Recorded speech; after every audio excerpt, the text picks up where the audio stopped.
Claimed by the Feral Wolves. The Omega Selection, Book 2, by Lacey Carter Anderson. Narrated by Beth Ann Rutherford. 1. Faye. The ballroom is full of breakfast smells. Hash browns and bacon, toast and jam, and thick black coffee. Alphas laugh loudly, and Omegas flirt boldly, and I'm in the center of it all, firmly seated on Kaysen's lap, and I'm trying desperately to look like a woman in love, even though none of it's real.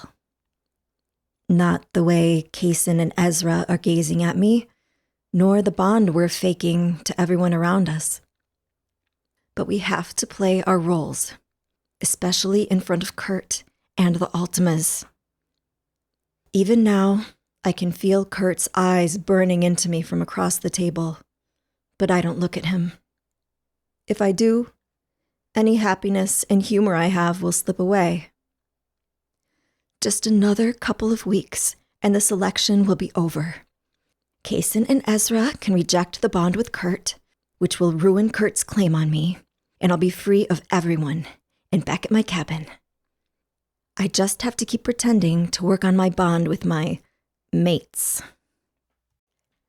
Is that comfortable for you, Jelly Bean? Kaysen asks, fluttering his eyelashes in a way that has me fighting laughter.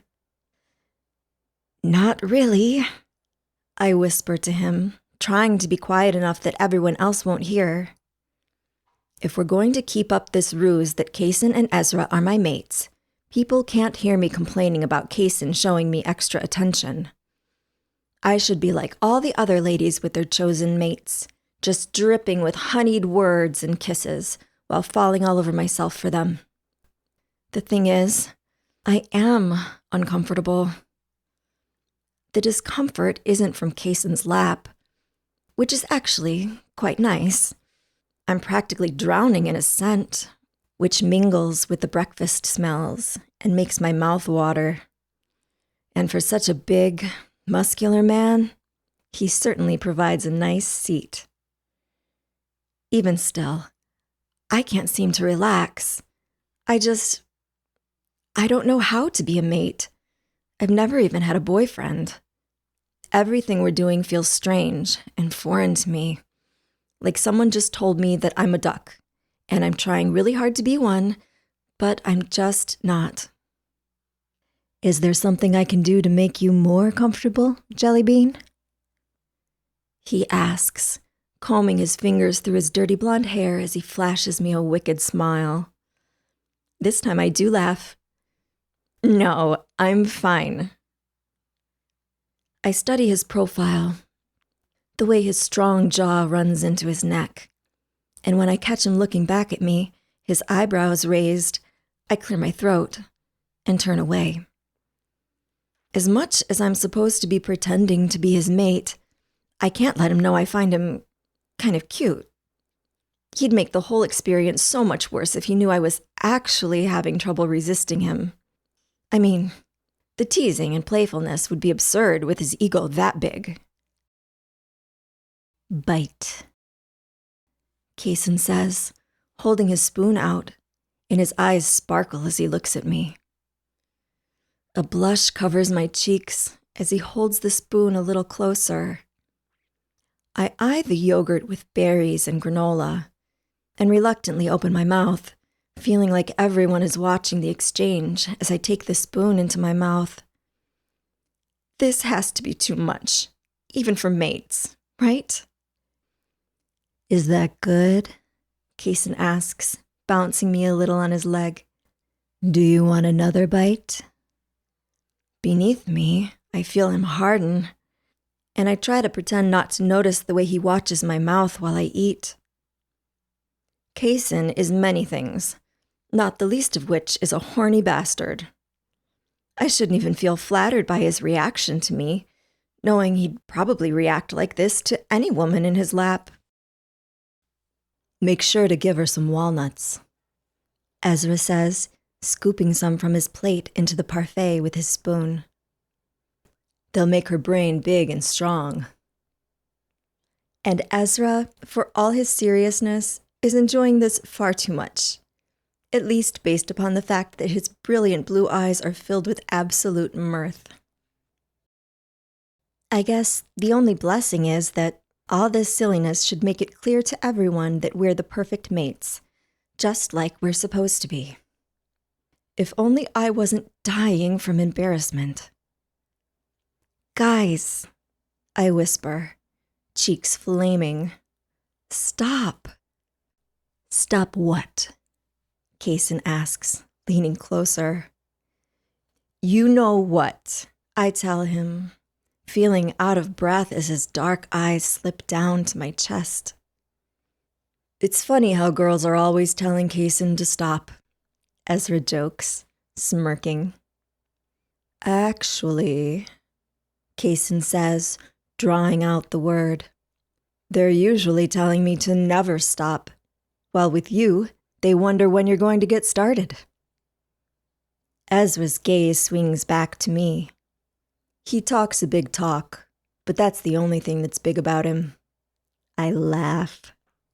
Kaysen rotates his hips under me, making me gasp. Faye is absolutely aware of just how much I'm packing. "Man, a slight breeze could get you going," Ezra drawls out, but there's a little irritation in his voice. "It's not a breeze causing this," Kaysen says, rotating his hips again. My jaw drops open. "Guys!" Another plus of Kaysen and Ezra fawning over me like this is that Kurt hasn't had a chance to do so much as get within an inch of me. Kaysen zeroed in on me the second I walked into the ballroom, bringing me over to the table while Ezra started bringing plates of food. By the time Kurt came in, I was already firmly situated in Kaysen's lap, a spectacle for everyone to gawk at. A little bit of everything from breakfast laid out in front of me. Kurt is positively fuming, his arms crossed as he stares daggers across the table at us. I try to ignore him, but his attention still makes me uncomfortable, and there's that familiar acrid taste on my tongue in his presence. It's weird, though. Kaysen and Ezra are better at chasing away my fears of Kurt than anyone or anything I've ever experienced. With them, I sometimes even forget he's around. Kurt is like the big, bad monster from my nightmares, whom Kaysen and Ezra are able to make prance around in a pink pair of panties. "Another bite," Kaysen says, making little airplane noises as he brings the spoon to my mouth. My face feels like it's on fire. This is too much. "You don't have to feed me like I'm a baby," I mutter, trying to take the spoon from him, but he puts a finger up, holding it out of my reach. "You're my Omega," he says loudly, so anyone passing by will hear him. "I'm not going to let you lift a single one of your pretty fingers." He holds the spoon up to my mouth again. This time it has a bite of raspberry pastry, which happens to be my favorite. So I swallow my pride and lean forward, taking the bite from the spoon. When I open my eyes, Ezra's gaze is focused on me, a funny look crossing over his face. "Yes," Ezra says, gesturing to the plates and plates of food spread out across the table. "An alpha should treat their omega like a queen." "Or a jelly bean," Kaysen says, flicking the tip of my nose. I hear a stifled laugh, and I glance to the table next to ours, where Adeline is trying her best not to cackle at my situation. Deep down, I know she must be at least a little bit jealous. She's been trying to get her hands on alphas since we got here. And here I am, pretending to bask in the attention of two of them. But it's definitely not jealousy she's feeling right now. "The cutest jelly bean," Ezra adds, his tone deadpan, but a tiny sparkle behind his eyes showing how much fun he's having playing along with this charade. I'm going to come up with nicknames for you, I threaten. Ezra lifts a brow. What kind of nicknames? I want to be called Python, Kaysen says dramatically. Python? I ask, confused. He presses himself harder against my ass and lifts a brow. Yeah, you're Python, baby. Why is everything about your... I'm too embarrassed to finish my sentence. Kaysen leans in closer. Say it. I shake my head. To my surprise, he lightly bites my bottom lip. I'm going to get you to say it, eventually. Ezra clears his throat. Maybe she should be in my lap. Like hell, Kaysen mutters. I look at Ezra. I'm going to find a nickname for you, too. Yeah? He actually looks happy about that. Good morning, everyone. A commanding voice says. I freeze, immediately dropping my head in deference to Brock, the Ultima who's standing at our table. Near me, I feel Kaysen and Ezra doing the same. Keeping my head lowered, I don't look up at the dark-haired man. It's partially because he's an Ultima, and partially because I'm still upset about how little he did about Sarah's death. About Kurt killing an Omega, at the selection, in cold blood. He at least seemed to consider my side, but that consideration didn't go very far. Good morning, Kurt says, sarcasm laced through his tone. How is everything going today? Are you enjoying exploring your mating bond? The Ultima asks, and I can feel his gaze practically pinning me in place. I swallow, waiting for one of the guys to speak up, but all eyes are on me. I realize that I'm the deciding factor here, so they want to hear what I have to say about our bond. My eyes trail across the table, landing on Kurt, and a shudder runs up my back. If I'm being honest, sir, I begin, struggling to speak. I'm unable to meet the Ultima's eyes, so I talk to the floor instead, praying Brock doesn't tell me to speak up. I think I have a very strong connection with Kaysen and Ezra. I glance at Kurt, whose hands are gripping the edge of the table tightly, his knuckles a ghostly shade of white. But I don't think that Kurt and I have a connection. Glancing beneath my lashes, I study Brock's face, but it's impossible to read. At least, unlike with Hector, he doesn't seem shocked that I don't want to be tied to the man I accused of killing my brother and Sarah. Yet, he still doesn't seem to have accepted that there's nothing in this world or any other that could make me want Kurt as a mate.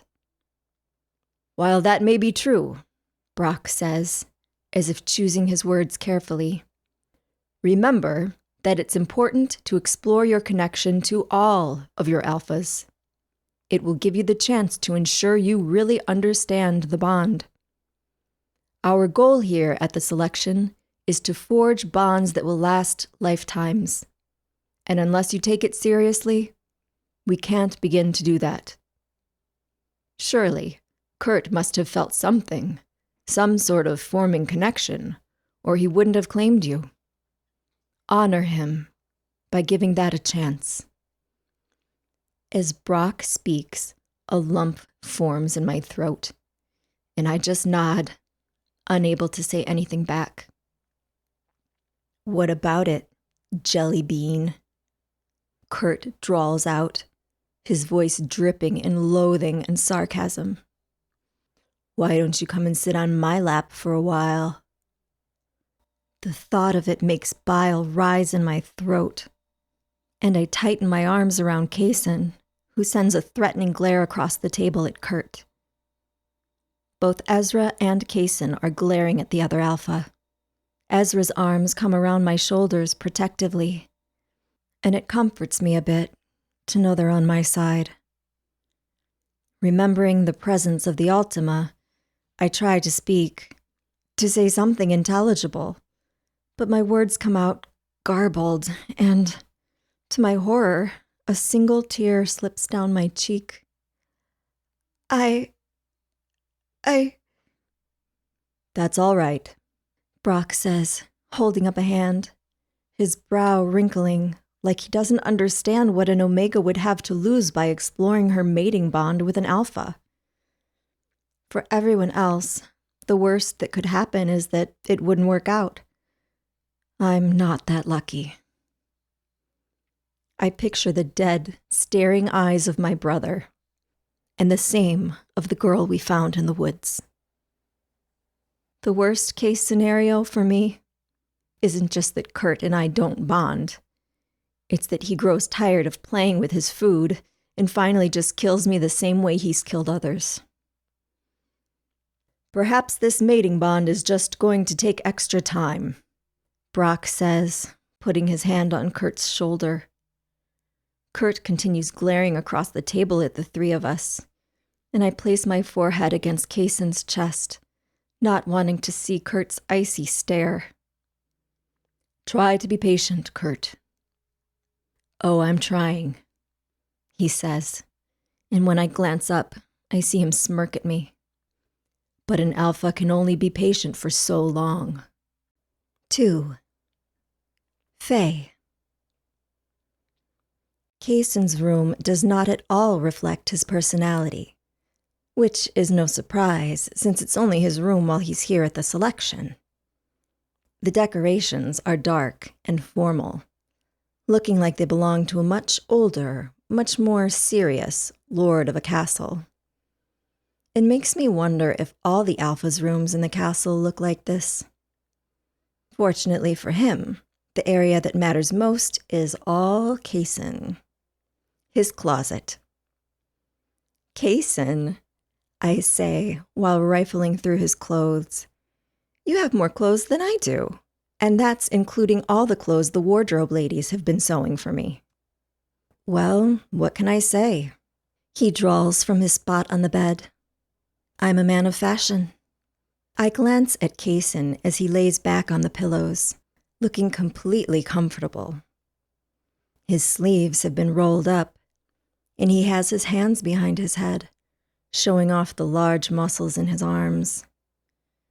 He's wearing a dark purple shirt and black slacks, but the buttons are undone halfway down his chest, giving far too much of a show of his delicious chest.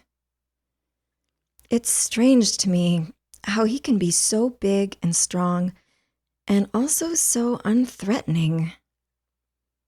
A man of fashion, I repeat, then lift a dark shirt with a brilliantly colored peacock on it, showing it to Ezra and Kaysen with a questioning glance. A man of fashion, or a man with no self-control? Ezra asks, giving Kaysen a look. Ezra's sitting at Kaysen's desk, tossing a ball up in the air, and catching it over and over again, patiently passing the time while I go through Kaysen's things. Kaysen throws a pillow at him, trying to derail his ball tossing, but Ezra just catches both the pillow and the ball. That's the thing about alphas. They're hard to surprise. I push past a gray suit and think about the announcement they'd made just after breakfast. Today's activity is a fashion show in which Omegas dress alphas. Use this exercise as an opportunity to explore your creativity and have fun with your matches and potential mates. Gods, I say, pulling a purple suit with crystals from the closet. Why do you even have this? Oh, I can't believe I brought that, Kaysen says, laughing at the atrocity. That was for a Halloween party, and it was itchy as hell and just terrible in every way. We weren't supposed to dress as anything. The theme was color. I keep holding it out, a smile spreading over my face. What are you thinking? Kaysen asks suspiciously. I grin at him. Get him, Ezra says, followed by a rich laugh that only makes me smile harder. No, Faye, Kaysen says, his smile falling off his face to be replaced with an expression of mock horror. Don't make me wear it. Please. I get to pick, I sing, tossing the suit at him. I'm the Omega, and besides, this is payback for earlier at breakfast. Oh, come on, Jellybean, Ezra says, his voice low and even as he looks at me. You loved it. Kaysen cackles, and I level my gaze at Ezra. Oh, you're getting punished too. You're supposed to be the one with a good head on your shoulders. Can't I be the good-looking one and the clever one? Ezra says, raising an eyebrow and putting a hand to his head dramatically.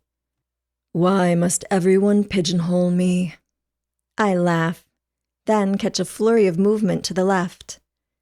Kaysen is putting on the purple suit, and I avert my eyes, my face flushing a deep scarlet. I want to put the backs of my hands to my cheeks to try and cool them down, but that might be too obvious. You can look, Faye, Kaysen sings. We're together, remember? Yeah, right.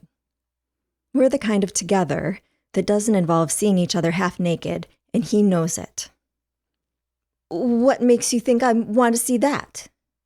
I ask, hating how flustered I sound. It's obvious I want to look. Anyone who claimed to not want to see Kaysen without his shirt would be a liar. Except both of them are staring right at me, so I can hardly do it subtly. Ezra, Kaysen says as he steps into the purple pants. Tell Faye she doesn't have to be shy around us. We're her co-conspirators, her partners in crime. Tell Kaysen that I don't need to know what his underwear looks like. I shoot back as Ezra's phone beeps and he pulls it out of his pocket. Kaysen starts strutting around the room, half-dressed. Come on, you know you want to peek at this. He is shirtless, ridiculous, hot, sexy. Wait, no, crazy. Crazy is what I meant.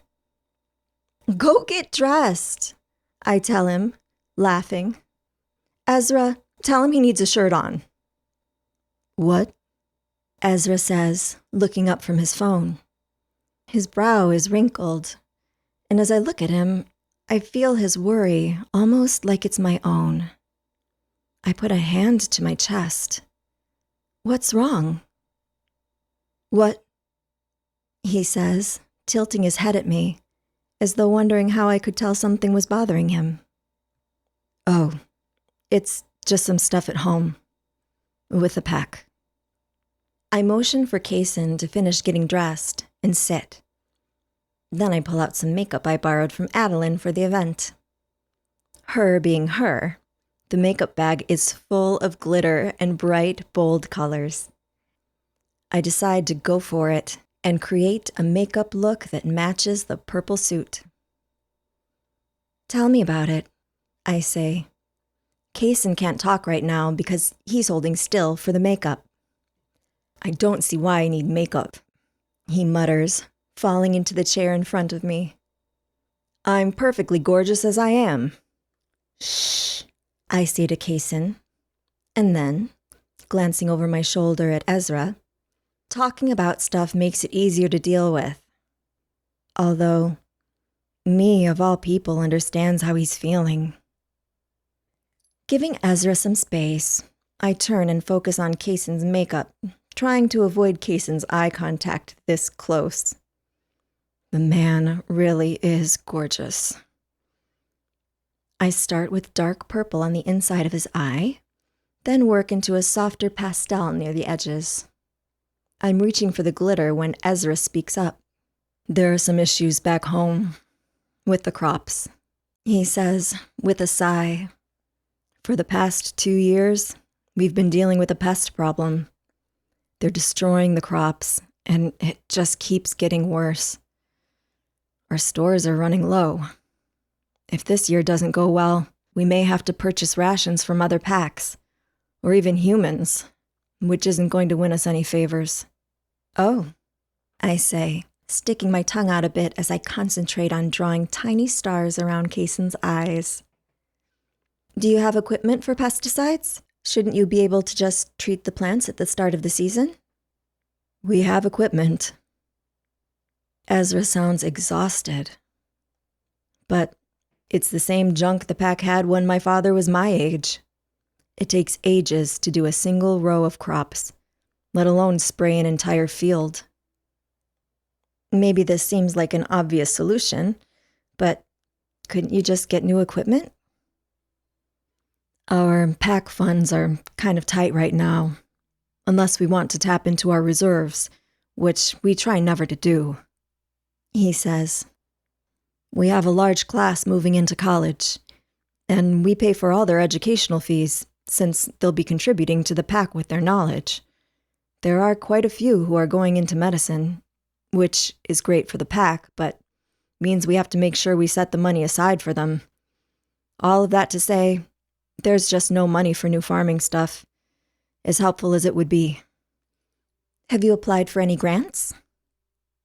I ask, and when Ezra doesn't say anything, I glance back at him to make sure he heard me. What? He asks when I meet his eyes. Grants?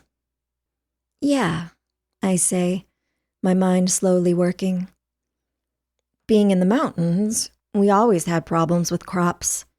The soil wasn't very fertile, but we could overcome those issues with modern farming equipment and by treating the soil.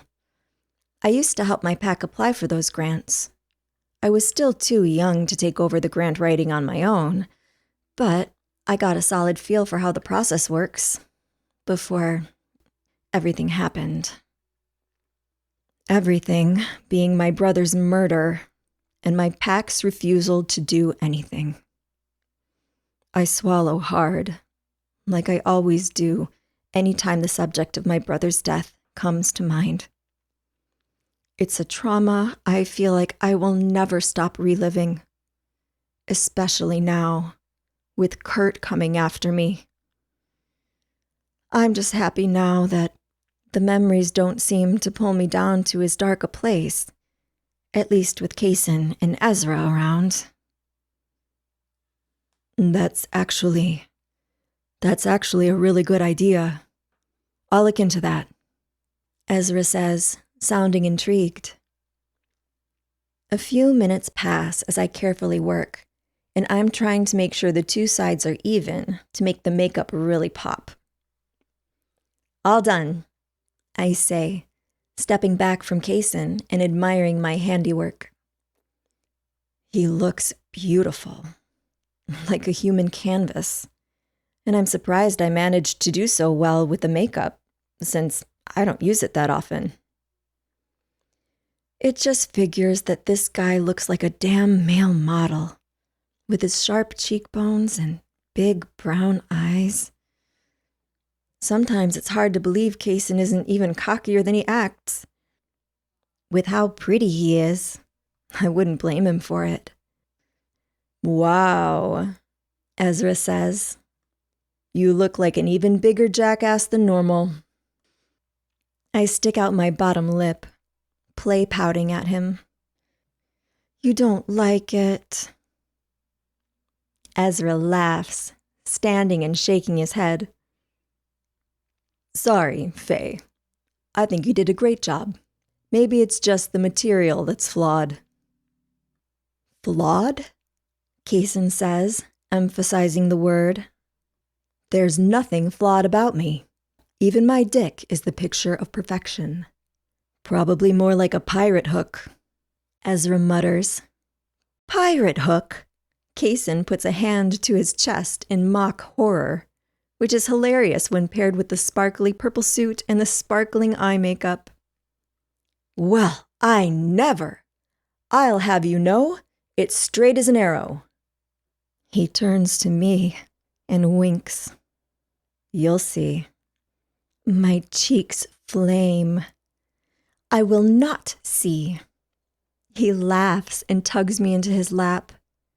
Would my little Omega like some sugar?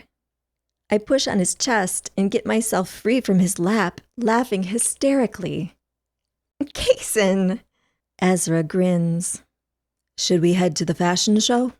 My smile fades, and I give him a mischievous look. Actually, we're not done yet. Ezra groans.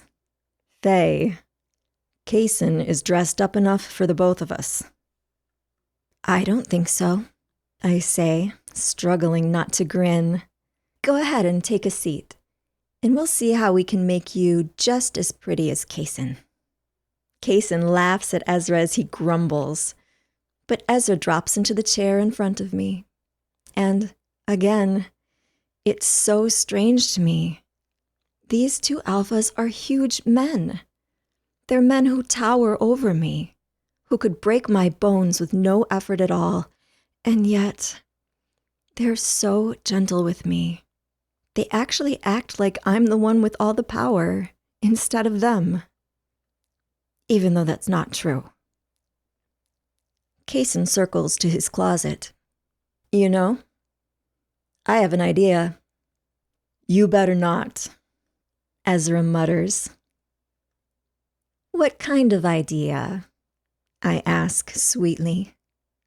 You know that Halloween party? Kaysen asks, going to the closet and rummaging to the back. I couldn't decide on a color, so I actually have this one as well.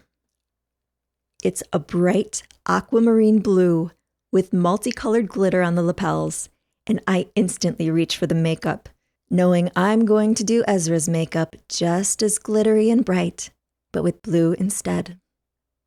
Ezra gives me a look. We're going to look ridiculous. Yes, they are, but I have a feeling that I'll find them just as sexy as always. Which is a strange and slightly terrifying idea. Well, that's fine, right? I say. He looks up, meeting my eyes. It's not like you're trying to impress anyone. You're leaving here without an Omega, right? Ezra refixes his gaze on the mirror, clearing his throat and nodding. Right. I get to work putting on Ezra's makeup, and I feel completely at ease. This isn't like doing my own makeup. If I mess up, no one will care. This will just be fun, no matter what. Wait, Kaysen says. If you're not going to dress Kurt, does that mean he has to come naked? I sent a servant to dress him, I say, waving a hand. How did you pull that off? Ezra asks, lifting a brow. I didn't even need to explain myself to his servants. They already seem to know why I wouldn't want to dress him. I'm guessing he's as nice to them as he is to everyone else. Kaysen laughs. And you technically handled him being dressed, so you're following the Ultima's request. Exactly. Now, let me focus. The truth is, I don't want to think about Kurt right now. With Kaysen and Ezra, it's like I have a protective bubble around myself. But I know the instant I'm out of that bubble, I'm not safe any longer.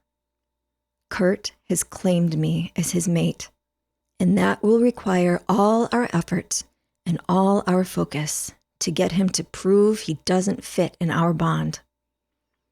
I just have to keep focusing on that. You know, I say, I thought Kaysen would make a really pretty girl, but you would too with these eyelashes and big blue eyes. The contrast between your dark hair and eyes is just so... I realize what I'm doing and stop. Ezra's gaze holds mine. So, what? Adorable? Kaysen offers. I try to hide my embarrassment. It just suits you, is all. Ezra reaches over and tugs at a strand of my pale blonde hair, then pushes it behind my ear. Everything about you suits you too. Now I am blushing. These men just make me feel things I've never felt before. But I'm doing everything I can to push those feelings away. This is all pretend. A fake relationship. I can't fool myself into thinking it's anything more than that.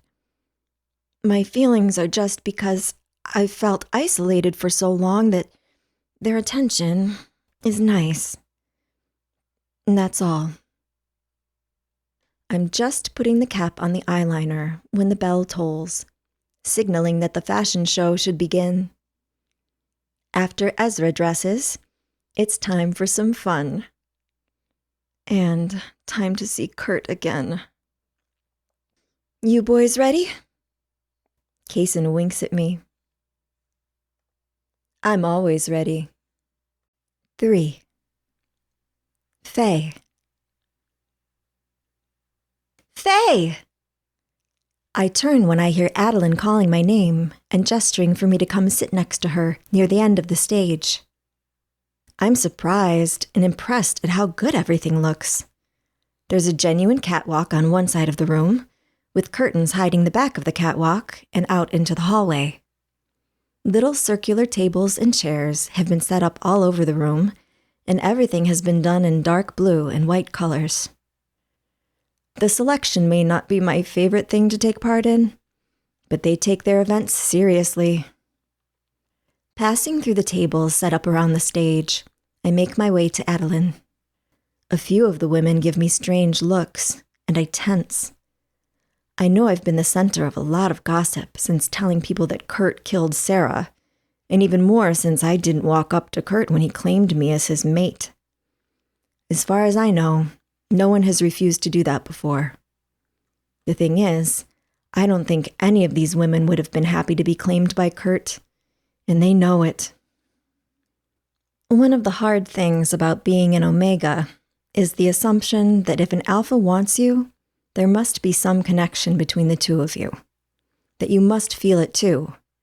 It's like no one can imagine an Alpha claiming an Omega who wants nothing to do with him, even though we all know there are Alphas that just take what they want, not caring what anyone else thinks. So, stop staring at me. I wasn't wrong to not want Kurt. How is it going? I ask as I reach Adeline. She pats the chair next to her. I got us the best spots in the joint. I laugh. Thanks. That's just what I needed. After taking a seat next to Adeline, a little wave of nervousness moves through me. I can only hope that my little dress-up game for Kaysen and Ezra isn't seen as disobedience. I've caught sight of some of the other Alphas, and it's clear Omegas were taking this one seriously, dressing the Alphas in their best suits, perfectly styling their hair, and prepping them to show off their outfits. In comparison, Kaysen and Ezra look like they came from another dimension. Can you believe the Farrells will be coming soon? A girl next to me asks her friend. I look at Adeline, and she nods.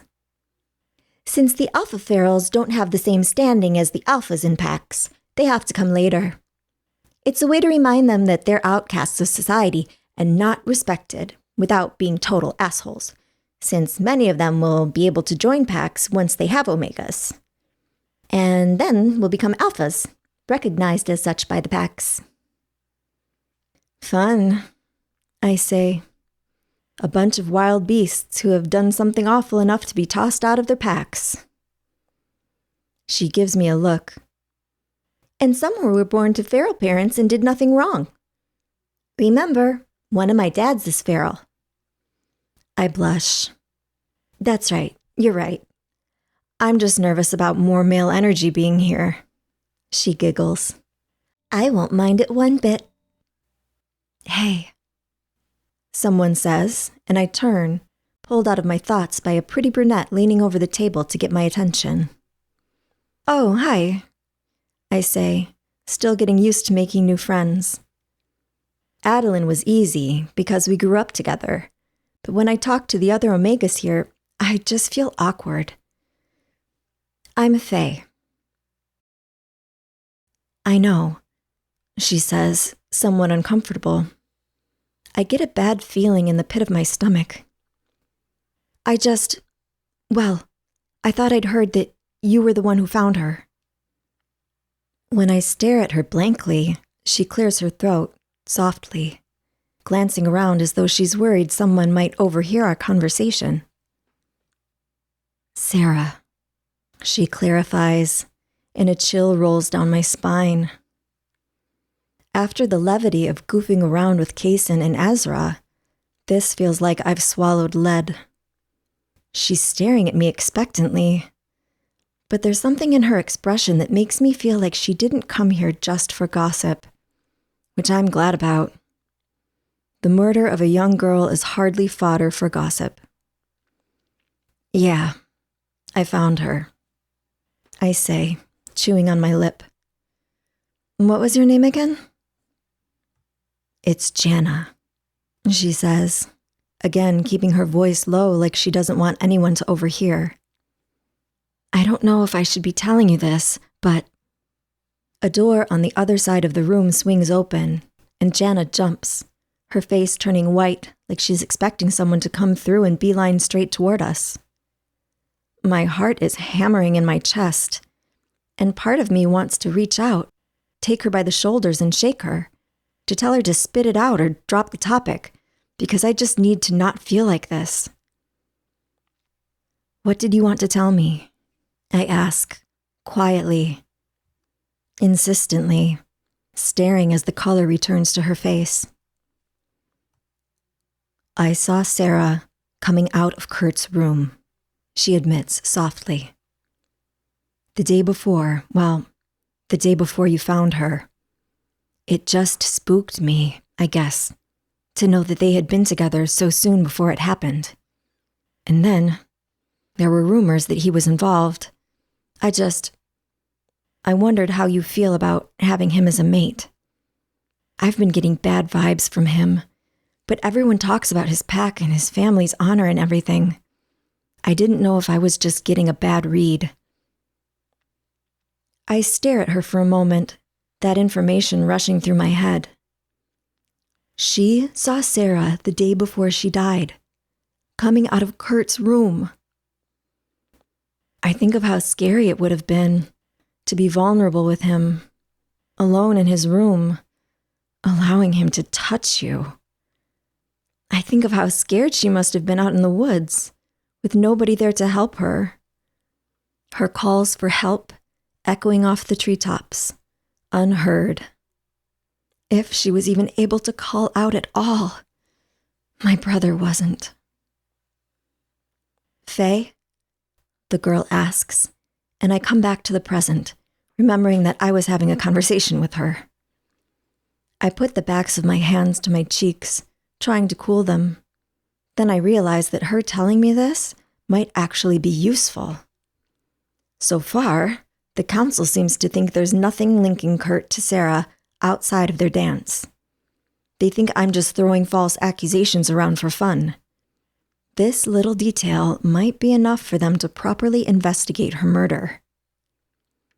Jana, I say, scooting forward and putting a hand on hers. She glances down at it cautiously. Kurt and I are not mates. He's claiming me to hurt me because I've seen him do some bad things, even though I can't prove anything. And what you saw It could really help our case with the council. I just know that... Keep your voice down, Jana whispers, glancing around the room, though nobody is looking at us. Sorry, I say, dropping it even lower. If you were to tell the council about what you saw, we might be able to... Her eyes widen. No. Just listen, I tell her, before she spirals too much. If you can tell the council, the door bursts open again, and Kurt walks in, his cool eyes sweeping the ballroom. No doubt he's searching for me, since he didn't enter in through the catwalk area like the other alphas. He's probably pissed I didn't come to dress him. I duck down, hiding behind Adeline, taking a deep breath and trying to calm myself down. It's an instinct, one I can't fight. Omegas are always the prey, never the predator.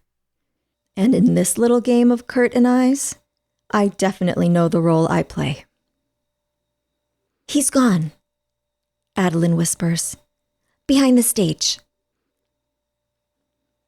I thank her under my breath, but when I sit up again and turn to keep talking to Jana, I realize she's moved across the room and is studiously ignoring my glances. My hands curl into fists, and I wait for her to come back, even knowing that she won't. No one ever wants to get involved. Getting involved is the right thing to do, but it's also scary and dangerous, and no one likes scary and dangerous, least of all Omegas. A cool wave of anger rushes through me. This is exactly what happened with my pack. Nobody wants to do anything except whisper and gossip. Everyone wants to talk about honor, but when it actually comes to stepping up and doing the right thing, nobody is prepared to confront it. I turn in my seat, breathing carefully to try and keep my cool. I'm sorry, Adeline says, giving me a gentle look.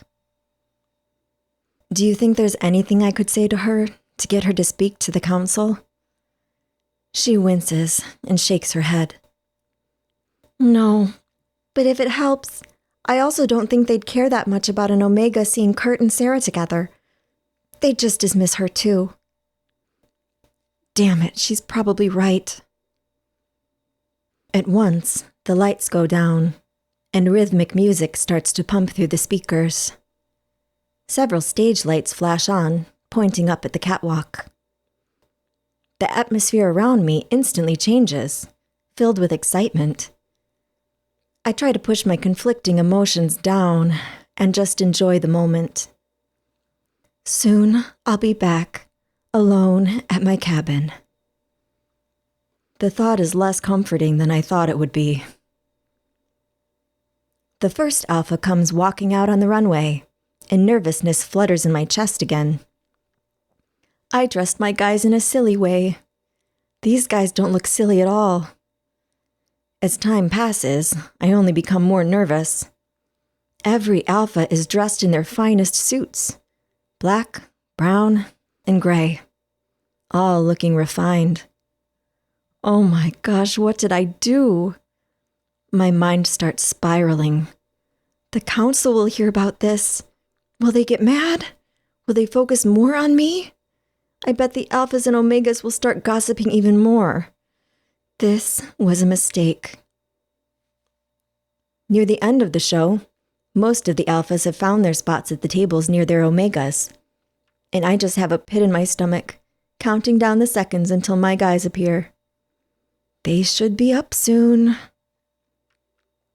As soon as the thought enters my mind, a single, sparkling purple leg sticks out from between the curtains, and a peal of laughter rips through the crowd.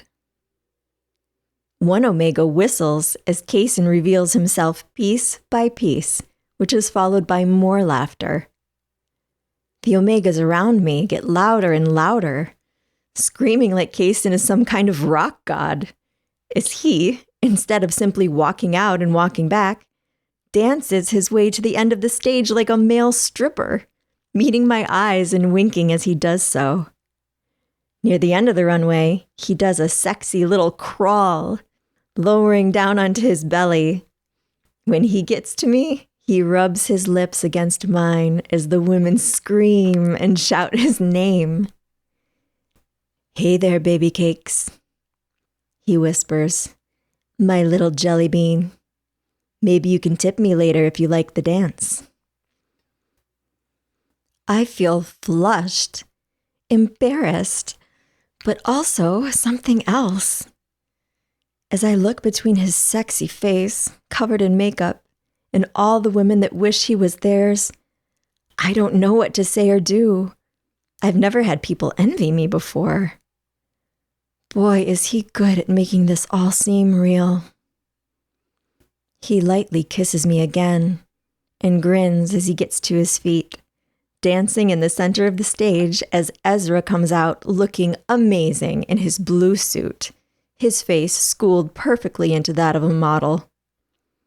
He walks right past Kaysen, making it to the end of the stage with perfect posture, until Kaysen dances over to him, whipping his sparkling purple tie out and wrapping it around Ezra's torso, dancing up and down him to the cheers and whistles of the crowd. This finally makes Ezra crack a smile, and he circles Kaysen, reaching down to touch the hands of the Omegas reaching up to them. When he gets to me, he lowers down and places a kiss on my lips. And I feel my entire body erupt into flames as everyone stares at me enviously.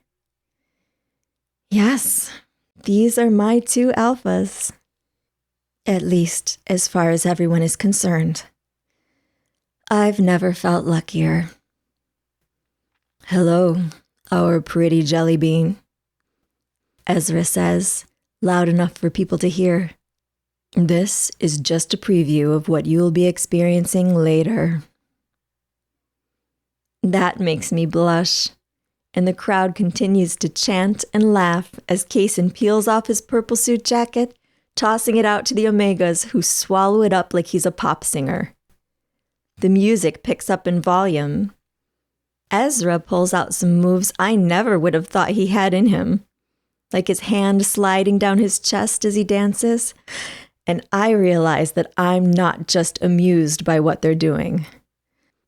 I'm a little turned on. How can these guys be making me laugh and make me feel like this at the same time? Another figure steps from behind the curtains, and the laughter and cheering dies down until it's silent. Kaysen and Ezra look back without saying a word, and my gaze follows theirs. Kurt. He's wearing the world's most boring suit, one that's not even fashionable. It's the kind of suit you might picture on an elderly accountant. I didn't pick it, but I would have. It's a suit he completely deserves. Somehow, it draws attention to the fact that he's both smaller and less muscular than Kaysen and Ezra. The guy looks practically tiny up on the catwalk with them. Beside me, Adeline brings her hand to her mouth to stifle her laughter, even as some of the Omegas in the back of the room clap awkwardly for him. Kaysen and Ezra do their final bows, turning and leaving Kurt alone on the stage. The atmosphere fully shifts, and it's like every person in the room suddenly feels as awkward as Kurt looks. His eyes find me in the crowd, but this time, instead of looking away, I think of Jana and how she had cowered at the opportunity to do what was right. My brother deserves justice. Sarah deserves justice. His other victims, and potential future victims, deserve for someone to fight against him now. I raise my chin, noting how his eyes widen slightly in surprise. He thinks I'm a victim. I'll show him differently. 4. Ezra. Kaysen bumps my fist behind the curtains, grinning like an idiot. This is just the kind of thing he loves to do. It wasn't exactly in my wheelhouse, but when I thought of Faye, I just wanted to do something to make her smile. She doesn't smile nearly enough, and when she does, it's breathtaking. "This is the worst thing I've ever seen," Kaysen says beside me, peeking out at Kurt, who is doing an awkward move at the end of the stage. We could be back in our seats with Faye by now, but we didn't want to miss a moment of this. This is candy for the soul, something to look back and laugh at in my darker moments. It's a train wreck. The women are literally leaning back from the stage. Their combination of disgust and unease is palpable. Kurt truly is the kind of man that any smart woman should stay away from. He makes their instincts scream that he's not safe. It looks like the Omegas know what to do around him. The show closes out when Kurt, still brooding, turns and stalks off the stage, and the music is shut off before he's even stepped into the backstage area. As soon as the lights come back on, I watch through the curtain as Faye gets to her feet, pushing through the crowd to come behind the stage, heading straight for me. Instantly, my pulse picks up. Faye looks incredible. Her hair is brushed in waves that fall over her shoulders. She's wearing a green dress covered in little flowers that comes down to her ankles. The material of the gown is light, almost sheer, and there's a plunging neckline. It's a casual dress, and yet it's not. Something about the way it hugs her body makes me think she could wear it in the middle of a dance floor filled with beautiful women and still steal the breath from every man in the room. Her hazel eyes meet mine, and her lips curl into a smile. My chest aches at that smile. I swear, when I first met her, I thought this woman might only be capable of feeling terror and sadness. But something's changing about her. Something I can't quite put my finger on, but I like it. "Faye," I say, immediately taking her and tucking her to my side. The woman fits me like a glove. Her tiny body is pressed against mine like that's where she was always meant to be. And her scent washes over me, that of lavender and vanilla. I inhale deeply, instinctually pulling her even closer. She laughs and runs a hand over the sparkles on my suit before looking up at me. Something strange tugs in my stomach at the sight of her so close, carefree and happy. This is how she's always meant to be. This is why she needs an alpha to protect her. Hopefully, someday she'll have one who will beat the shit out of Kurt if he even looks in her direction. Someone who won't be scared of Kurt's big, bad daddy. Even a man like me has to be careful with someone like Kurt. I wouldn't want him attacking my pack out of anger. I wouldn't forgive myself for any lives lost because of this asshole. Not that that fact will stop me from hurting him if he ever comes after Faye again while she's under my protection. "How did you like the show?" I ask, watching as she glances off to the right. Kaysen is over there, chatting and flirting with a throng of Omegas, who are all talking and petting him, their hands on his suit, his chest, ruffling his hair. It looks like just any other day with Kaysen. But Faye hasn't seen him like this very much. Around her, he's always laser-focused on Faye. It's something that's been a surprise to me. Kaysen focused on one girl? Before this, I would have thought that was impossible. I watch Faye closely. Something like jealousy passes over her features, which isn't good. Faye shouldn't be jealous of him. It doesn't matter if Kaysen flirts with other Omegas. All of this is fake. I hope she's not forgetting that. Just the thought of Faye actually being hurt when we end this charade makes me feel like I've been punched in the stomach. I thought there were some clear standouts, Faye finally says, tearing her eyes away from Kaysen and refixing them on me. You guys obviously stole the show. I raise my eyebrows at her, and a sense of understanding passes between us. She's going to pretend she doesn't feel jealous, and I'm going to pretend I didn't see that look on her face just now. It's just one of the many things we're pretending about. I'm surprised you played along with Kaysen like that. I thought you were far too serious for public dancing, she teases, poking me in the chest. I'm not too serious for that, I say, laughing and nudging her. It was surprisingly a lot of fun, dancing around on the stage up there with Kaysen. As serious as the council and everyone else likes to take the selection, there is something inherently goofy about the whole thing. And Kaysen and I were just exploring that.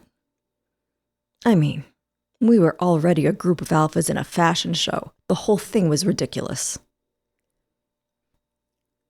Could have fooled me, she says, reaching up and picking a piece of fuzz from my collar. It makes my breath catch in my throat, that light touch. The simple act of her caring for me like that, caring about my pack enough to think about something as unexpected as a grant to help us. When was the last time someone did something like that? I think of Katie. And for some reason, I can't remember if that was something she did. Which is weird. Are my memories of her getting duller? You two looked like you'd done that 1,000 times before, she tells me, still smiling. Not a fashion show exactly, I say, glad to be distracted from my thoughts about Katie. But lots of similar things. I think about Kaysen and I growing up, thick as thieves, always getting into trouble and causing problems. Nothing crazy, just normal kid stuff, around my duties to my pack. But when I turned 13, things changed. My father sat me down and had a talk with me about maturity, being what the pack needs, having a sense of honor. I realized then that my youth as I knew it was over. I was on to a new phase in my life. After that, Kaysen was off without me, getting into trouble and causing problems. He fell in with a bad crowd, making worse decisions and being even less responsible, with me only occasionally joining him for the more PG stuff. It was as if he decided to become exactly what his father always accused him of being. I like to think before that point, I balanced him out, made him rethink some of the riskier choices. We were good for each other. But that change in responsibility wasn't the only thing that dulled my spirit. I think of Katie, of that one night that changed everything, and my chest tightens. I hold on to the feeling, waiting for the flood of grief and guilt to take me. But for the first time since it happened, that complete overwhelm of emotion I expected doesn't come. I stand there, breathing okay, and thinking of Katie without gasping for air. Some part of me feels like the sharp edges of remembering her are smoothing. The memory, less like shattered glass and more like just a normal memory. What kinds of things did you guys do together? Her voice pulls me from the past. I'm trying to picture the two of you, stern Ezra and goofy Kaysen, as kids. I clear my throat, thinking about how best to explain this. Kaysen and I used to do crazy stuff all the time growing up. Like, we once found an old boat on the river. We packed supplies, and we took the boat as far as it would take us. We were gone for 3 days, and boy, you should have seen our dad's faces when they got up with us downstream. I'm grinning at just the memory. And there was another time that Kaysen found his packed stock of plastic wrap. That night, we wrapped just about everything in town. She laughs, and the sound is magical. So what happened? How did you get so serious? She seems to be genuinely curious. I don't know what to say. I suppose I just stopped having fun. Oh yeah? Since when? I open my mouth, but the words stick. It's there on my tongue, the truth of it. Katie being the reason I forgot how to have fun. I struggled so much with living without her that I missed out on a lot of happy moments around me. I didn't want to be happy without Katie.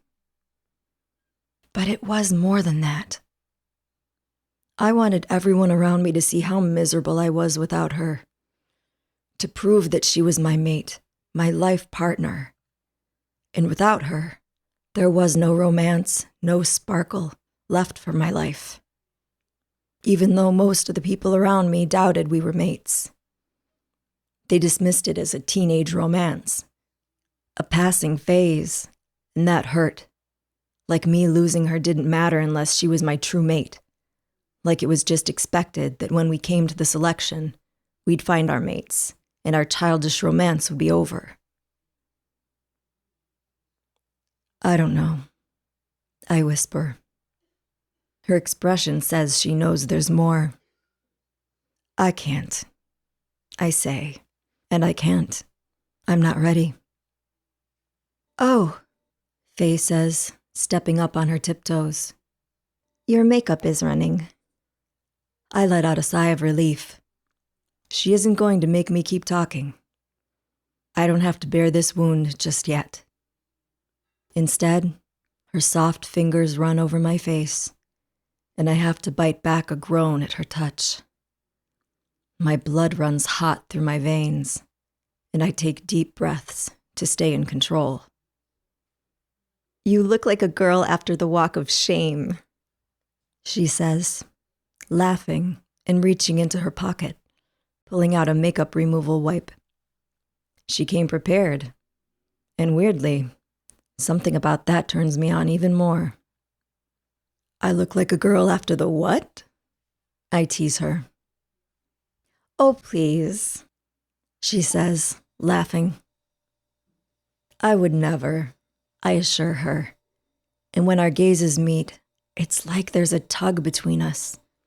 Some sort of undeniable gravity pulling her into my orbit and me into hers. I can't stop my face from moving, bending down, nearing hers.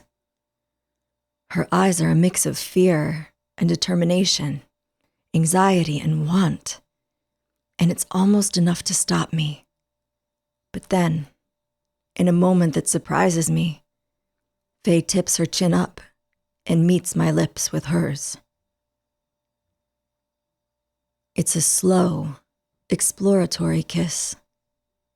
Like neither of us is completely accepted that we're kissing. She tastes sweet. Of course, she tastes just like she smells. Like something good enough to eat.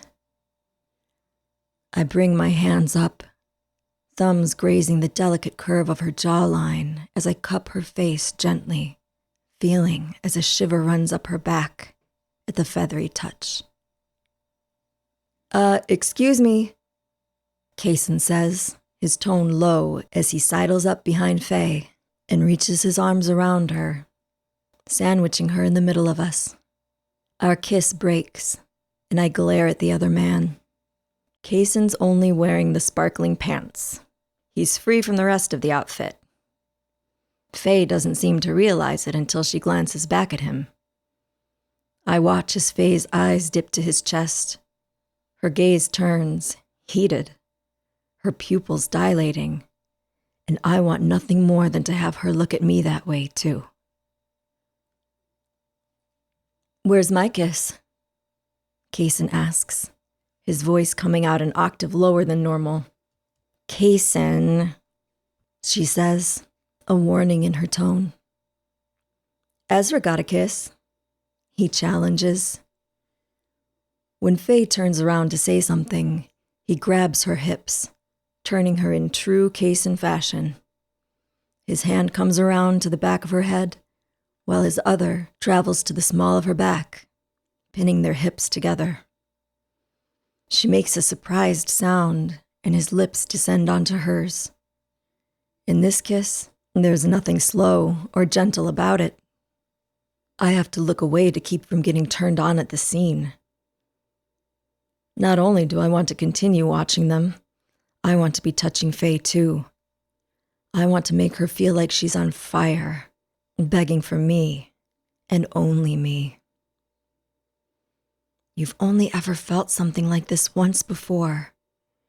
A straight thought whispers in my mind. My heart is hammering, and I steer my thoughts away from Katie, away from the fact that no other woman has turned me on since her.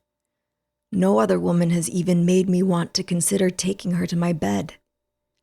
But Faye makes all of those feelings rise inside of me. Except, there's something different about the way I feel about Faye. Something on a deep, instinctual level that I don't understand. Something that demands that I claim her for my own. This is supposed to be fake, a lie to keep her safe from Kurt. But something inside demands that I truly claim her for my own. Kaysen pulls away from her, burying his head into the crook of her neck and whispering something in her ear. Based on my previous encounters with his moves, I imagine he's saying something like, "I've wanted to do that since I first saw you." Faye tips her head back, letting him run his teeth and tongue up the tender skin of her throat. I feel my entire body flush with heat. I want her like this, in our bed, doors closed. This is our chance to do things to her that will make her never want to leave our bed. That's when I remember that we have an audience. I glance around and freeze. Some alphas and omegas are looking on with amusement. The unaccompanied alphas are staring with far too much interest. "Kaysen," I say. "Dude, PDA."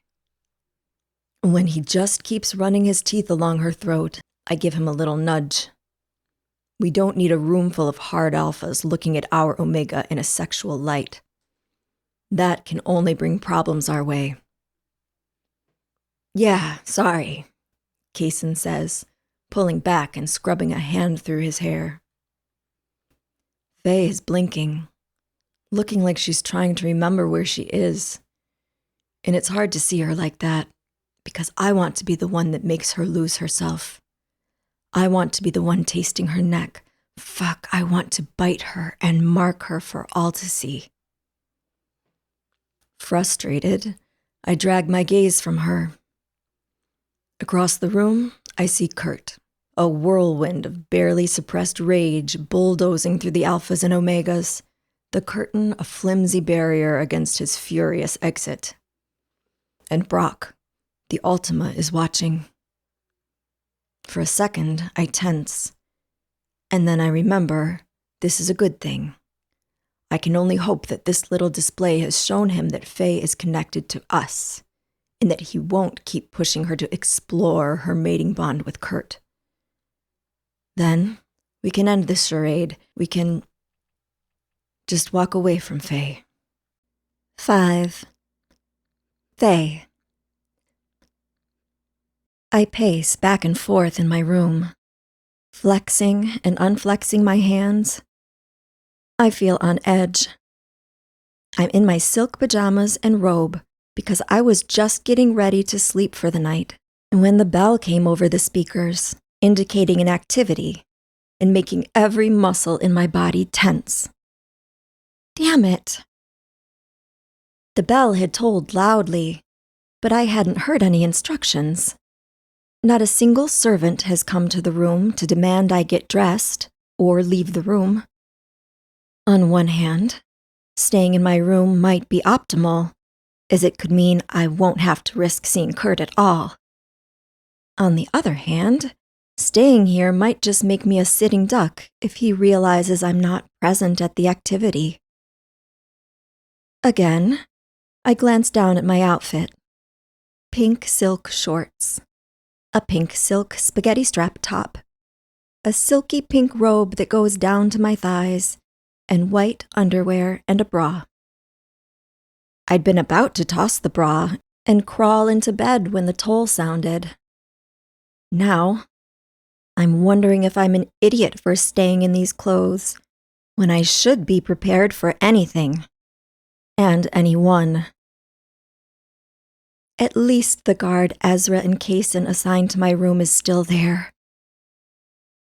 I'd checked as soon as the bell had started ringing, nervous about Kurt showing up at my door. And yet, I still had no idea what was going on. Where is this activity? What is this activity? Why is no one telling me anything? There's a knock at the door, and it feels like my heart stops in my chest. I oscillate between telling myself to answer it and wondering if I should dive under the bed and hide, pretending not to be here. In all likelihood, it's just a servant telling me what the activity is. But I can't seem to walk over to the door, given the slight chance that it could be Kurt on the other side of that door. Will the guard stop him? Will the guard really fight for me if he needs to? Faye. A voice calls, and when I recognize it as being Ezra, my sputtering heart calms a little. Oh, thank the gods. I mutter, hurrying over to the door and swinging it open. This time, my heart is in my throat again, but for a different reason. Kaysen and Ezra are standing in the doorway, both of them in their robes and pajamas. Ezra has on a black shirt and gray sweatpants, and Kaysen has on blue checkered pants and a white shirt. Both are wearing robes and looking incredibly handsome in a way I wouldn't have expected. Since when do men look so hot in pajamas? As I stare at them, Ezra holds out a board game, and Kaysen lifts 2 bottles of wine, a devilish grin on his face. I blink, not sure what I'm looking at. What in the hell are they doing? Don't thank the gods, baby, Kaysen says, sauntering past me into the room. Thank us. Damn shifter hearing. Well, Ezra amends. Thank the selection, I suppose. I'm not thanking the gods that you're here, I say, turning toward them and rolling my eyes. When I notice Kaysen's gaze heating, his eyes sweeping up and down my form in my skimpy pajamas. I tug my robe shut and wrap my arms around myself. I'm thanking the gods that it's not Kurt at the door. It's strange. It kind of feels good that Kaysen's looking at me the way he is. It makes me feel attractive. Like maybe he sees me differently than he sees other women who are always falling over themselves to get his attention. But looking at him also reminds me of the kiss from earlier. The way he had buried his face in my neck, taking a long, deep breath, like he'd been suffocating up to that point. Though his hands were only on my back and neck, it felt like he was touching me everywhere, cradling me, holding me in exactly the way I wanted, without me having to ask. My skin is still crawling with heat from the experience, but I try to shake the feeling away. The last thing I need is to lose my faculties and show Kaysen any of my confusing feelings. This whole thing is a show. They've both made that clear, and I'm not about to forget that I don't want an alpha either. Realizing the door is still open, I move to shut it, but the latch doesn't catch. Instead, the door flies open, hurling me backward into the room.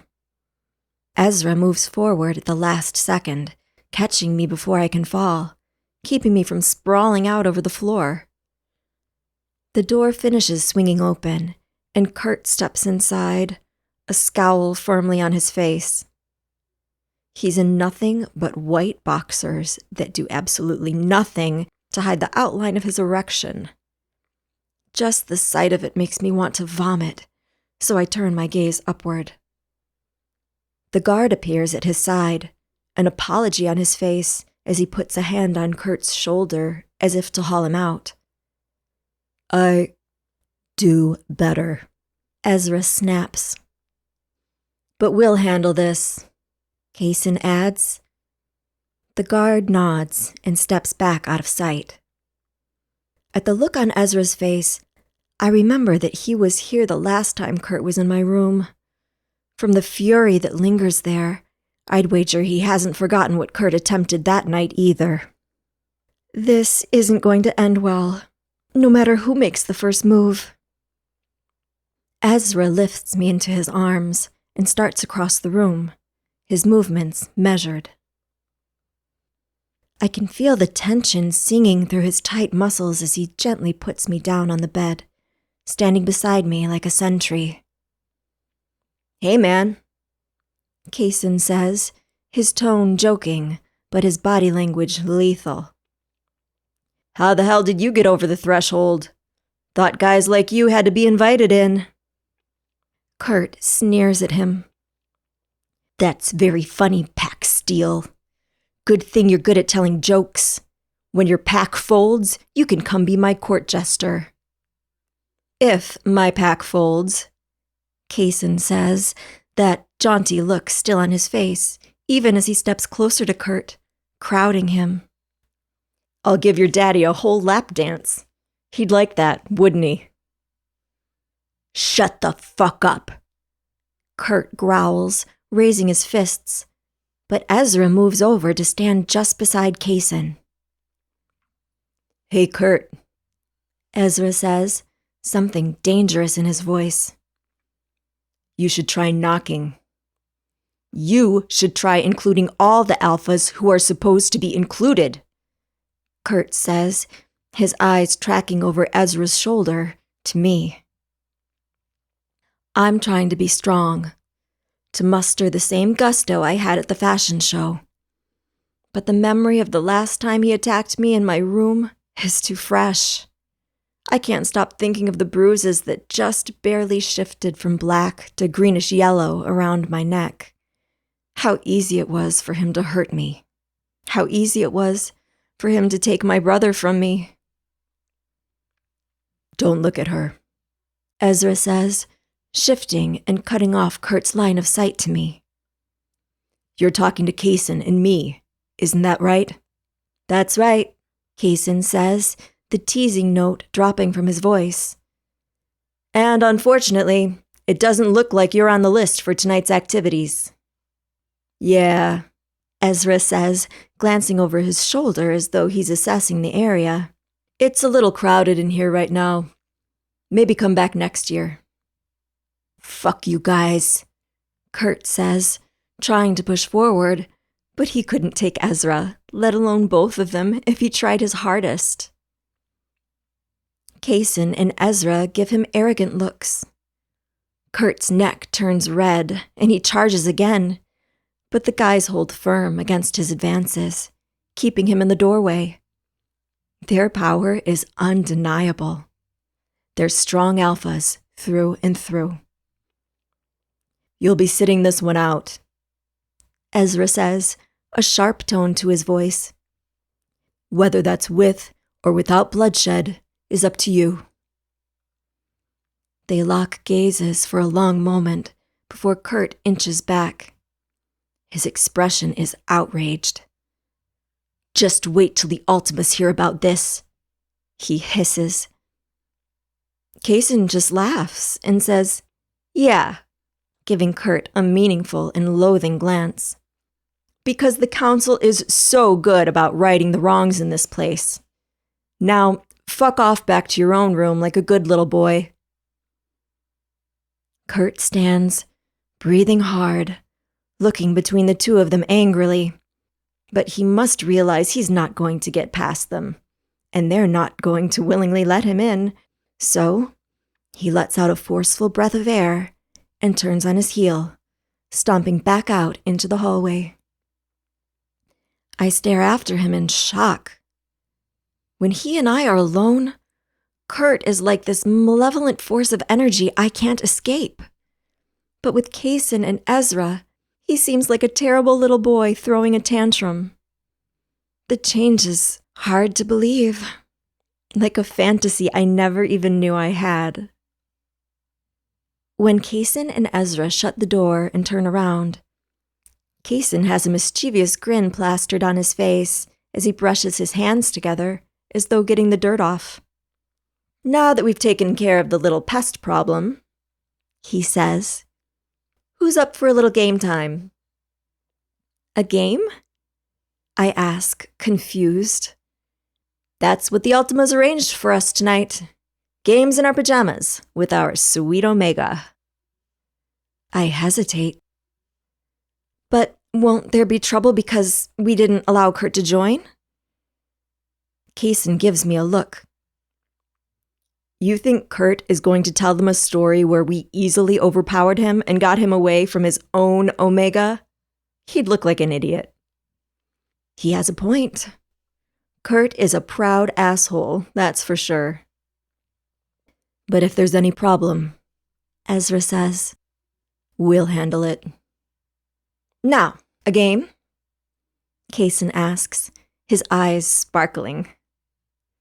It's hard not to blush, even though I know Kaysen could flatter a possum. I'm not very good at stuff like this, I admit. Kaysen grins. The nice thing about these kinds of games is that anyone can win. It's mostly about luck. Luck? I try to laugh, but can't quite make it happen. I'm not the luckiest either. He grins. You've got us in your bedroom. I'd consider that pretty lucky. Ezra meets my gaze. It'll be fun. I promise. I take a deep breath, even though it feels weird to have them in my bedroom, in our pajamas, with them looking ridiculously fine. It's enough to make a girl forget that they're not really mine. Okay, let's do it then. They high-five each other in a goofy way that has me laughing. Ezra makes a beeline for the bed, and Kaysen sets up the wine on my table, grabs 3 glasses, and uncorks the bottles. All his movements are smooth, as if he's practiced this a million times before. Which, it's Kaysen, so he probably has. Aren't some other Omegas going to be sad and missing you two tonight? I tease, but there's a little bit of curiosity behind my joke. Yes, they've claimed me, but it's not completely unheard of for alphas to continue messing around with the Omegas as they stay at the selection, still getting to know their mate. The bond is not yet fully formed. It's rare, yes, but not unheard of. And these two don't have a true mate. Ezra lifts a brow. Like I said, I'm not here looking for an Omega. You don't have to leave with an Omega to hang out with one, I say, flashing him a smile. He shakes his head. That's more of Kaysen's philosophy than mine. On one hand, that eases a little of my worry. On the other, I notice how quiet Kaysen is being. For some reason, it'd really bother me if Kaysen spent his days flirting with me and his nights with the other Omegas. I mean, The girls here might even be laughing with each other behind my back, knowing my mate is sleeping with them and professing his love for me. Some omegas are just like that. It's why some alphas and omegas cheat. Although, extremely unlikely, it does happen. To my surprise, Kaysen's dark eyes find mine. My jelly bean takes up too much of my time for me to have any left for someone else. I lift a brow. Even at night? He flashes me a dirty smile. Oh, it's usually late at night when I'm thinking about my jelly bean. Pants down. Kaysen! I shout, my face flaming, even though I'm happy that's the only thing he's doing at night. He shrugs. Ask an honest question, get an honest answer. Ezra stops beside me on the bed and reaches out, touching my throat in a strangely intimate way. You're healing. I swallow hard. The bruises aren't so bad. Our eyes meet, and the tension sings between us. I remember his light kiss after the runway show. It'd been short and sweet, but it also whispered of so much more.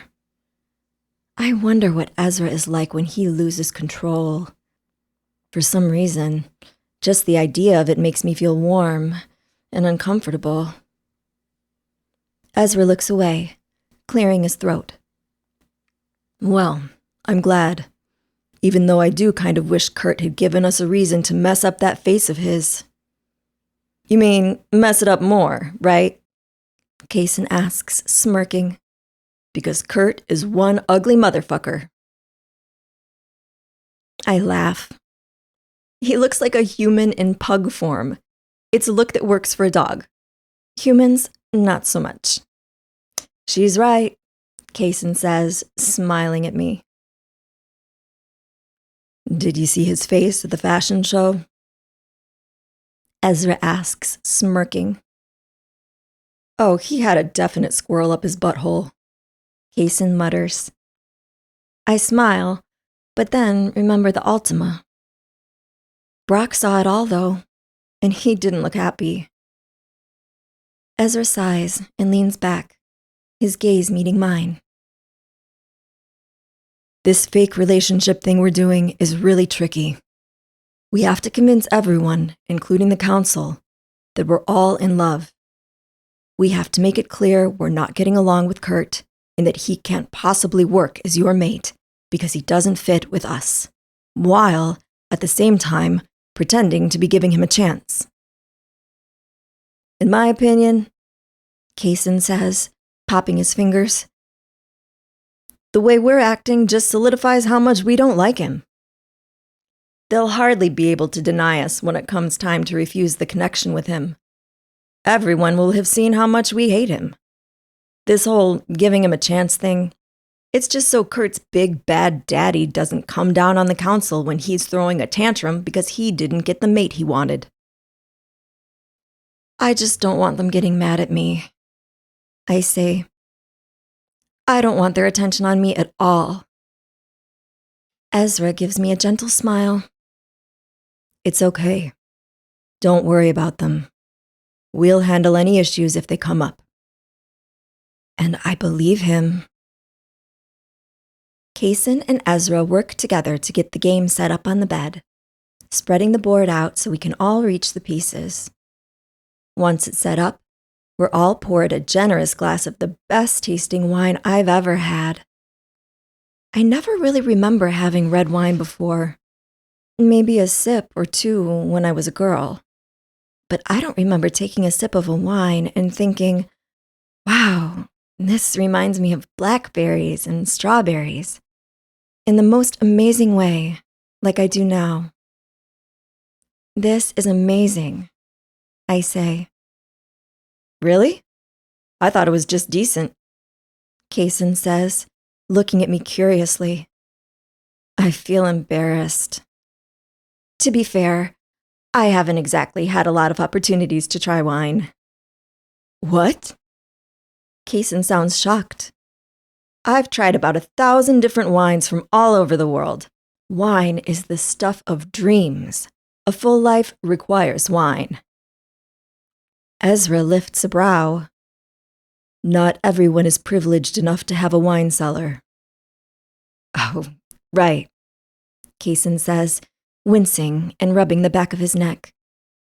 It's okay, I say, waving his comment away. My cabin has a lot of things. A beautiful lake nearby, a wonderful garden, places to find wild mushrooms, and the most beautiful wildflowers. Silvery lupines are my favorite. But it also has a lot of disadvantages.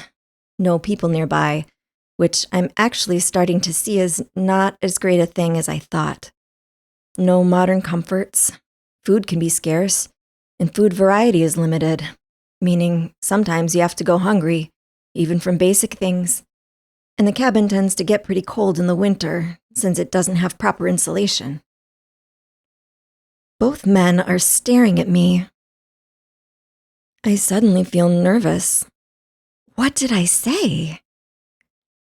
Ezra's mouth pulls into a thin line. Your alpha should have helped insulate your cabin, and he should be making sure you have enough food.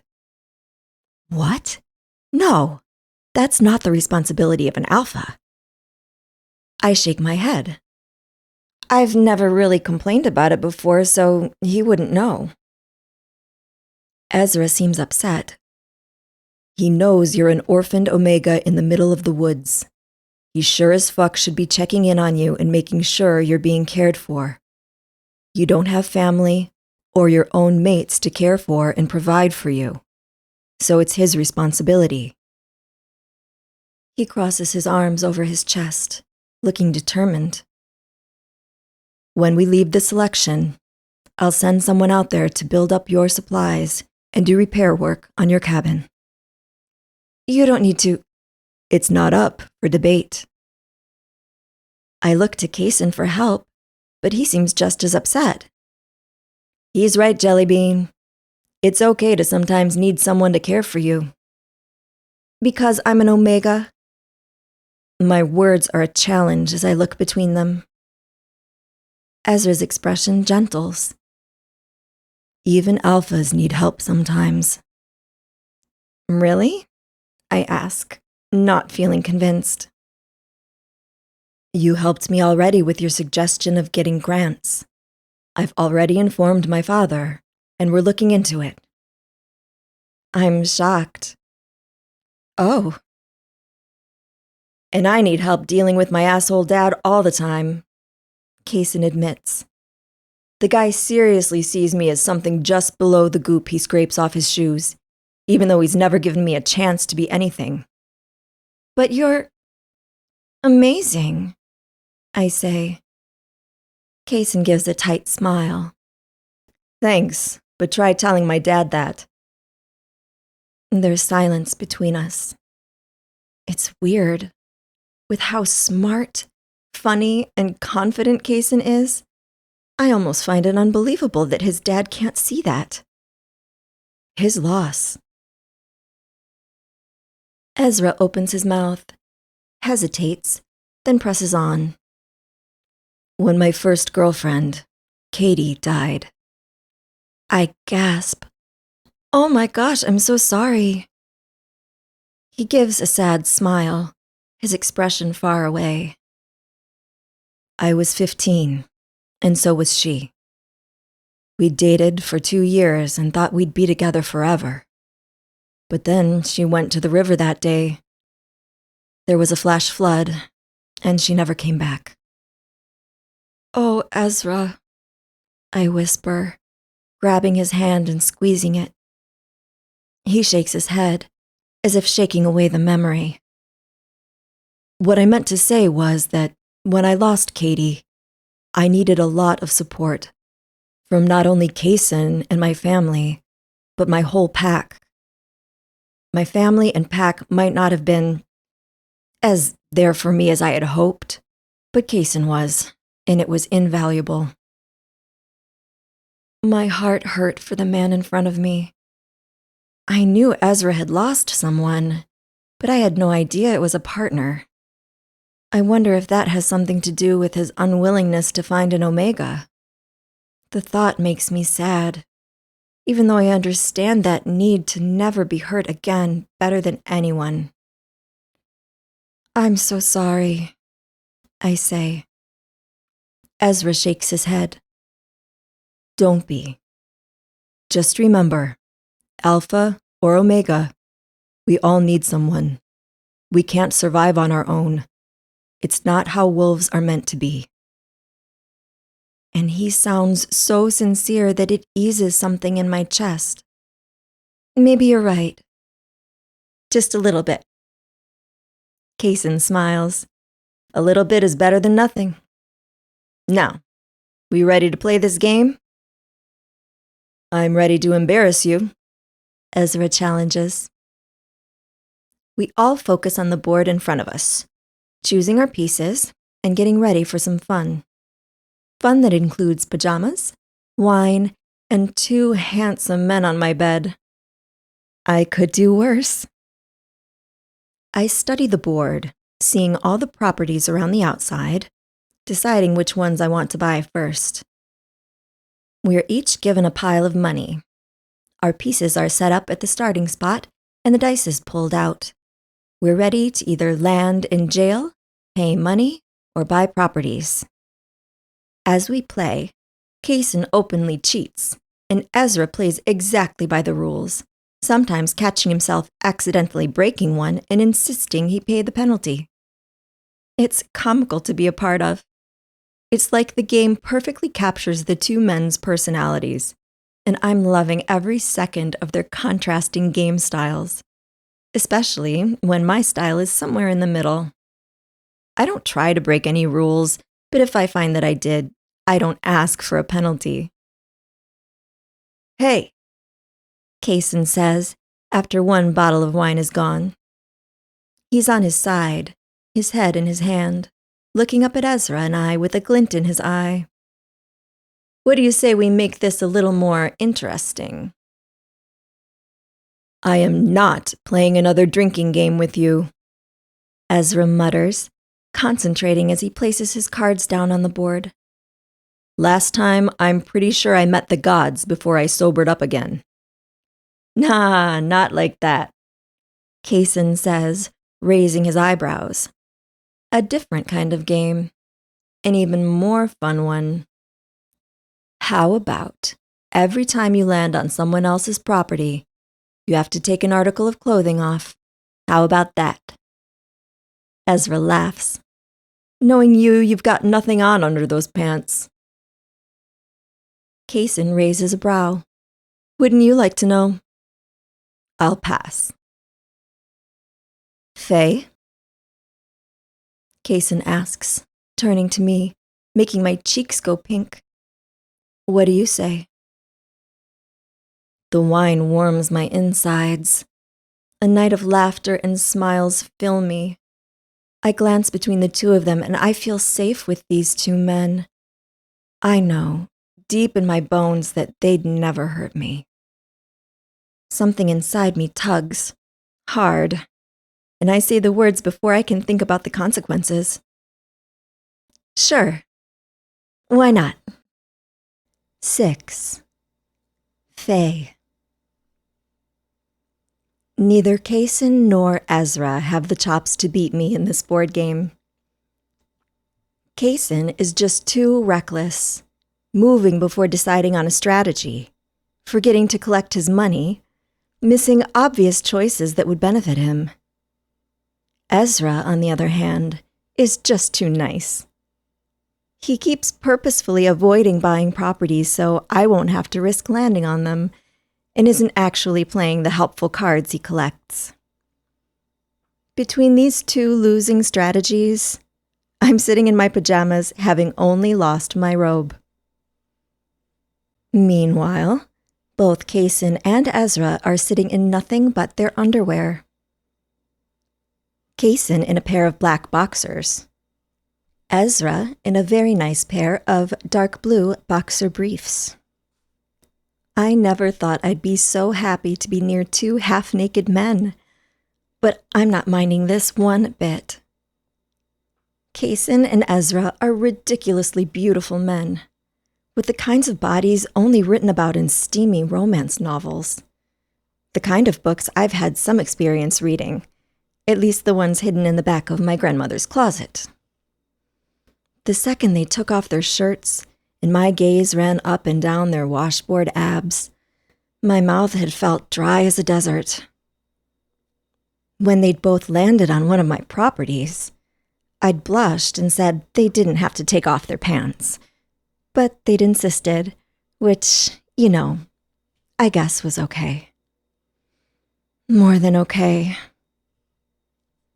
"Well," Kaysen had said, laughing, "I guess you don't have to ask us boxers or briefs." As though that was a question I would ever pose to one of them. I think of the matching set of lace underwear I'm wearing, courtesy of the selection, and blush down to my collarbone. Whatever I do, I need to keep my clothes on. Kaysen passes around our second bottle, and I take a greedy sip, hoping to calm my nerves. It works, a little, as more warmth blossoms inside of me, and I feel the tension in my muscles easing, and my mind working just a tiny bit slower. I'm far from drunk, which is probably smart, but hanging out in Tipsyville is just what I need. "Ha!" Kaysen says when I finally land on one of his properties. "Go ahead, Faye. Lose a piece. I'm hoping for the top, if you're taking suggestions." He raises his eyebrows suggestively, but I just laugh, grabbing my calf and pulling my leg up so I can peel off my remaining sock. I had intended it to be the least sensual article of clothing I could have chosen, but when I glance up at the guys, they're both transfixed, their eyes wide and dark. "I didn't know you were so flexible," Ezra mutters, his voice low. "I stretch every morning," I say, but it comes out so quiet, I'm not sure either of them heard what I said. Kaysen is just staring at me intently, his throat working in his neck, like he keeps thinking to say something, but pulls himself away at the last moment. We keep playing, rolling and moving, the tension in the room growing with every turn. When Ezra lands on one of my properties, his gaze shoots up to meet mine, and I try to look away, but my mind is racing with possibilities. What would it be like to see a man completely naked for the first time? I'm pretty sure every square inch of my skin is burning, red hot. Slowly, he reaches down, taking off the necklace he wears around his chest and setting it to the side, next to his neatly folded clothing. On the other side of Kaysen is the haphazard pile he's been adding to each time he has to strip. The idea here was not for me to see Ezra naked, Kaysen grumbles, slouching down and pouting. I reach out and roll again, just missing Kaysen's property and landing on a bonus square. "Ha!" I say, holding my hand out to Ezra, who's functioning as the bank. "Go ahead, pay up." "I wish you were cheating," Kaysen says, rolling the dice again and groaning when he has to go into jail. "I wish there was an explanation for why you're beating us so badly."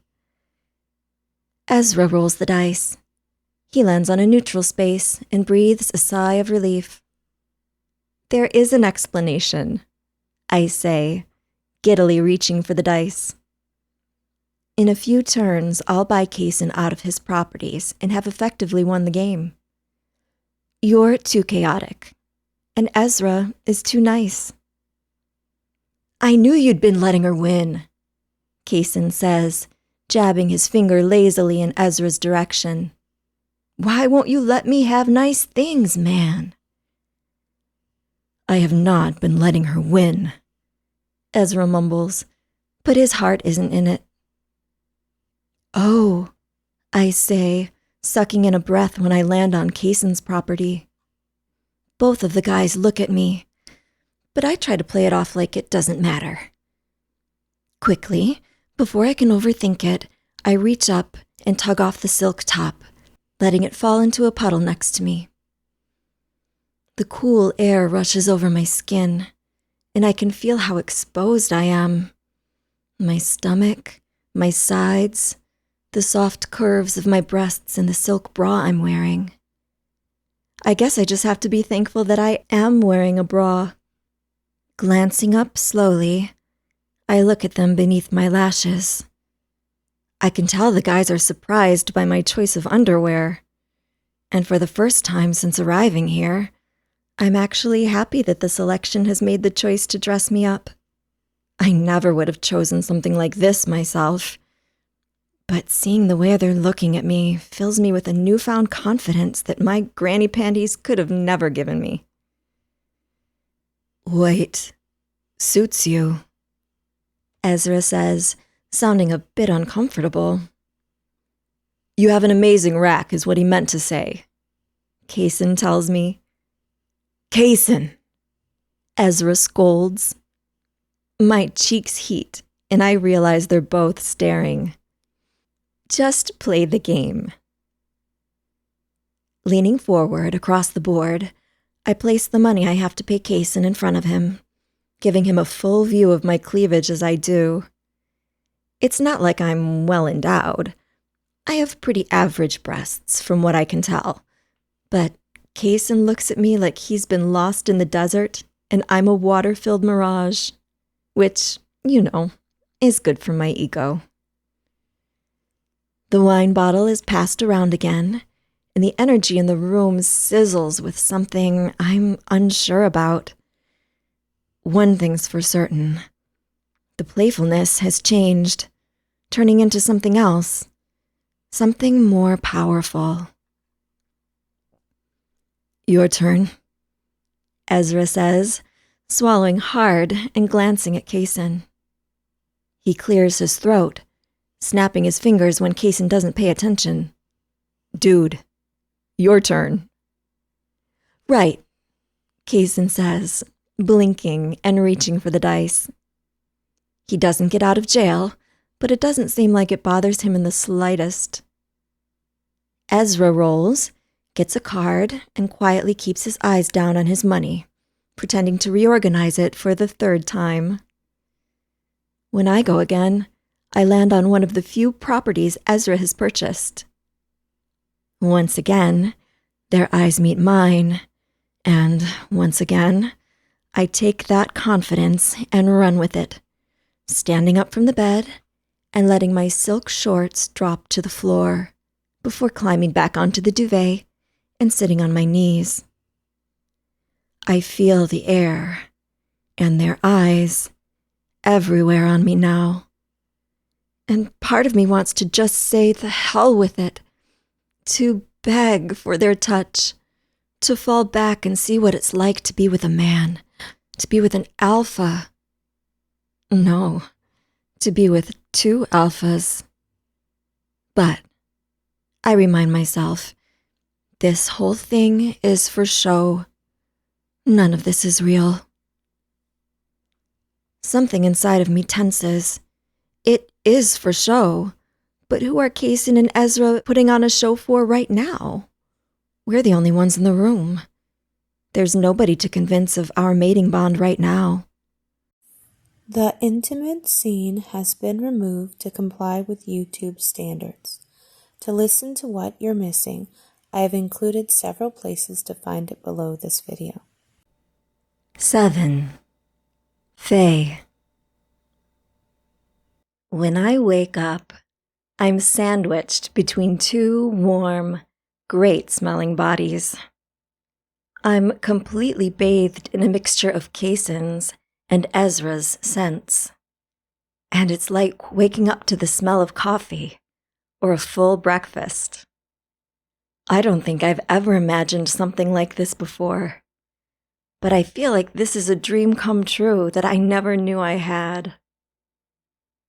It comes to me slowly, but I realize last night was the first time I didn't have a dream, a nightmare, really, about my brother. I slept all night long, dreaming of happy things and feeling safe. It's strange. I forgot what that was even like.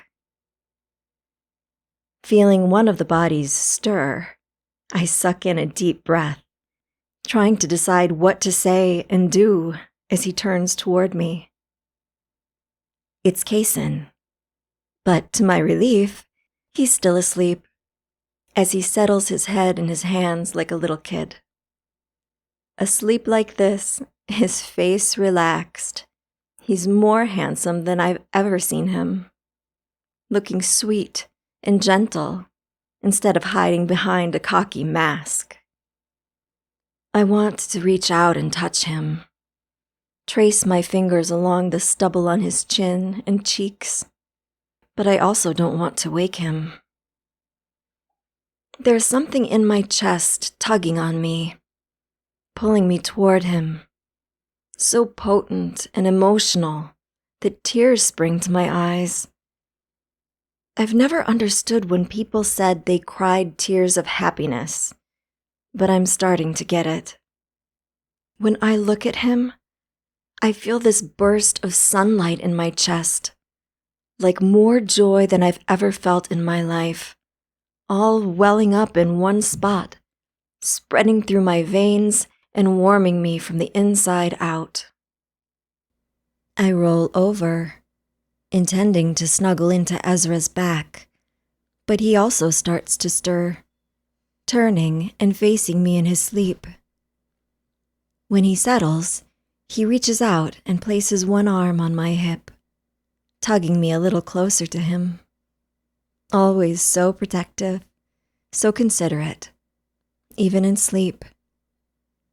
Looking at him, I feel safe, wanted, so cared for and secure. Things that I never thought I'd feel again. I should not be feeling these things for my fake mates, the men who are helping me get away from Kurt so we can all go our separate ways. This is all an act. Kaysen and Ezra have both made it clear they're not in the market for Omegas. And I'm not in the market for Alphas. We all plan to leave this place on our own. So it'd be stupid to confuse this for something real, something long-term. Yet, I can't help but rub my chest. I'm feeling so many things that don't seem to fit into the life of the Fae who arrived at this election. Feelings that have no place in my quiet cabin in the woods. It dawns on me all at once. The connection I feel with Ezra and Kaysen is something I haven't experienced since my brother died. I'd put up such tall, strong walls against my pack, against Adeline, against anyone who tried to reach out, that I haven't felt this kind of tenderness and emotion in a long time. Maybe I'd put a wall around my heart to ensure I would never be hurt again. Maybe because I couldn't handle being hurt again. The strange thing is, that same feeling isn't here any longer. It's like the wall is just gone.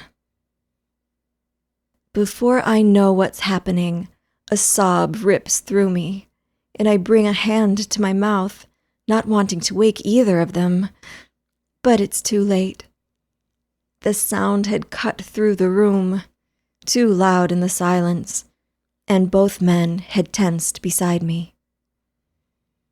In front of me, Ezra's incredible blue eyes flash open, instantly focusing on my face as my eyes fill with tears. "Faye?" Ezra says, reaching out and tucking a strand of hair behind my ear. "What's wrong?" "What is it?" Kaysen parrots, and I feel him sitting up at my back, his muscles tense, his tone saying he's ready to fight whatever is making me cry. But how can I explain what I'm feeling? It's silly. They wouldn't understand. I should probably say nothing, or maybe lie. But I don't know if I can bring myself to do either of those things with them. Sorry, I say, through a hiccuping sob. I'm sorry, I didn't mean to wake you up. Faye, Ezra says, his breath warm and soft against my face. He leans forward and presses a kiss to my forehead, almost like his kiss can chase away whatever is making me cry. I feel Kaysen relax behind me, settling back into the covers and pressing his chest to my back, tucking his head onto my shoulder. I'm sandwiched between them again, feeling supported and protected on all sides. It eases something inside of me, making it feel safe to express my sadness. Sadness I feel like I need to address for the first time since I lost my brother. Talk to us, Kaysen murmurs, sounding more serious than I've ever heard him. He's tracing a finger over my shoulder blade, and it feels so good it could almost put me to sleep. I don't know what it is with these men, but they've made me realize just how good touch can really feel, just how healing it can be. I'm fine. It's just silly emotions, I say, tears rolling down my face, trying to explain myself without making them think I regret last night. Ezra brushes my tears away. Emotions aren't silly. Tell us. We might be able to help. I hesitate, but decide to take the risk. I'm feeling things that I haven't felt in a long time, I admit. After my brother died, it was like there was this big emptiness inside me, like the only way to protect myself was by pushing everyone away, hiding in the cabin, wallowing in what I lost. I realize now that pushing everyone away was the wrong choice. I needed something different, something more like this. Not the sex. Them. Ezra and Kaysen. It just hurts so much, being here with you and feeling the comfort I could have had all this time, that I'd been denying myself. Realizing that maybe letting people in would allow some of my sadness to stop torturing me. You know, Ezra says after a long moment of Kaysen rubbing my back and his thumb running soothing circles over my hip. My father always says that the path winds for a reason. It may feel long and dangerous, but the winding path is a way to prepare us for what's ahead. A sharp turn may just tell you it's time to take a break, or an uphill climb might condition your muscles for a battle you're going to fight. So, everything happens for a reason? Kaysen deadpans, and I laugh a little as Ezra rolls his eyes. If only we could all be as eloquent as you, Ezra mutters. Then, refocusing on me, he says, essentially, yes. Everything happens for a reason. It's not always something you want to hear when you're going through the bad things, but they make you stronger. They give you character, like seasoning on a good piece of meat. People like Kurt, who have had everything handed to them, who have never gone through adversity or pushed through a tragedy, they are lacking a fundamental experience of what it means to be alive. Growing and changing requires pain. Without it, we would not have a reason to deviate. I didn't know you were a philosopher, Kaysen says, which makes me laugh again. Between the two of them, Ezra's comforting and rational speeches, and Kaysen's light-hearted banter, I already feel miles better. There's just something about these two, something I can't quite put my finger on. Also, it's normal to feel a lot of emotions after sex, Ezra says, kissing my forehead again. I wouldn't know, I say, clearing my throat, somehow feeling embarrassed at that fact. Was it that obvious that I was a virgin with anything I did or didn't do last night? Gods no, Kaysen murmurs, his murmurs turning into kisses that send shivers down my back. There's not a single thing about you that I would change. Nor would I. I just don't understand, I say with a laugh. It comes out a little watery from the tears, but they've mostly subsided. I've just never heard of alphas being so tender, so kind and gentle. Are the two of you anomalies?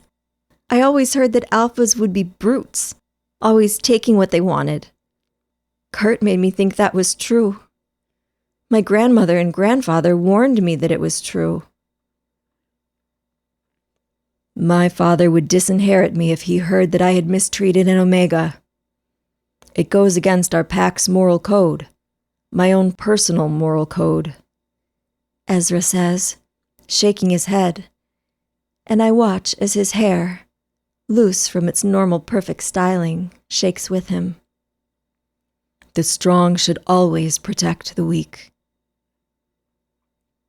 I just don't see how sex could be fun if the other person isn't into it, Kaysen says. Seeing their arousal, how much they want me, is the biggest part of what turns me on. He kisses my neck. I mean, you saw what you did to us last night. A blush blossoms over my cheeks again when I think about the way he'd looked at me last night, and the way I must have looked at him. I remember the sight of him, shirtless, then see him naked now, and put my hands over my eyes. But instead of the image disappearing, I see both Ezra and Kaysen standing completely naked, their cocks at attention, and my blush deepens. You embarrassed her, Ezra says, followed by a laugh. I was just thinking about... I realize what I'm saying and stop. Yes, Kaysen says, drawing out the word. How about you just start with which part of our bodies was doing what? Kaysen, I exclaim, wanting to melt into the bed. Ezra chuckles. Leave her alone. She did enough for us last night. The words just lead to Kaysen laughing. Kaysen and Ezra continue to soothe me, their hands and lips tracing over my body until I'm completely content.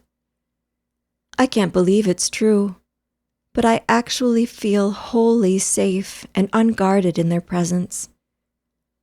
With everything that's happened to me, I'm not entirely sure that's a good thing. I mean, I will be going home alone after this, won't I? 8. Kaysen. I kick my boots off, dropping my bare feet into the water and reveling in the cool sensation as Ezra sits silently beside me. All day, it has felt like my body has been running several degrees hotter. But it's more than that. I feel like I'm walking on air. Like this is the best day of my life. But maybe tomorrow will be even better, as long as I have Faye by my side. It's a crazy feeling, but I can't seem to shake it. Normally, being with a woman once is enough to get the urge out of my system, satisfy the curiosity, scratch the itch.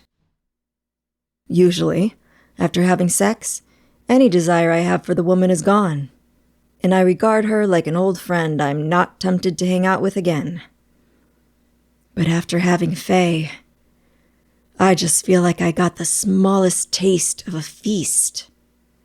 There's so much more to be had, and I'm not even through with the appetizers. It's insatiable. The need to be near her, to taste her, to touch her, to have her. I can't stop thinking about the way she looks, the long, lithe way her body moves, the curve of her hip, how she laughs.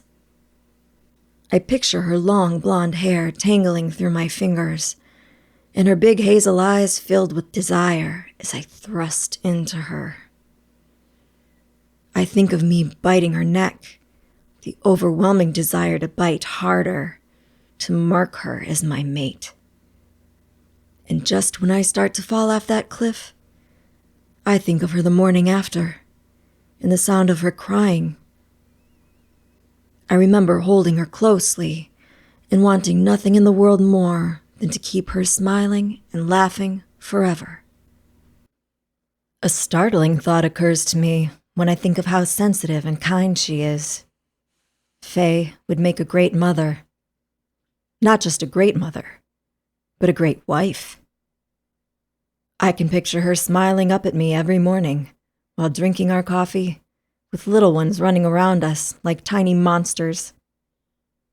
My thoughts turn to my father and my pack, and for the first time, I don't want to just run away.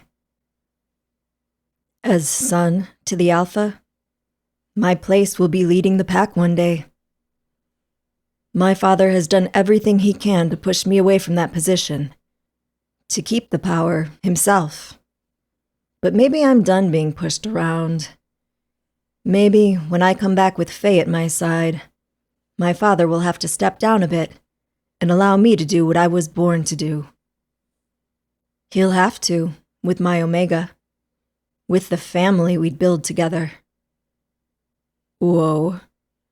I feel like my brain sizzles. I've never thought about something like that before. What's happening to me? Beside me, Ezra seems to be grappling with his own demons, having also kicked his boots off and silently joined me at the edge of the dock. I wonder if he's also running hot after last night, and about how he feels about having shared the same woman together. We'd never done this before, but this meant something. Seeing Faye's attraction to Ezra didn't bring me any jealousy, only made me want to please her further. Like a healthy sense of competition. Like a workplace rivalry that leads to overall increased performance. As much as he might want to deny it, last night was out of this world. It was different from any other sexual experience I've ever had in my life. There was an emotional component that ran through the three of us that couldn't be ignored. After we'd slept with Faye, I'd laid awake for hours, my brain spinning. I've realized that I want Faye as my Omega. There's no denying it. But so does Ezra. The three of us? It just feels right. When I think about my future, I see the three of us together. A unit. A family. But doing something like this is a risk. However, it's a risk I think I might be willing to take. Leaving behind everything I thought I wanted and following a path leading into the unknown. Is Ezra willing to take that risk? Somehow, doing this without him feels wrong. I turn the thoughts of her over and over in my head until I realize I can't keep them to myself anymore. It's killing me that I don't know what Ezra is thinking. Maybe he's not having any of these thoughts. Maybe he doesn't feel the same way about Faye as I do. Have you ever thought about what it would be like to take an Omega? Ezra's eyes snapped to mine, widening. I know why. I'm the last guy on the planet he thought would say something like this. Hell, before I came to this election, I'd been so sure that I'd never want to spend my life with just one woman. Now, I can't even remember what any other looks like. I'm consumed by Faye.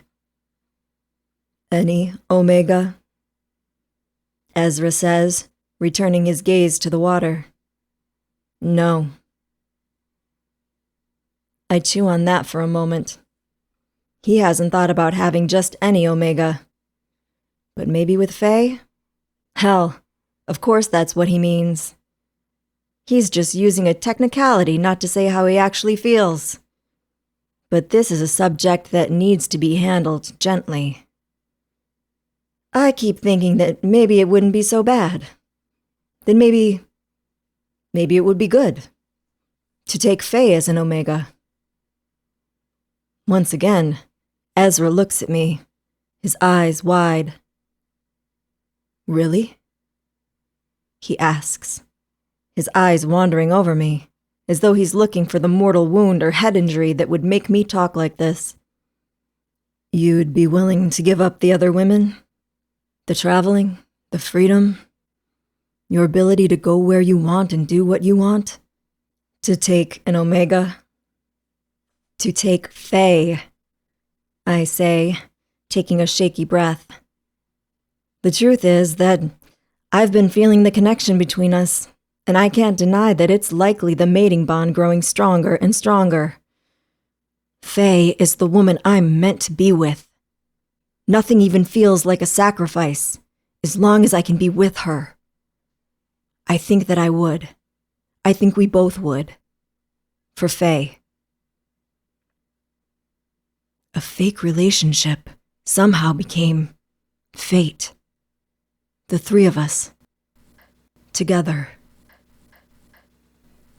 Ezra lets out a long-suffering sigh and scrubs his hands through his hair, letting his head fall forward so his chin is against his chest.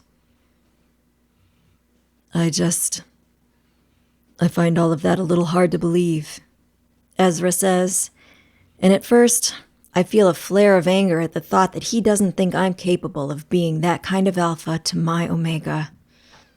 But then, I see the expression on his face. I've seen this expression on his face before. This isn't about me, and what I would or wouldn't be able to sacrifice to take Faye as an Omega. It's about Katie. Whatever he says next, I can't take it personally. Those inner demons are chewing him up and spitting him out.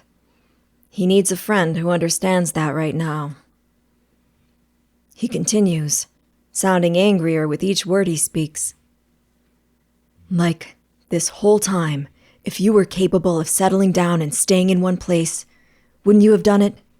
To help the pack? I always assumed that this was just how you were. I blink at him as he continues, waiting for him to get it all out of his system. We have commitments, he says, gesturing with his hands, and I don't fail to notice the we. He's thinking about himself, what it means if he ends up with Faye. We can't just make a choice like this out of nowhere. Like everything going on with the crops, with the river, with the board elections, there's too much going on back home to handle a new relationship. An Omega. He's kidding himself. I've spent a lot of time with his pack. If he brought home an Omega, everyone would be thrilled. They've hated watching their golden boy struggling after the loss of Katie. The day she was found having drowned in that flash flood, a part of Ezra died that I think has stayed dead. Until Faye. He could easily go back home with her on his arm and, for once, have someone at his side to help shoulder the burden of leadership. Maybe with me at his side too. Hey, man, I say, rubbing my hand on the back of my neck. But he keeps going. You wouldn't know, because you're never there. How could we possibly take on a mate? It's so overwhelming as it is. How is my father going to react when I return home with yet another mouth to feed? And if we start having kids, it's just... You don't have the same expectations. You get to do whatever you want. So of course, taking on an Omega seems like a good idea. Your people aren't starving, Ezra. One more mouth to feed is nothing, and everyone would be happy if you found yourself an Omega. He punches his fist into the wooden dock. And what? We would all move into the town between our pack lands and just rule together? With Faye at our side? Come on, man. You'd run at the first sign of responsibility. She'd get pregnant, and you'd just... Ezra, don't take this out on me, I tell him angrily, breathing hard. I would never commit to Faye and then abandon her. I would never walk away from our kid, and even he knows that. He knows after my shitty dad, I vowed to be the kind of father I always wanted. He's saying these things to hurt me, not because he believes them. Take what out on you? You know what I'm talking about. I really don't. Ezra snaps, turning to me, his eyes looking wild. Enlighten me. You know, I say, reaching out and putting a hand on his shoulder. It's okay. It's okay to have feelings for someone else. The statement hangs in the air between us, and Ezra lets out a long, shaky breath, his gaze rising up and out over the water. I know he's thinking about her, about how fucked up the entire situation was. Katie had just gone out for a swim. It was a day like any other day. She'd asked us to come, but we told her we couldn't. It didn't seem like it'd matter, and then the pack had come running, and Ezra lost everything. I was there with him, and I wish more than anything that he didn't have to go through something like that.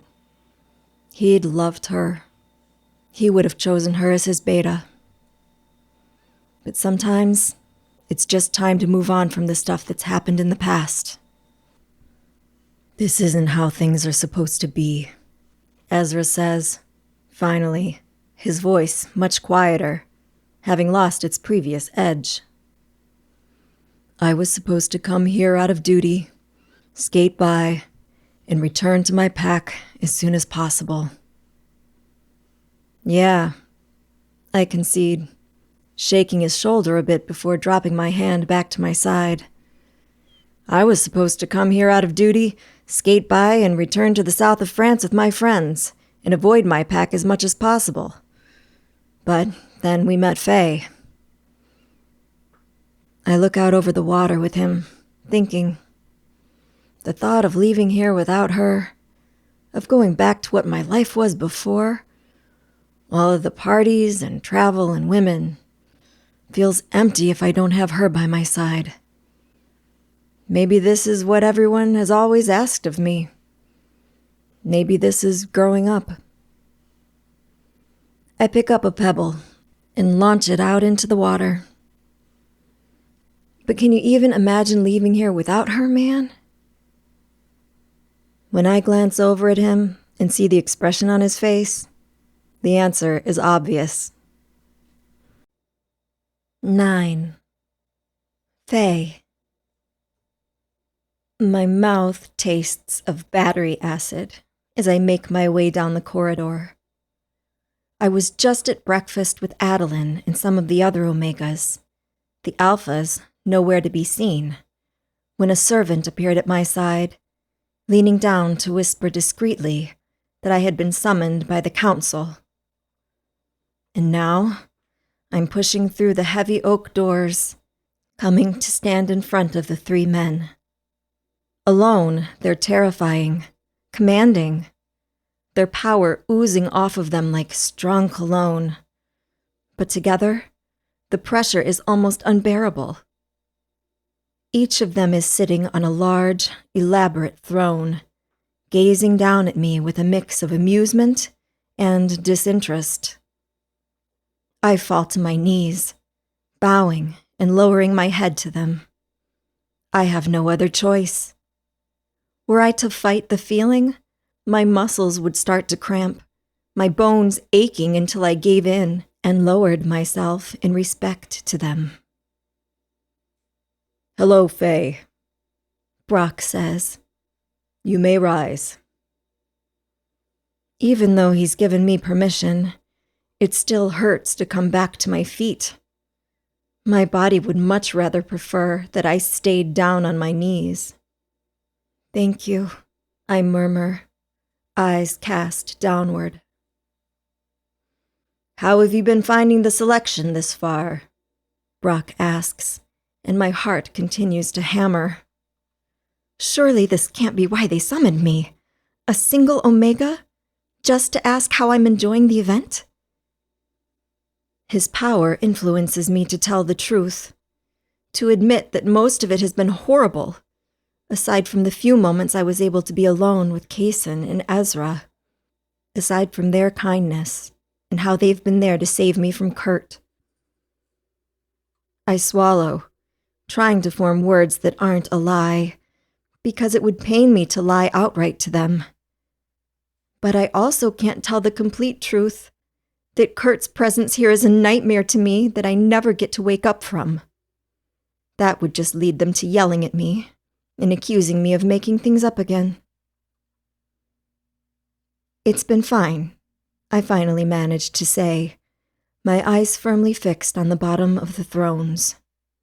I can't bear to lift them any higher. "Just fine?"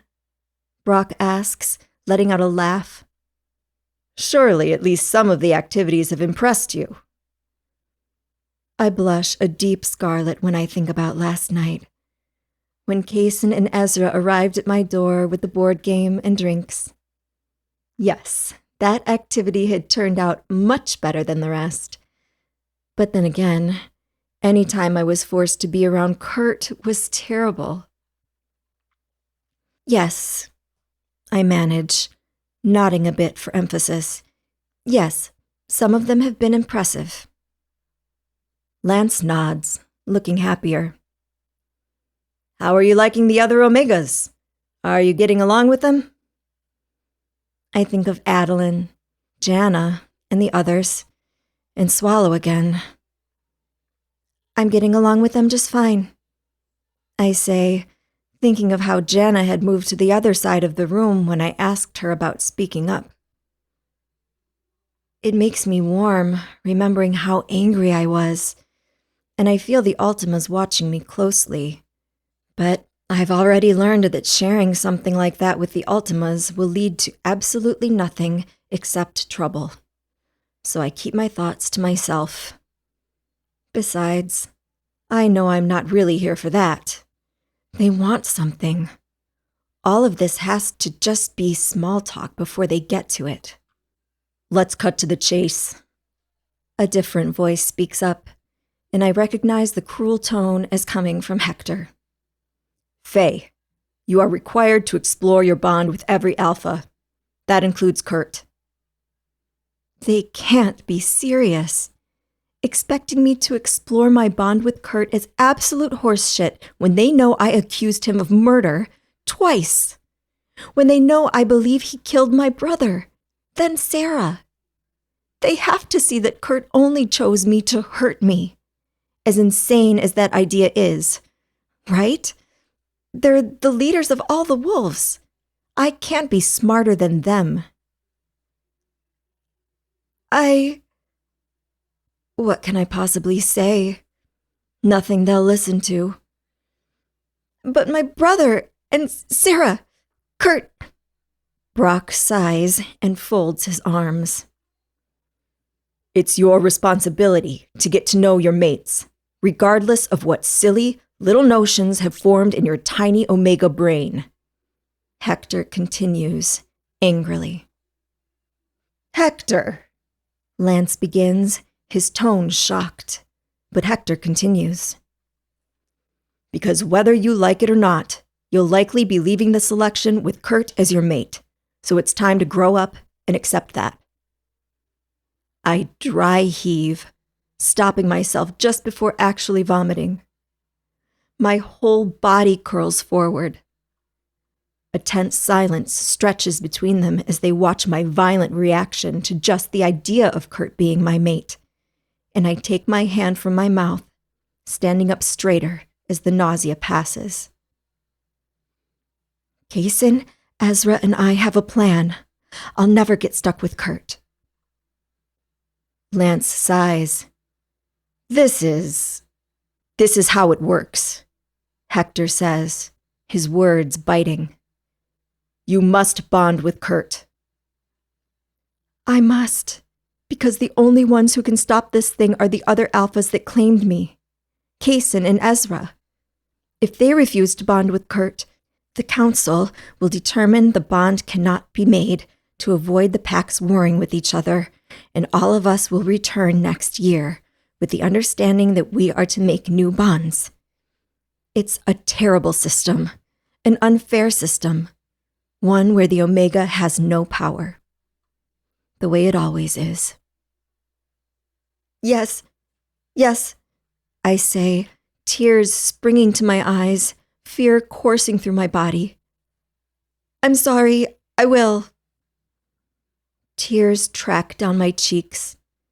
I have to obey the Ultimas. I have to keep my thoughts to myself.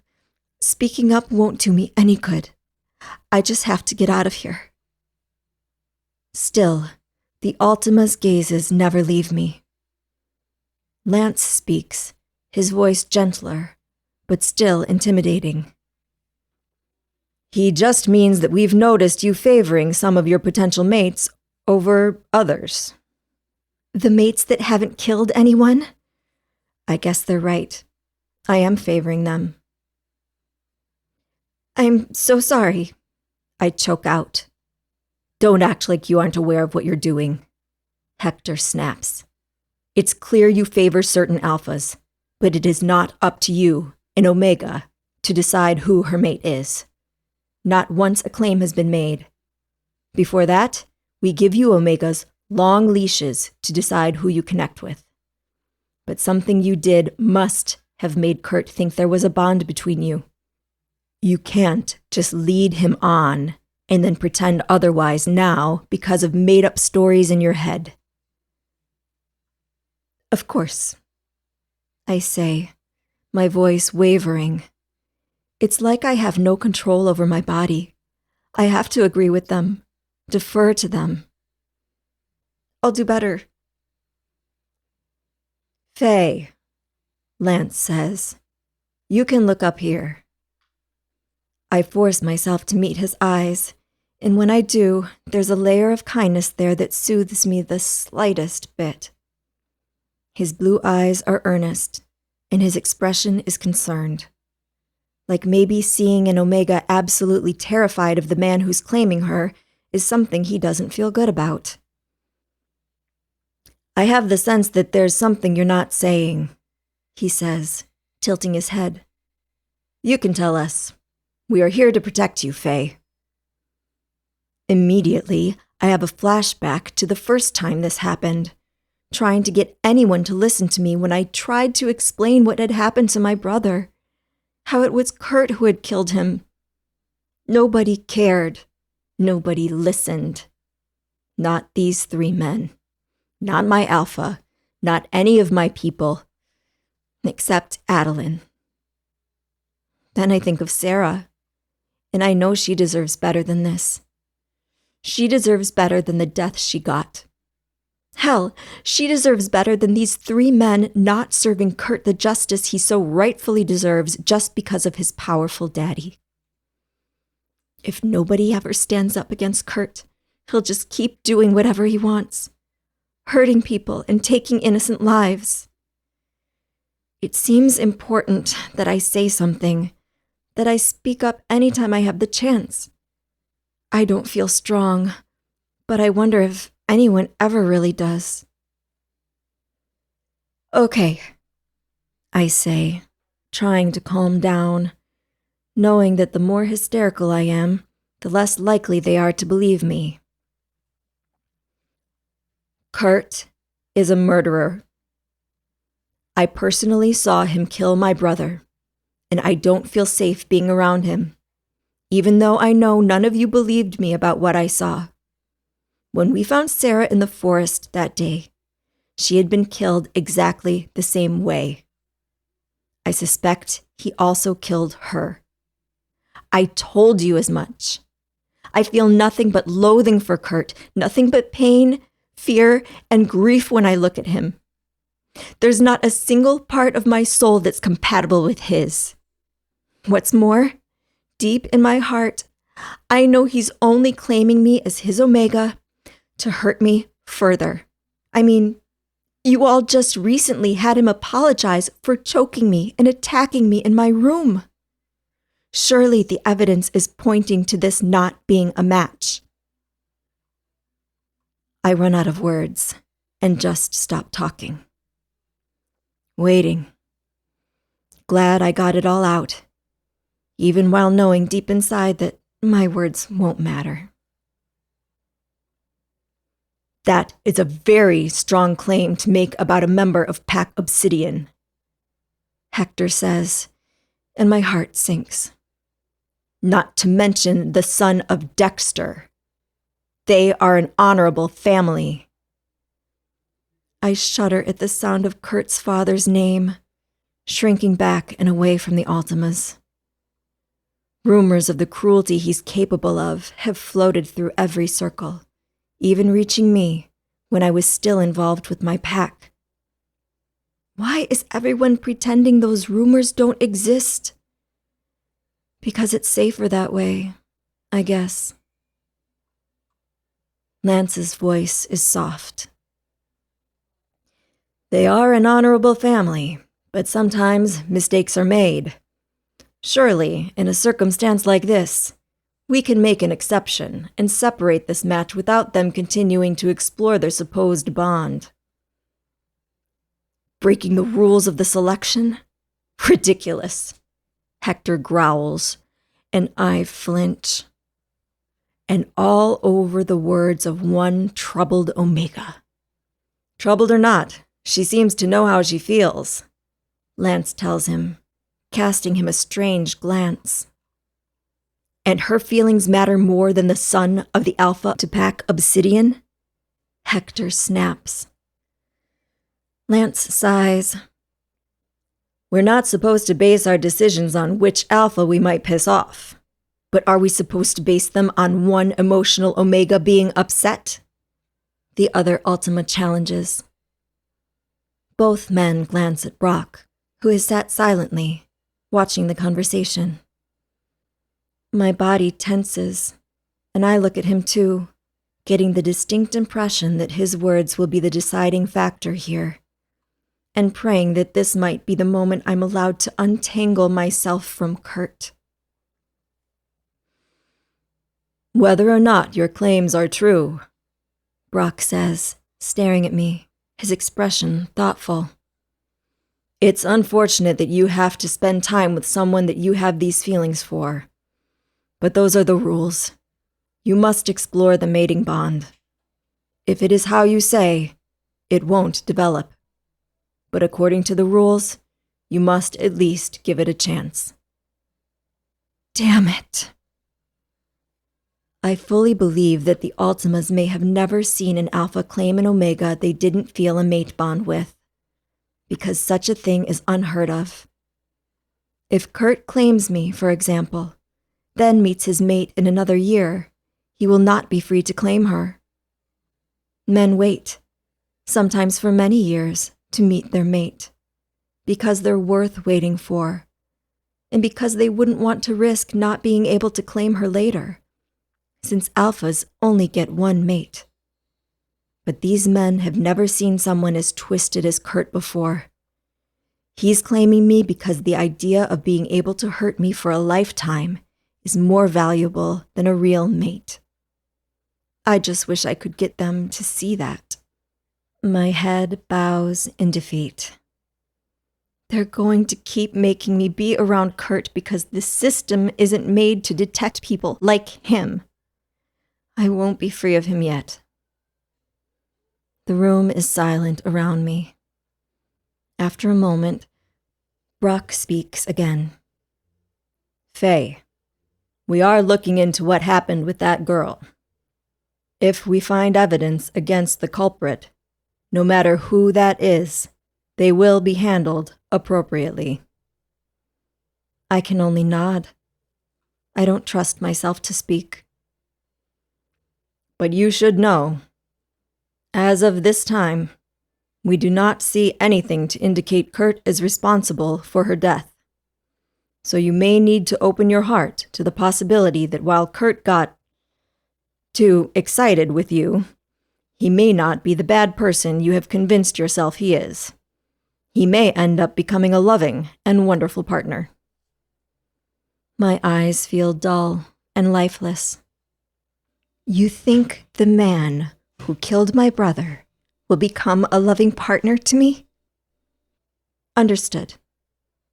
Faye, Lance says gently, but he says nothing more. If I wasn't in front of them, I'd laugh at the absurdity of Kurt becoming a loving and wonderful partner. My gaze finds Brock's, and I can see it in his eyes. Even he doubts his own words. Even he doesn't think Kurt is as wonderful as these men seem to be making him out to be. Explore your bond with Kurt, regardless of how you feel. That's an order, he says, leaning back. My entire body deflates with relief the next time he speaks, his voice echoing through the room. You are dismissed. 10. Faye. The meeting with the Ultimas felt like 1,000 years ago, but in reality, it'd been less than an hour ago. Immediately upon reaching my room, Adeline had been waiting outside my door to tell me that all the Omegas had to find baskets for the next event. Baskets that had been placed randomly around the castle. My heart had sunk. I'd needed a few minutes to myself to decide how to handle what the Ultimas had ordered, but I guess that wouldn't be happening. I wasn't sure what the Ultimas would be doing to us next, but I wondered how I would make it look like I was including Kurt without actually including him. It'd be tricky. I couldn't be openly defiant, but I also couldn't handle being near him. What am I supposed to do? So, she begins, choosing to start heading up the stairs. How did the game night go? I blush, remembering how exactly game night had gone. Well, the guys chased Kurt out of my room, which was a relief. So I just played with Kaysen and Ezra. A smile teases the corners of her mouth. And how did that go? I feel like I could melt into the floor. It went well. I learned a lot of new things. She opens a door at random. Like what? Does she know? No way she knows. Like that Kaysen plays recklessly, and that Ezra follows all the rules. That can't have been a surprise to you, Adeline comments, choosing another room and glancing in, but there are no baskets in sight. No, not that, I admit. Adeline spins on me. So? What exactly happened? You're obviously embarrassed about something. I take a deep breath, deciding to be honest, knowing that I need to talk to someone about this. We decided to turn the game into a strip game. Oh boy, she says, her eyes brightening. And how far did things get? I mean, Ezra and Kaysen are pretty hunky dressed. I imagine they got hotter with each piece of clothes they removed. My face is on fire. Right. So, how far did it go? She's bouncing on her toes. I hesitate, then say, far. There's glee in her expression. She lifts her hands, palms facing each other, just a few inches from each hand. Tell me where to stop. She keeps separating her hands further and further to indicate the size of their dicks. When they get super far from each other, she says, "No way!" I laugh with embarrassment. I'm not doing this. I'm starting again, she says, then starts drawing her hands slowly apart again. I wave when she reaches the right point. She looks down at where her hands are, and her eyes widen. Holy shit! This is mortifying, I say, then continue looking through rooms. And how was the sex? Sex? The word comes out a squeak. Then I regard her suspiciously. How do you know? She lifts a brow. We're shifters, Faye. You smell like you spent the night being fucked by them, up one side and down the other. Oh shit. The council must have been aware of that too. Is it that obvious? She winces. Maybe only because I'm so close to you and know your smell. I'm sure no one else will be able to tell. Well, this is mortifying. So, how were they? I take a deep breath and the words just rush out. They were amazing. And it was your first time, right? I nod, feeling embarrassed. She squeals. Your first time and you got to be with the Cadillac of men. The fantasy of all women. You lucky bastard, you. It's impossible to ignore the heat flaming my face as I open another door, not spotting a single basket. So, does this mean that the three of you are... She lowers her voice and looks around. Really together now? I freeze, and our gazes meet. Something inside of me feels achy and raw. No, we're still the same. We just had a little fun. It didn't mean anything. To you? Or to them? Both, I say, feeling uncomfortable. Are you sure? She asks, looking doubtful. I hesitate. Am I sure? I don't know. I have my cabin, my plan, and they have their lives to go back to. It's okay if you've changed your mind, she says. Love has a way of changing things. They didn't say anything about changing their minds, or about love, I say. And how do you feel? How do I feel? I don't mind. I just know that my plan is simpler than any situation that involves them. I don't need any complications. She lifts a brow. None of that suggests you don't want to be with them. I sigh, opening a door. I spot a table full of baskets and head towards it. All I know is that there's no point in wanting them if they don't want me, especially when my cabin and my plan makes so much more sense. I mean, what would life even be like with them? Would we live on Ezra's pack lands because Kaysen can't stand his dad? Would we help him run things and build a family near his own family home? Would Kaysen's dad slowly see Kaysen for what he is, and then we'd be helping to run his pack too? It seems like you've thought about this, Adeline says. I glance at her in surprise. Have I? I didn't realize I had. Do you think you could be happy with them? The answer is surprisingly easy to find when I think about all the laughter and fun I've shared with them. I do think that I could be happy with them. Then, maybe tell them how you feel and see if they feel the same way, she suggests. I stiffen at just the idea. Kaysen and Ezra have been honest with me from the very beginning that they don't want an Omega. I would be being ungrateful for the sacrifice they made pretending to claim me if I suddenly started wanting more from them. No, I won't say anything.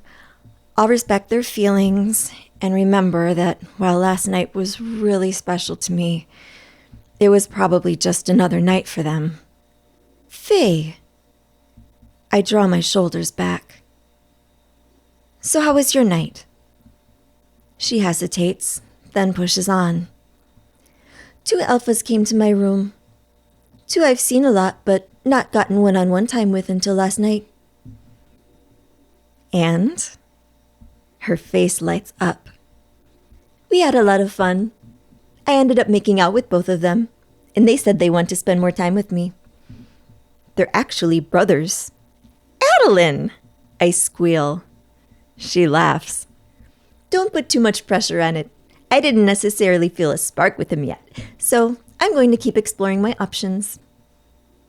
That's still fun, I say. She grins. It is. We select our baskets and head out of the room, going back to the stairs. My thoughts swirl with every step. Some strange fantasy plays in my mind of Kaysen and Ezra suddenly claiming me. For real. And my life completely changing. Being safe with them. Forming a life with them. Maybe even a family. But the fantasy fades when real life rears its ugly head, and I remember the way every girl fawns over them. Me falling for them is hardly a shock. Them falling for me would be. We walk down the stairs in silence for a minute before she says, "And how did the meeting with the Ultimas go?" This I can talk about. They basically lectured me. They said they've noticed I'm not giving Kurt a fair chance and they expect me to. It was basically a threat to include Kurt more or face the consequences. Ugh, she says, wrinkling her nose. I shake my head. I just don't understand.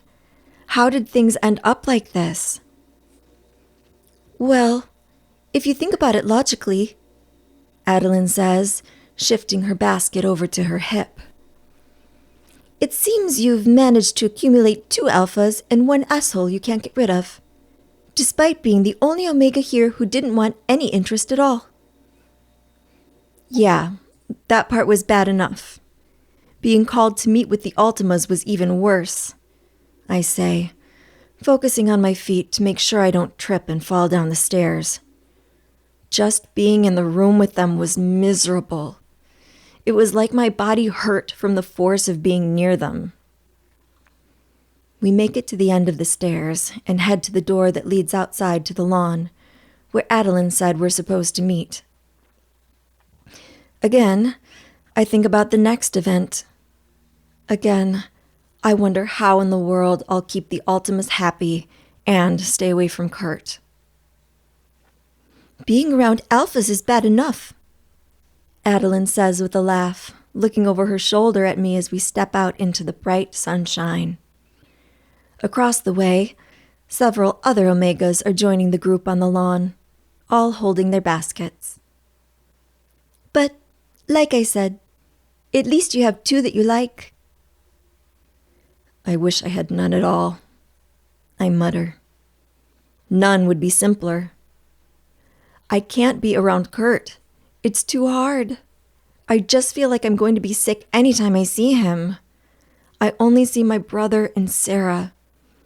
The worst part is just that he keeps getting away with it. And for what? I'm hoping just to avoid him for the rest of the time. Faye, Adeline says gently, knocking her hip into mine. You know that you have to spend time with him though, right? I mean, not only did the Ultimas literally personally tell you that you had to, But it's also the only way that you're going to prove there's no connection between you and him. If you keep avoiding him, there is no way to prove that it doesn't exist. Just hold on. Play the long game. Keep being brave and show that asshole that he's not going to shake you. I open my mouth to tell her that I'm not quite sure I'm capable of that, but we've already reached the others. Several of the Omegas turn, squealing and folding us into their group. A few of them look over at me, giving me strange looks that I don't understand, but I try to ignore them. One of them starts talking a mile a minute at Adeline, who jumps right in, talking just as quickly in return. As the Omegas talk and gossip, I try to pay attention, to distract myself from this next game and from dealing with Kurt. It doesn't work. My anxiety slowly rises. Eventually, the alphas come pouring out of the castle, jostling each other and laughing. All the men are smiling. Everyone but Kurt, who lingers in the background, glaring at everyone. The crowd of men parts as Brock walks through them, his head held high. Silence spreads as he approaches, and all the Omegas lower their heads, waiting. "Good afternoon, everyone," Brock says from the center of our two groups. "Today is another beautiful day here at the selection." This Ultima, unlike Lance, speaks formally and to the point. But unlike Hector, he isn't a dick about it. "Some major changes will be occurring soon. The first of which is that the Ferals will be joining the selection activities." Some people grumble. Others look excited. But mostly, people look worried. It all depends on their experience with Ferals. Not that I blame anyone for their mixed reactions. Ferals are wolves that do not have a pack. Sometimes Ferals become Ferals by being thrown out of their pack for seriously poor behavior, while some Ferals simply have the misfortune of being born to feral parents. Still, Ferals are welcome at the selection, where they are given an opportunity to be reconnected to a pack through an Omega. If a Feral chooses the same Omegas as other Alphas, they will be added to the Alpha's pack as mate to the Alpha's Omega and Alphas, recognized by the pack. It's a chance at a new and better life for them. Most Omegas tend to be scared of Ferals. Since they live outside the laws of the packs, they are seen as wild and dangerous. Unless, of course, one of their parents was feral. Alphas tend not to want to be linked to them because they complicate their pack life. I, for one, just want to avoid them. If I find alphas frightening, the last thing I want is to be near ferals. I can't imagine much worse than being tied to them, except for being tied to Kurt. He's definitely worse. But we don't need to focus on their arrival right now, when there's the next event to enjoy. Today's activity is gathering together. Berries, mushrooms, whatever wild produce you can find and collect. Work with your potential mates to find what you can in the forest.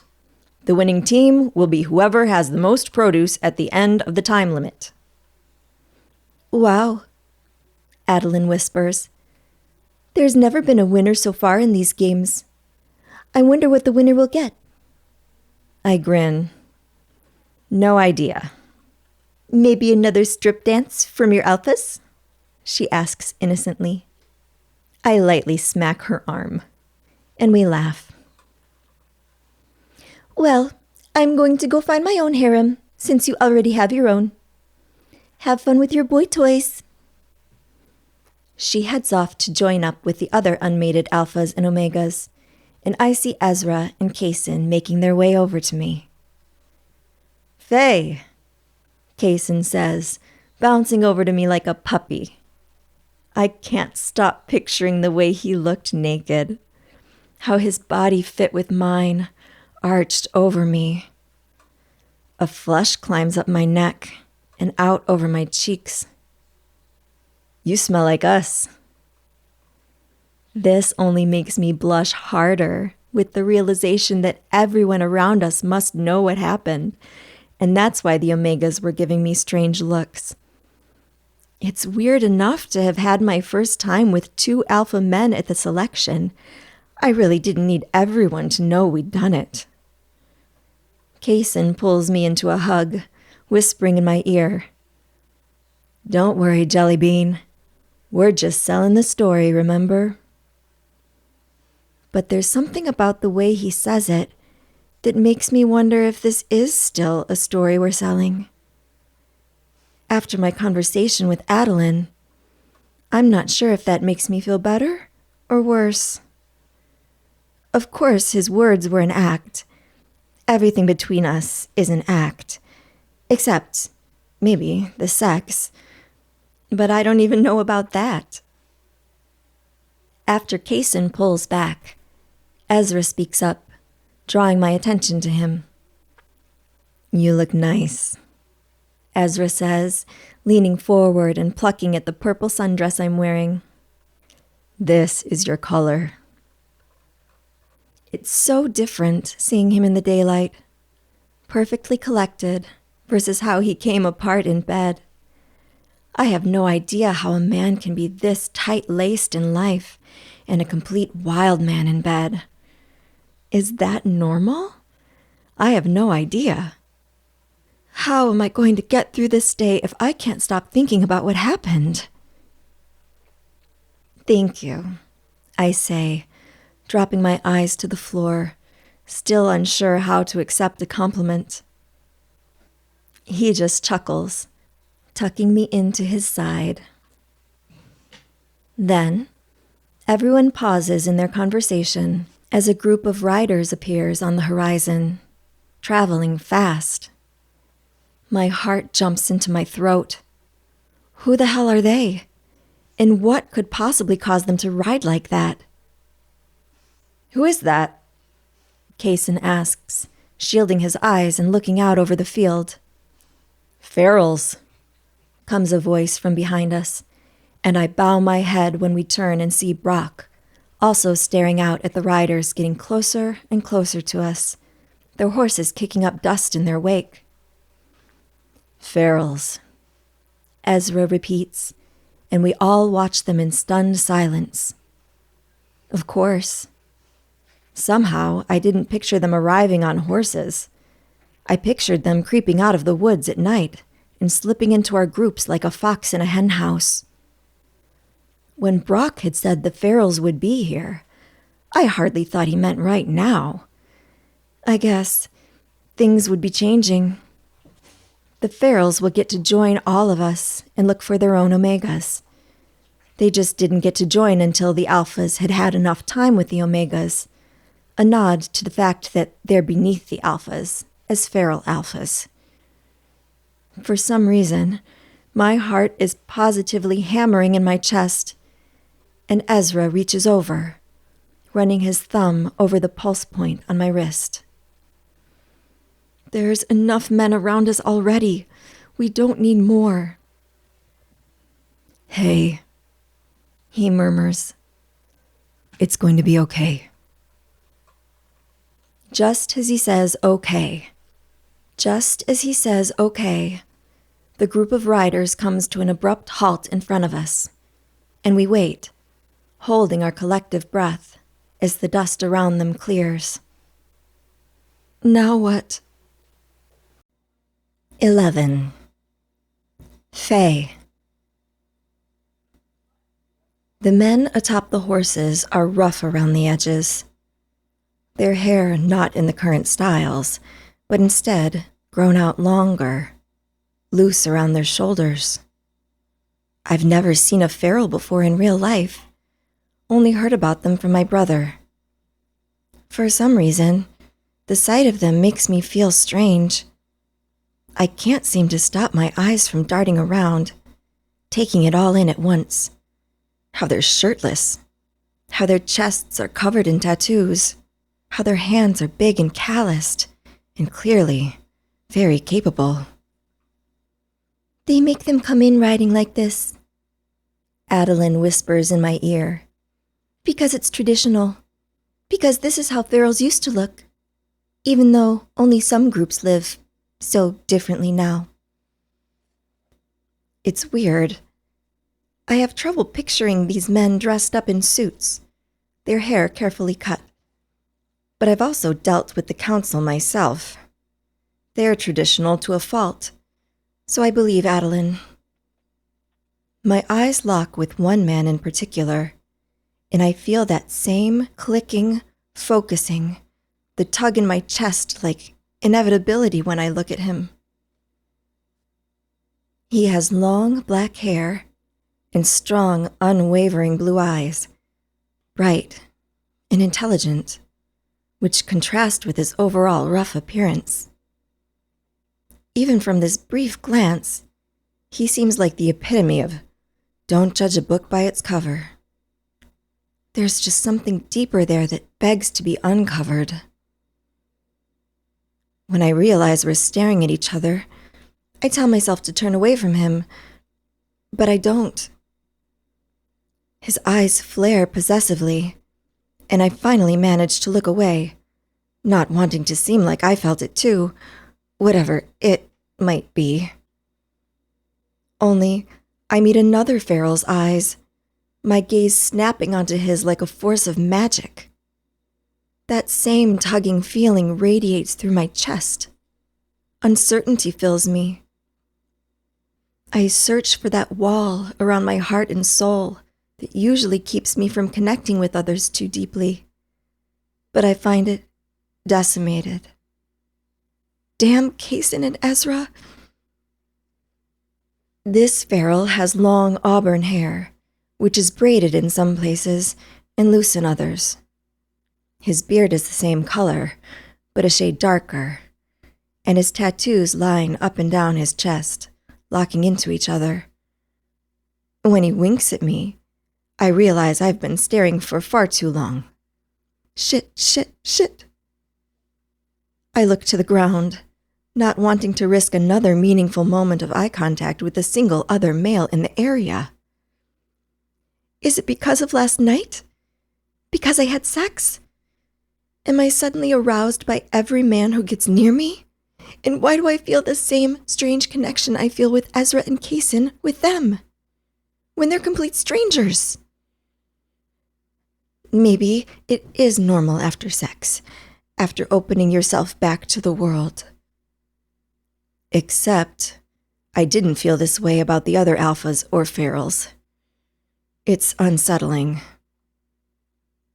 I feel Ezra and Kaysen looking at me curiously, and decide that it's just safest to keep my gaze trained on the ground. There's something different inside of me, something that was closed before, and it feels like the two of them have opened it. I just don't know if I'm happy about the way they've changed me. You. My gaze jerks up.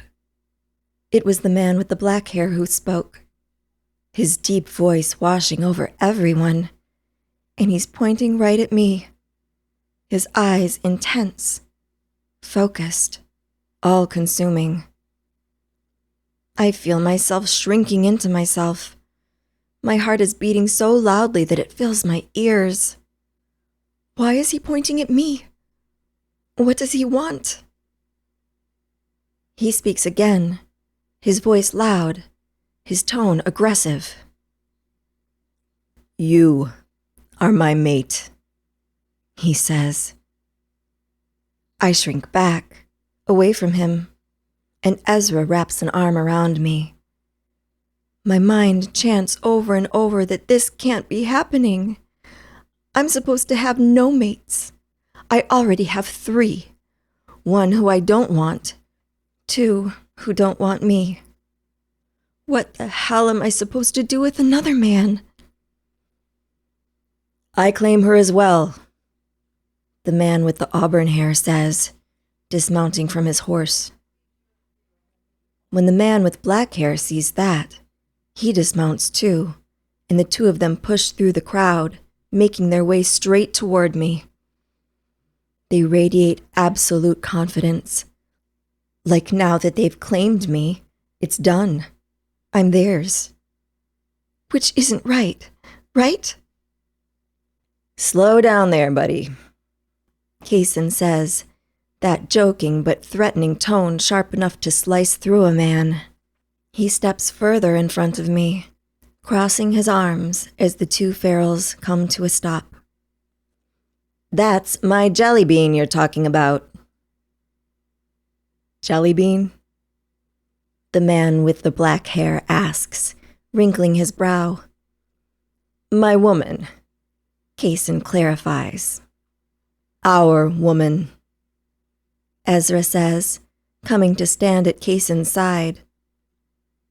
And you may want to slow down before claiming anyone.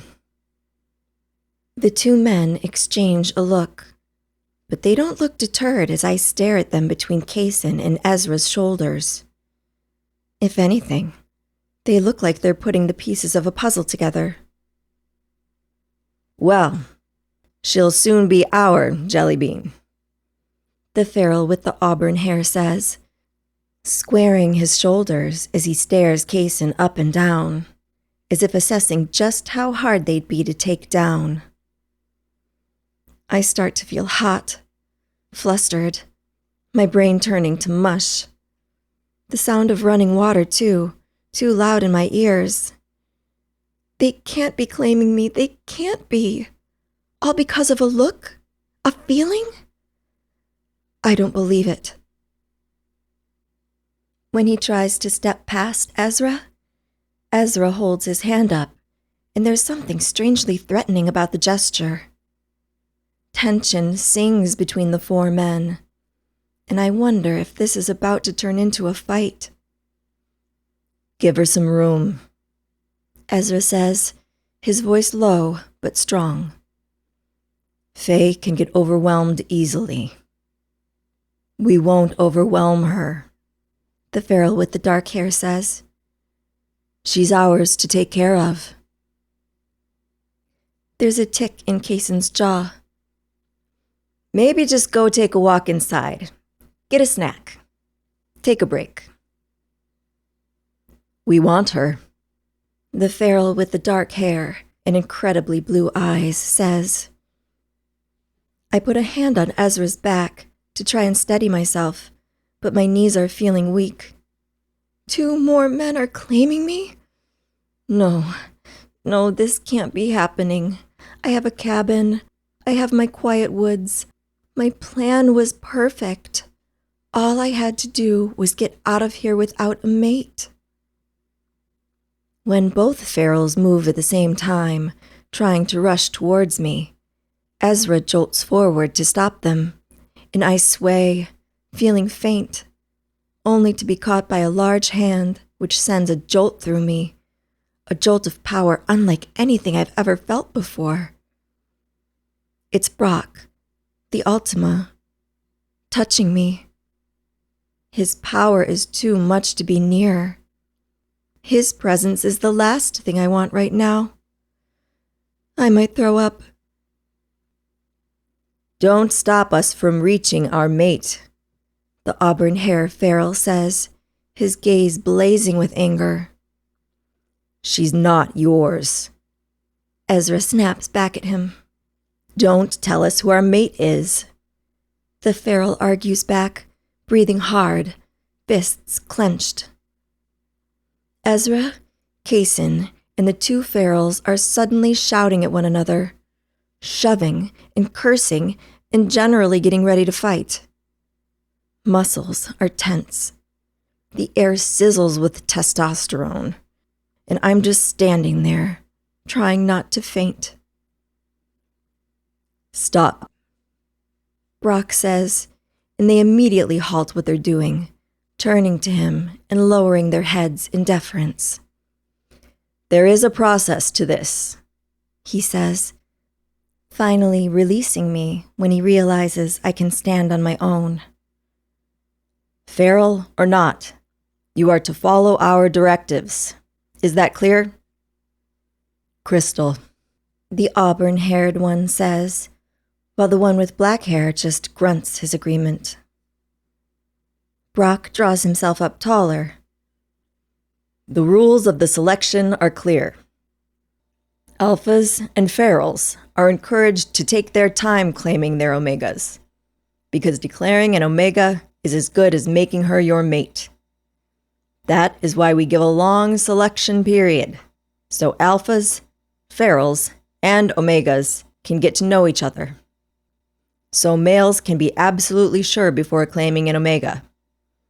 But after a claiming, the only way a bond will not work is if all the males claiming the omega cannot bond themselves, which is why even after you claim a mate, you will remain here until the end of the selection. So, are you certain you want to claim this omega within moments of meeting her? Are you that certain she's your fated mate? Yes, the dark-haired feral says without hesitation. The one with auburn hair looks at me and smiles. Absolutely. Brock sighs, then continues. Then we should go on to the next important part about males interacting with females here. Omegas are the most delicate of us, easily frightened, weak constitutions. We are to cherish and protect them, as they are the backbone of the family, our means to continue our bloodlines successfully. If you don't honor them, you'll be removed from this selection. Understood? All of them, including Kaysen and Ezra, mumble their agreement. But I can't help but wonder where this attitude was from the Ultimas when I had bruises from Kurt's hands around my neck. If only he had come after me in broad daylight, like the ferals. But Kurt is far too clever to do something like that. The four men's gazes are swinging from Brock to me, like no matter what Brock is saying, their goal is to still get to me, or to keep the two men from me. Brock might be able to command them into obeying him, but it's clear the problem isn't really solved. Brock continues. This Omega may be your mate, but she is to be handled like a person and not as an object. Do you understand? There's something in the air, a warning or a threat. I'm not sure. Oi, the auburn-haired one says. We're feral, not deaf, man. The entire field goes silent as everyone waits to see what Brock might do to someone who dares to speak to him that way, and especially a feral. After a tense moment, Brock just lets out a low chuckle, which makes a few others let out stress laughs.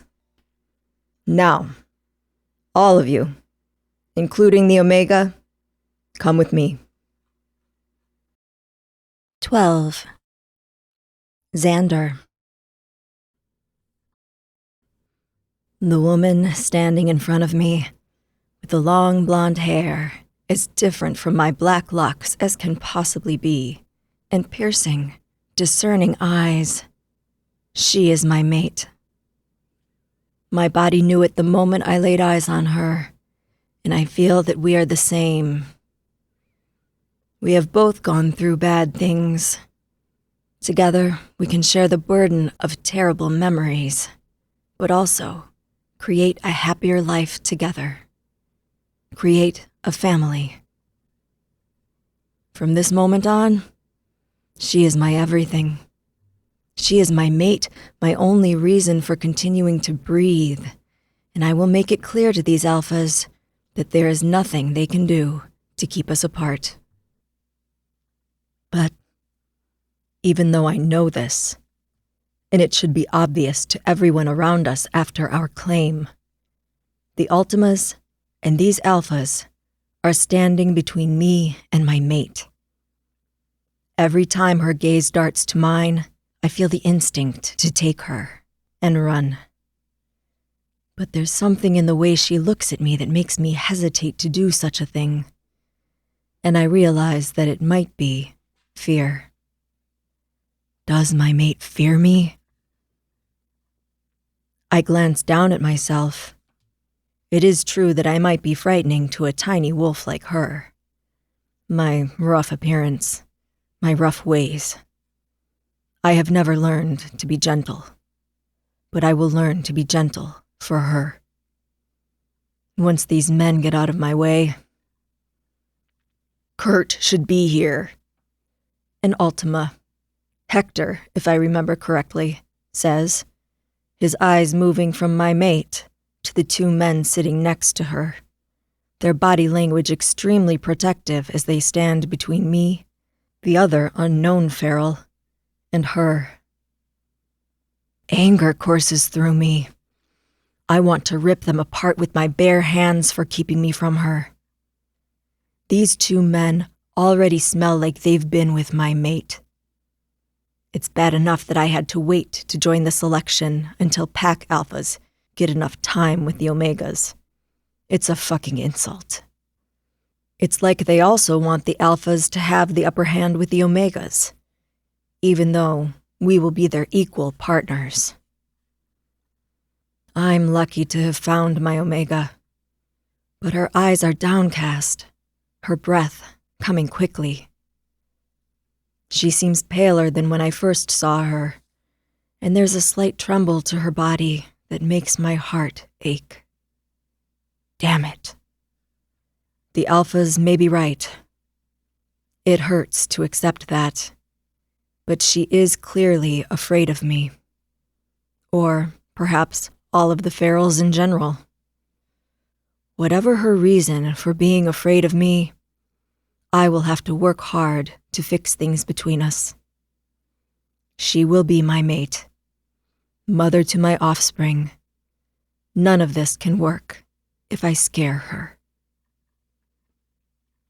Kurt chose not to come out with the alphas today, another Ultima says, and though I'm not familiar with them, I think this one is Brock.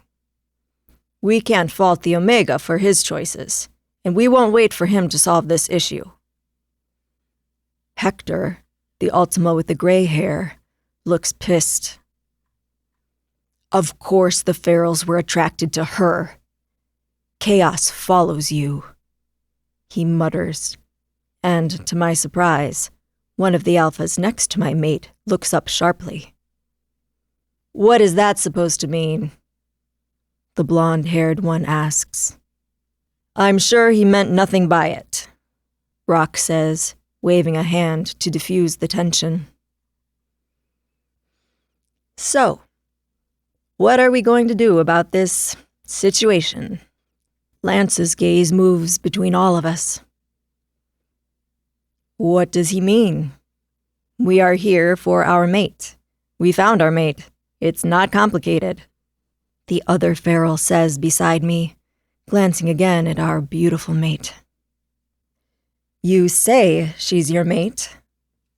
The big blonde alpha says, his mouth curling into an angry smile.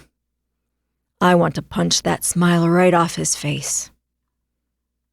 Regardless of how badly the ferals handled their introduction to the Omega, Brock says, his tone measured.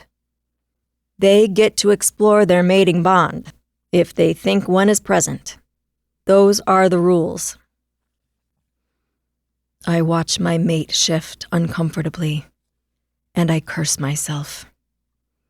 I may have come on too strong, but I can show her that I'm not what this society thinks of me. I struggle with words, but I can show her through my actions that she couldn't ask for a more loyal mate. The other alpha mutters something about the Ultimas and their rules, but the Ultimas pretend not to hear it. If I heard it, surely they did as well. Regardless, two angry alphas will not stand in the way of my connection with my tiny mate. Faye may need some time to get used to these ferals, the dark-haired alpha says, disapproval in his voice. Faye. Her name dances through me, and I hold it close to me, like something precious. This is the name of my mate. This is the name of the woman who will bear my children. You will not stop a mating bond from forming, Hector says, pointing from one of the alphas to the other, his voice dripping with condescension. With these ferals or with Kurt of Pack Obsidian, if a male feels a connection with an Omega, he gets to explore it. You are not above the rules. No one is above the rules. He cuts his eyes to us, like we're supposed to care about any of this process. Tell the bastards the woman is ours. No more needs to be said. Kurt will not be bullied out of this mate bond, Hector says, sneering, making me curious.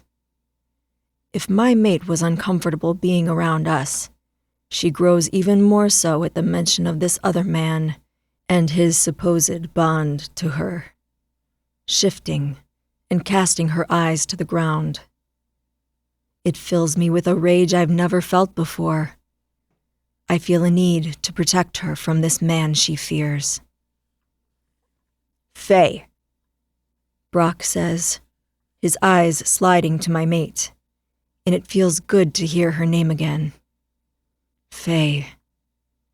I roll it around in my head while the Ultima speaks. You know you're supposed to give all potential mates a chance to explore their connections to you. Do you feel a connection to the ferals here who have claimed you? I bristle, sure that Faye was not questioned when these other alphas claimed her. I imagine it to be trusted, for it to be assumed that you're telling the truth. The life of an alpha is a privileged life, and the life of a feral, an acceptance that you're lower than dirt. She says, glancing between all of us. Her gaze bounces between the two alphas at her side, then to the Ultimas, then to me and the feral next to me. Her hesitation makes my chest twist. I know she felt our connection when we first rode onto the field. It was like a physical force, drawing us to one another, a line from my soul to hers. How can she stand there and pretend she didn't feel it? Especially when it's clear that she's already taken on 2 alphas. Say it. Tell them. Tell them we're your mates. I don't know, she finally says, her cheeks flushing an even darker red as she looks to the ground. I feel the feral next to me tense with agitation. He's clearly upset at her reaction as well, but he doesn't convey any of that emotion when he speaks.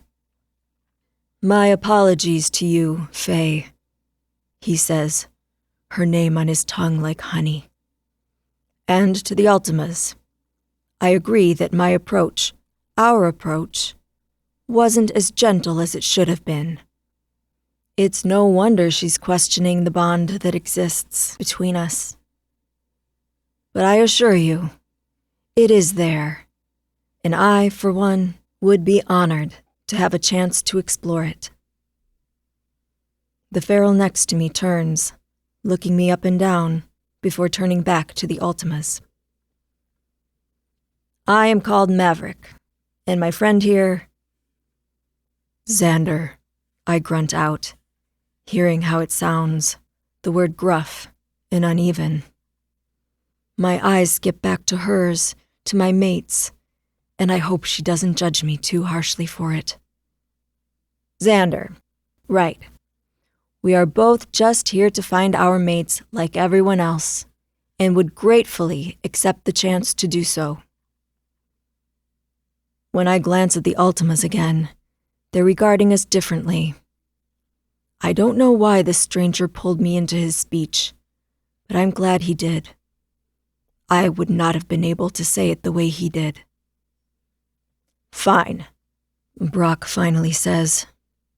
But remind yourselves that Omegas are our most cherished asset, and they are delicate. If you act in any way that she doesn't like, if you're not gentle or you cause her any harm, it will not be tolerated. Is that clear? Not tolerated for ferals, they mean. As a mountain spring, Maverick agrees, and when the Ultima looks at me, I nod. I don't care about these people or their ridiculous rules. I just want to get close to my woman, show myself to her in a way I feel she can understand. Even from this distance, I'm painfully aware of her. The scent of her skin, the scent of the two alphas on her, the rustle of fabric against her when she moves. Each time she twists a tendril of hair between her fingers. Unlike the others, I sense that she and I are kindred spirits. There's a great loneliness in her that's only starting to abate. I'm ravenous for that kind of relief from my own isolation, and I'm certain she's the answer to finding it. I just hope she and these alphas let me explore our connection, because one way or another, I'm not leaving the selection without her. I just hope that when she learns my secret, it won't ruin everything. 13. Faye. The forest is positively gorgeous. The golden late morning light slanting through the trees, small animals running underfoot, and the soft chirping of birds from above, floating through the air, all creating an ethereal, timeless quality to the place. But I'm not calm or enjoying this walk, because 2 more men have claimed me as their Omega, leaving me unnerved. How do I even go about explaining to these ferals that I'm not in the market for mates? I truly don't know where to begin. Not only are my treacherous feelings bothering me, it's the men walking with me that shatter the calm morning. Their disdain for one another, coming through clearly, now that the Ultimas aren't here to pacify them. Kaysen moves closer to me and flicks his gaze toward the ferals. Riding up like a bunch of war heroes, he says with a laugh, shaking his head. Ridiculous. One of Maverick's bright green eyes twitches. We didn't choose when we were permitted to join the selection, he says. Unlike you, they didn't care to schedule us to come here. We were given next to no time for preparation. They told us to come, and we took off. Just the way it is every year for ferals. Well, whose fault is that? Ezra mutters, which earns him a sharp look from Xander, the other feral. I can't keep my eyes from trailing to the 2 of them, Xander and Maverick, so wild-looking. Their long hair and rough skin is a contrast to Kaysen and Ezra's refined features and sharp attention to their appearances. Looking at the 2 new men, I truly understand why they're called ferals. What is that supposed to mean? Maverick asks, his tone light, but a warning underneath it. I'm just saying, Ezra says, turning to the side as he steps over a fallen log. Either you were never in a pack to begin with, or you were thrown out. I was never in a pack, Maverick says, a wry, easy grin he aims at Ezra. So I had the unique experience of growing up with humans. You don't look like you grew up with humans, Kaysen remarks, and it sounds like an insult. Maverick stares down at his clothes, or at his lack of shirt. These are basically our uniforms for the selection. The council has us dressed this way because of tradition, but only half of us grew up on the outskirts of the cities and had to fight to survive. The rest of us grew up amongst humans. Interesting, Ezra says, but the word is tight. The Feral smiles. Growing up amongst humans has its benefits. You ever played football against a human? Like playing with babies. I was the captain of the football team. Even had a Division I scholarship. He glances over at me, and even though I have no idea what that means, it does spark a feeling of pride. Whatever he did, it must be good. And as our eyes lock, it's impossible to look away. He is incredibly handsome. His green eyes, sharp and piercing. His pale auburn hair is long, but clean and untangled. Some part of me can't imagine something as wild as him growing up with humans. I feel like he'd stand out like a sore thumb. Or is there another side of him? Surviving in a human world sounds easy, Kaysen mutters. You like taking the easy route? Not sure anyone would call being born to ferals easy, Maverick says, his voice never losing that easy, charismatic edge. But there's something underneath now, a sort of bitterness emanating from him that I didn't sense before. But there were definitely perks to it. It's weird. I kind of want to ask more, know more. But when I see Xander watching me, his expression so openly fascinated by me, I speak without thinking. What about you? I say, turning to face Xander, who looks startled. He seems surprised that I've addressed him directly, and his eyes meet mine for only a second before darting back to the others. He clears his throat, running a hand through his hair, then kicks a rock, sending it out into the forest. We all watch it hit a tree with a resounding thunk. I was thrown out. He grunts. Finally, his eyes meeting mine.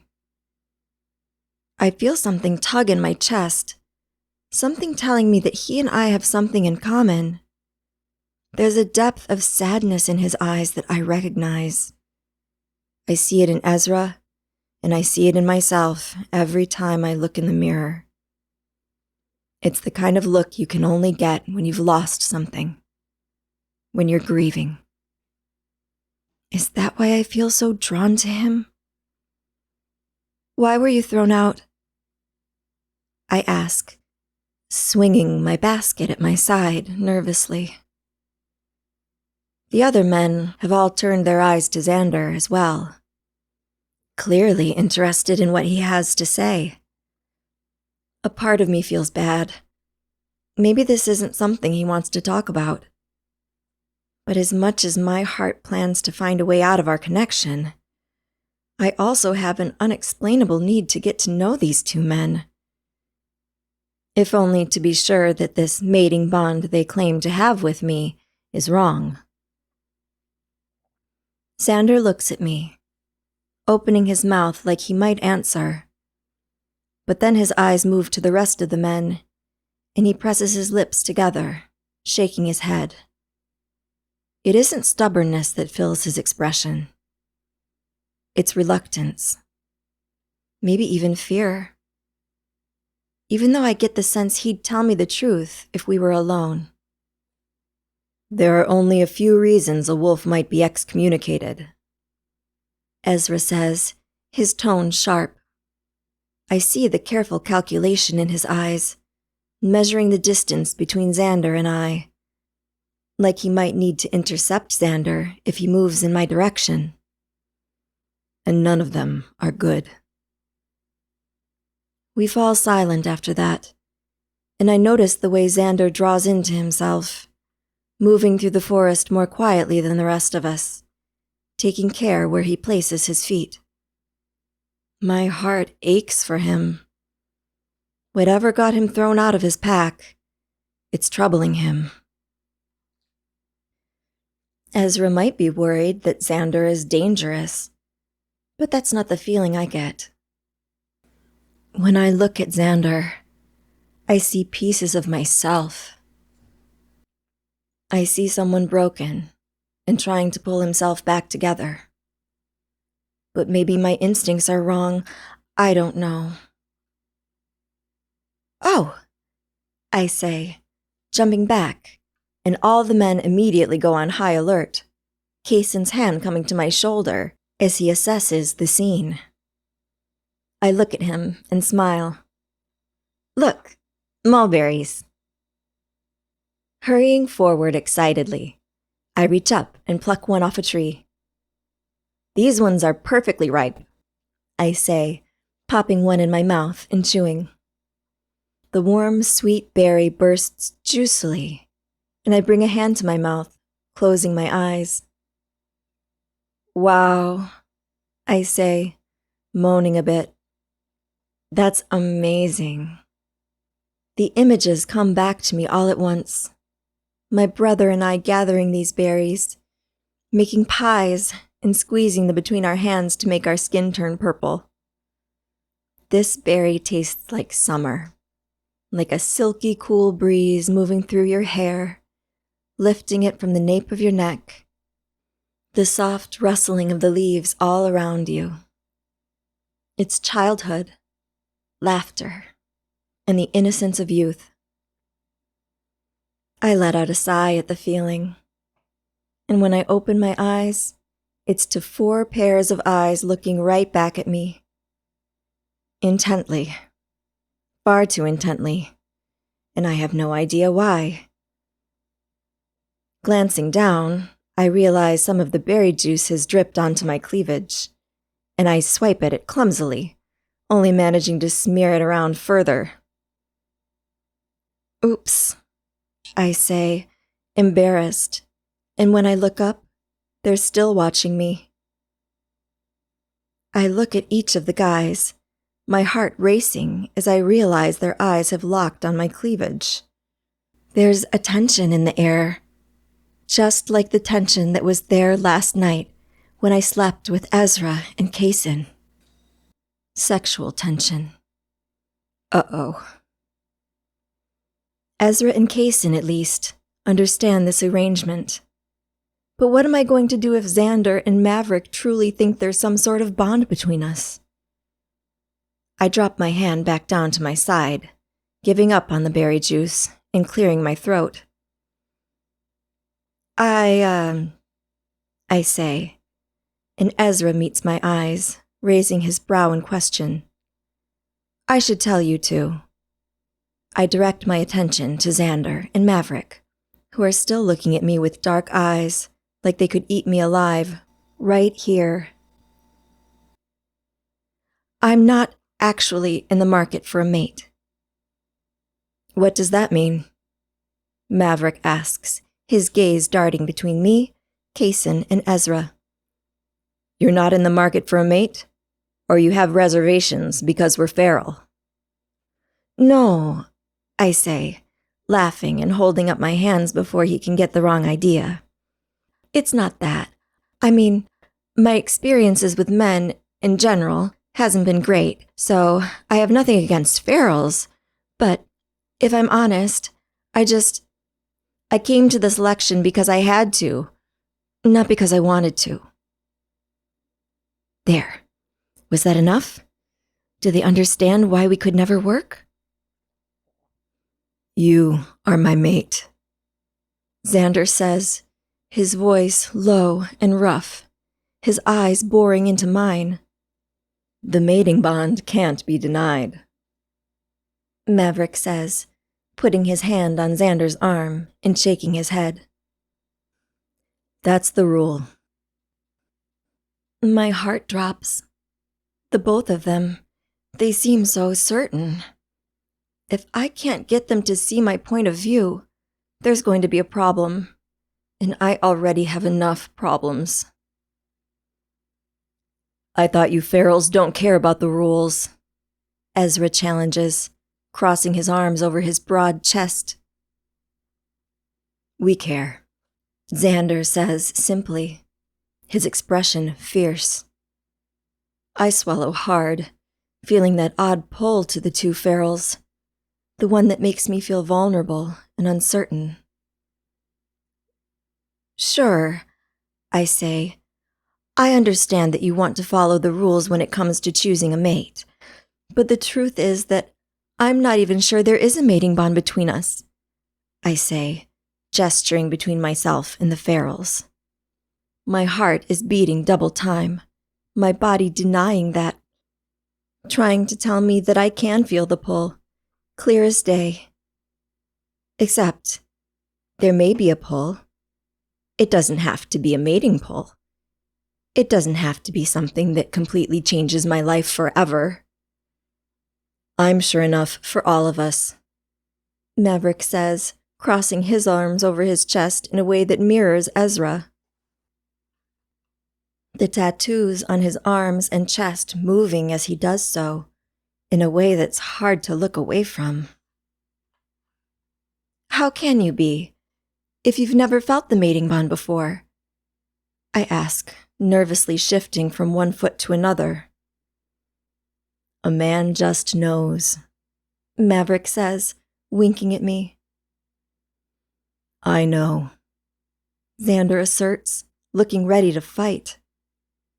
I glance around, searching for help, and discover Kaysen is gone. Frowning, I say, Where did Kaysen go? Everyone starts looking around. Kaysen! I shout, feeling a flash of worry. Here, Faye, Kaysen says, startling us all by coming out of the woods. He has his hands cupped, full of berries, the juice smeared on his skin. He smirks at the others, victoriously, as he dumps them into my basket. I blink. I'd forgotten that's what we were supposed to be doing here in the first place. I got these for you. Then he presses a kiss to my cheek. If she wants berries, she'll get lots of berries, Xander says. I'll get the most, Maverick challenges. Ezra glares at both of them. Immediately, they turn, tromping off into the brush while I'm left, mouth gaping as I stare after them. 14. Faye. Here, Ezra says, holding a berry up to me. I open my mouth for him to pop it inside. Try this one. It's from the top of the tree. It tastes the best. Mine are bigger, Maverick growls, popping 2 more berries in my mouth after Ezra's. My mouth explodes with the warm sweetness of the berries, but I'm starting to feel sick from eating so many. She's not going to taste the difference now, Ezra says, scowling and rolling his eyes. I swallow them down, wishing I had some water. Now I have to go back to the top of the tree.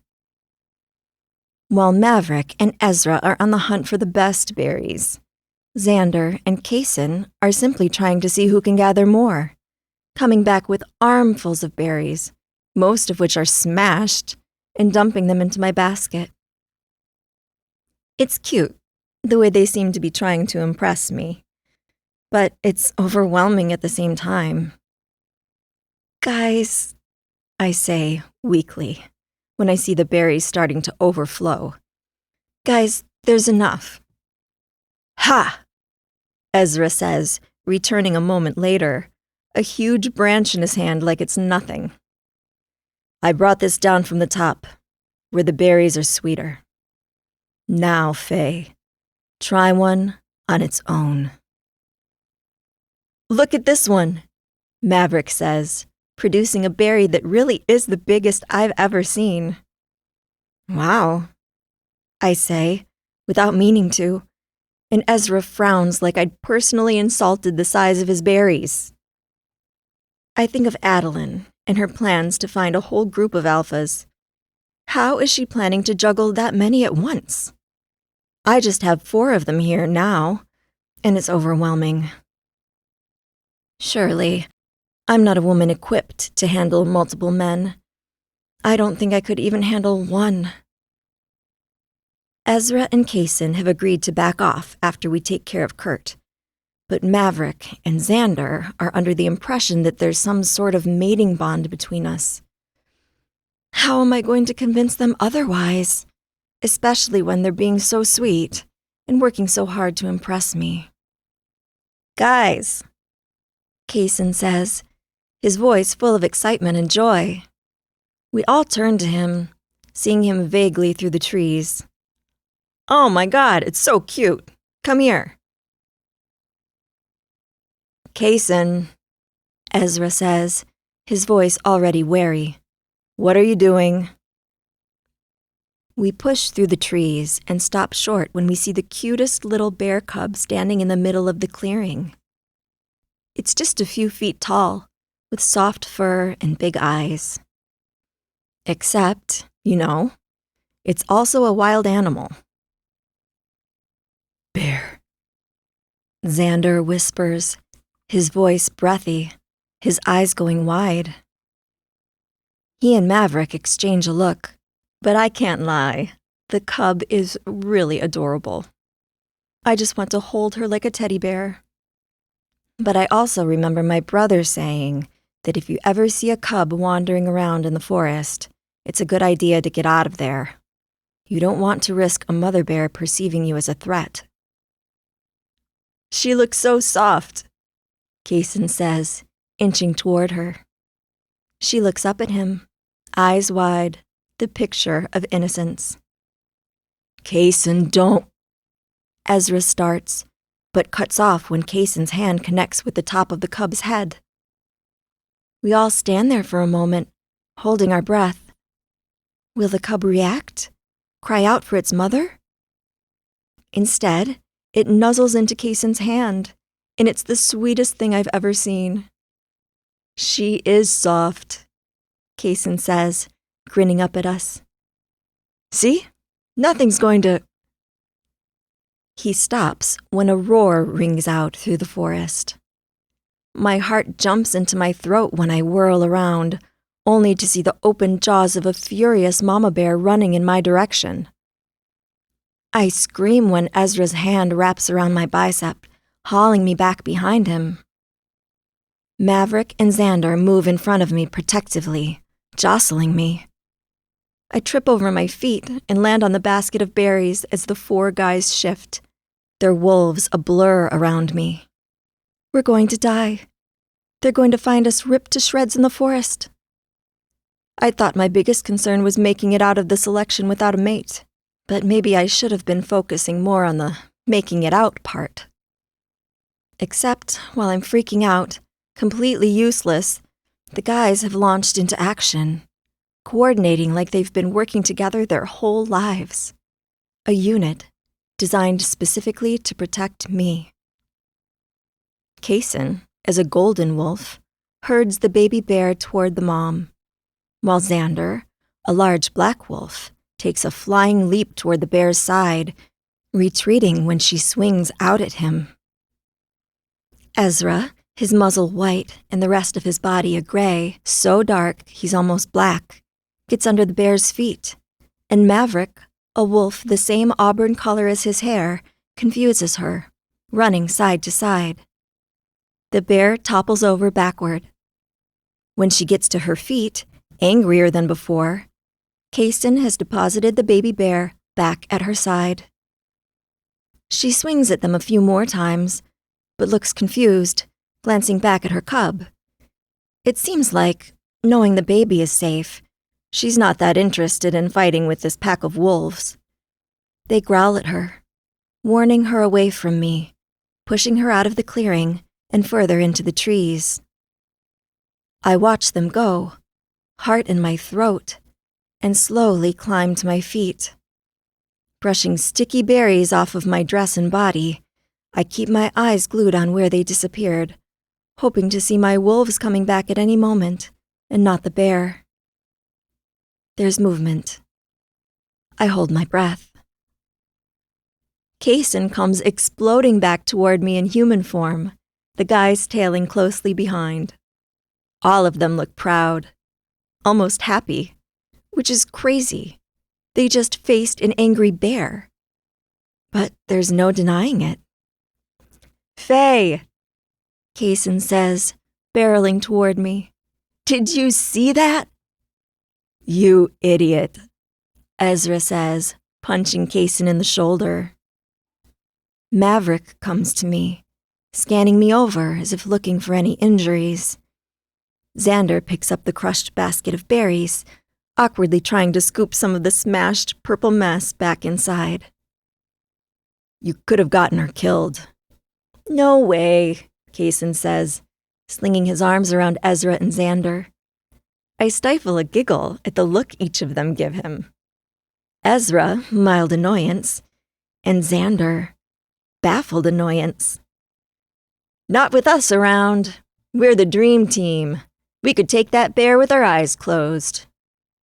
"We didn't actually take the bear," Ezra says, but he's trying not to grin. "We just scared her away."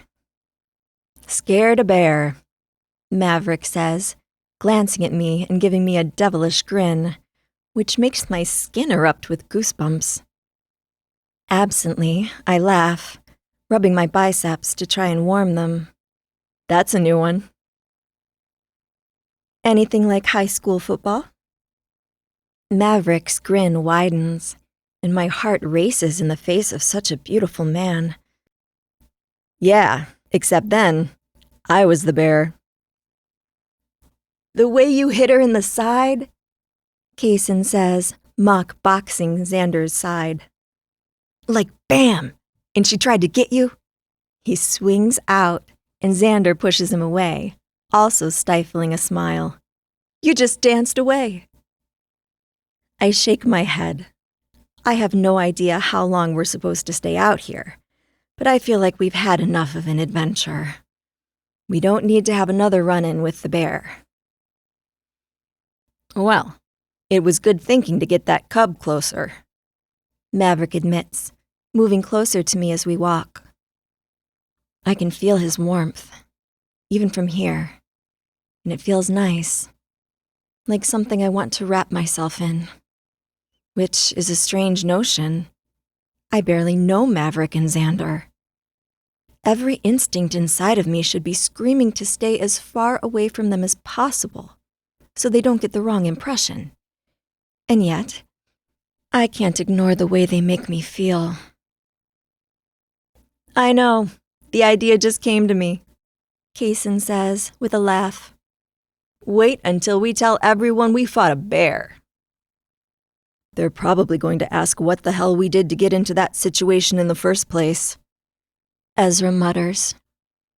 "And we're going to have to tell them that you're an idiot."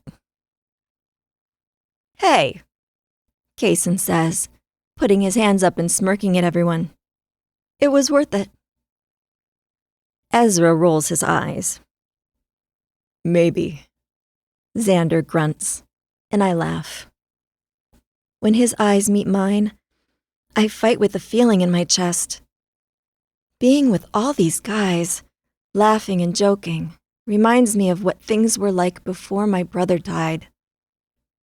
It reminds me of what it's like to feel carefree and protected, and even if it's just for a moment, safe. Man, I'm in trouble. 15. Faye.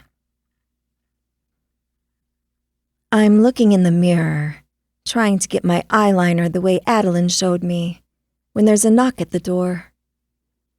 My heart immediately jumps into my throat, and I jump so hard that the eyeliner tracks across my face, swiping up onto my forehead. "Gods," I mutter, heart racing as I grab a wet cloth and move to the door. It could be anyone on the other side. It could be Kurt, here to hurt me when none of the other men are around. Except the guard is still there, standing silently, probably wondering why the hell Ezra and Kaysen ordered him to watch over me. Or he's not there. Kurt distracted him, or killed him. Now Kurt's just waiting on the other side of the door to hurt me. I swallow hard. "Hello?" I ask, hating how shaky my voice sounds. "Faye," a voice says, and I'm surprised at the little jolt of self-consciousness I feel when I realize it's Xander standing on the other side of the door. I think of earlier, when he rode up with the other ferals. As startling as it had been, he wasn't necessarily scary. His long black hair, his brilliant blue eyes, the muscles that cover his broad chest. Xander wasn't scary. He was attractive. I was attracted to him. I wasn't even sure until Kaysen and Ezra that I could find men attractive, that part of me existed. My mind goes to later, to how he and the others worked together to send the bear in the other direction. It wasn't just impressive that he could work so well with the only two men I trusted in the world. There was some part of me that just knew the four men would protect me. I didn't know him or Maverick, and I certainly had some serious trust issues, so feeling this way was scary. I close my eyes, wondering why he might be at the door. Xander is nothing like Kaysen and Ezra, who are always polished. Even Kaysen, despite his bad boy charm, has perfectly styled hair every time I see him. Xander is still dusted with the dirt from riding. His long hair is wild in a way that only comes from exposure to the elements. Yet, some deep part of me wants to run my hand down his chest and let my fantasies open a world where Xander really is my mate. "It's Xander," he says, his voice soft, uncertain. Something in my stomach tightens, and I clear my throat as I scrub at my face, trying to clear the eyeliner away. "Oh," I say, checking my reflection in the mirror to see that I've fixed my eyeliner. "It's you." I open the door slowly, then stand back, staring. I'm surprised that he's just as good-looking as I remember. The guard is right behind him, frowning. "Miss Faye?" I swallow hard. "He's all right. Thank you." The guard gives a sharp nod, making the sharp lines on his face stand out even more, then backs up and returns to his place on the wall. My gaze returns to Xander, unsure of what to expect, wondering why he's visiting me at my room. When he leans against the doorway, my mouth goes dry. He's standing there, an expectant, excited look on his face, a full basket of berries in his hands. He holds it out to me, and I look between the berries and his face, which is so full of hope I can't entertain the idea of rejecting this gift, even if I have no idea what to do with a basket full of wild berries. "Thank you," I say. "For the others," he mumbles, clearing his throat, then lifting his chin to meet my eye. "For the ruined basket. To replace it." And I get the feeling that this man doesn't say much, that his words are as precious as the gift he brought, something straight from his soul. I bring my free hand to my heart to try and soothe the feeling there, the warmth that's spreading in my chest. This man is sweet. The scare from the bear was so bad that I forgot all about the basket I'd squished beneath me, but he hadn't. I lift my hands, noting how they're still stained purple, and when I glance at Xander's hands, I realize they're bloody and dirty. "Oh," I say, reaching out and taking his forearm. Touching him is like holding my hand to a flame.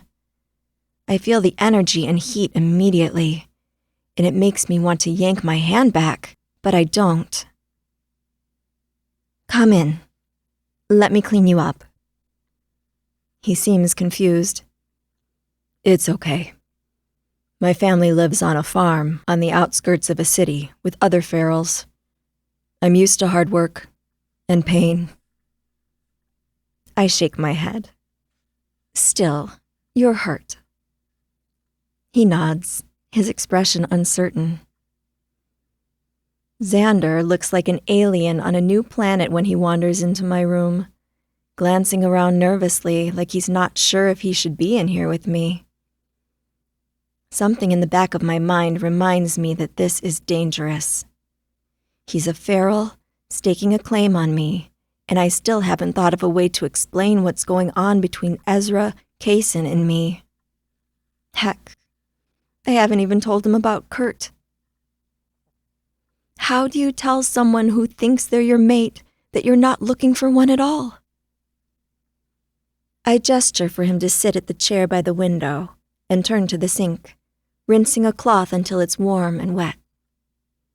Turning back to him, I settle in the chair across from his and work on his hands, dabbing and wiping to clear away the dirt and blood, frowning at the damage.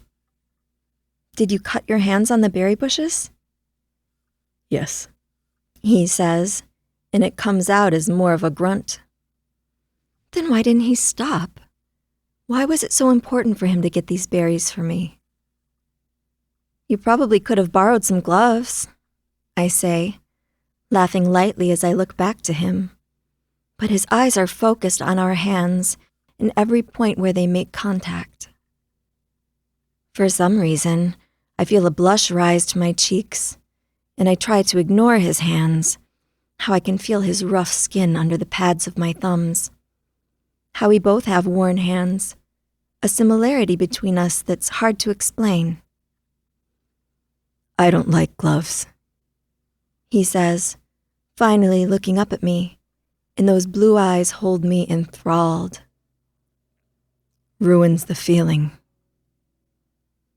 Goosebumps break out over my skin, and I hurriedly return my attention to cleaning his hands, because if I look him in the eyes, I'm not sure what I'm going to do, but I know it won't be anything good. This man knows how to weave a spell over me, and I'll be damned if I let it pull me under. Once I'm finished cleaning them with the cloth, I move across the room, depositing the cloth in my hamper and taking the first aid kit from under the bathroom sink. I work on the deepest of the cuts, applying ointment and bandages. It's partly for show. Surely, as a feral, Xander's cuts will heal by the time the sun sets. But it only feels right to patch him up when he went through all of this just to get me some berries. Glancing at the basket, I wonder if I could bother the cooks to make some jam, or maybe a pie. That would be a nice way to return the favor.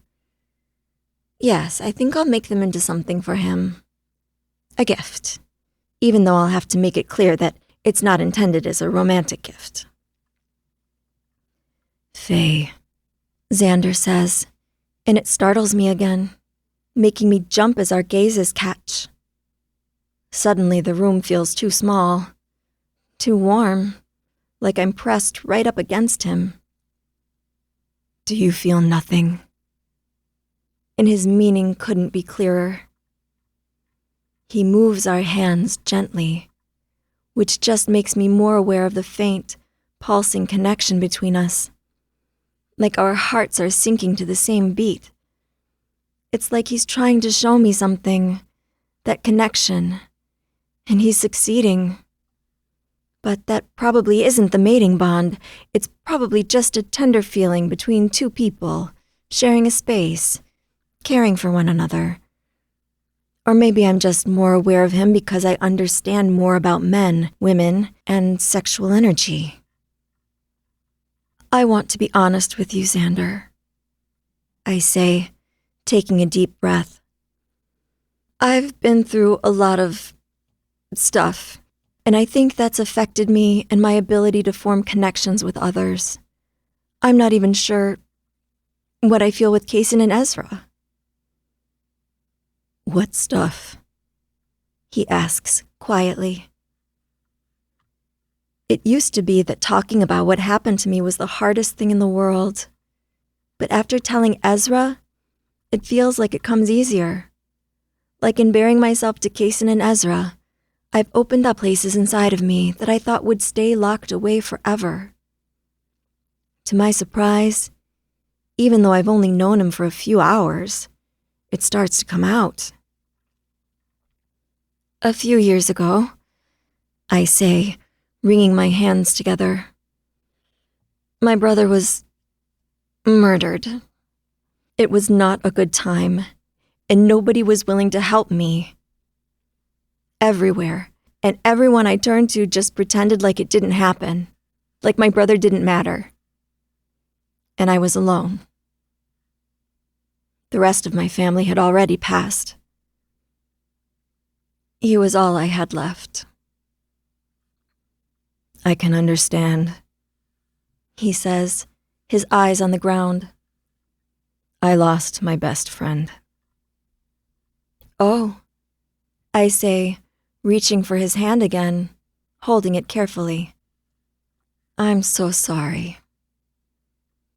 I am too. My chest fills with the kind of sorrow and grief you can only know when you've lost someone close to you. But more than that, I feel that connection between us growing. Is this what it is to feel like someone understands you? I've never really felt this until recently.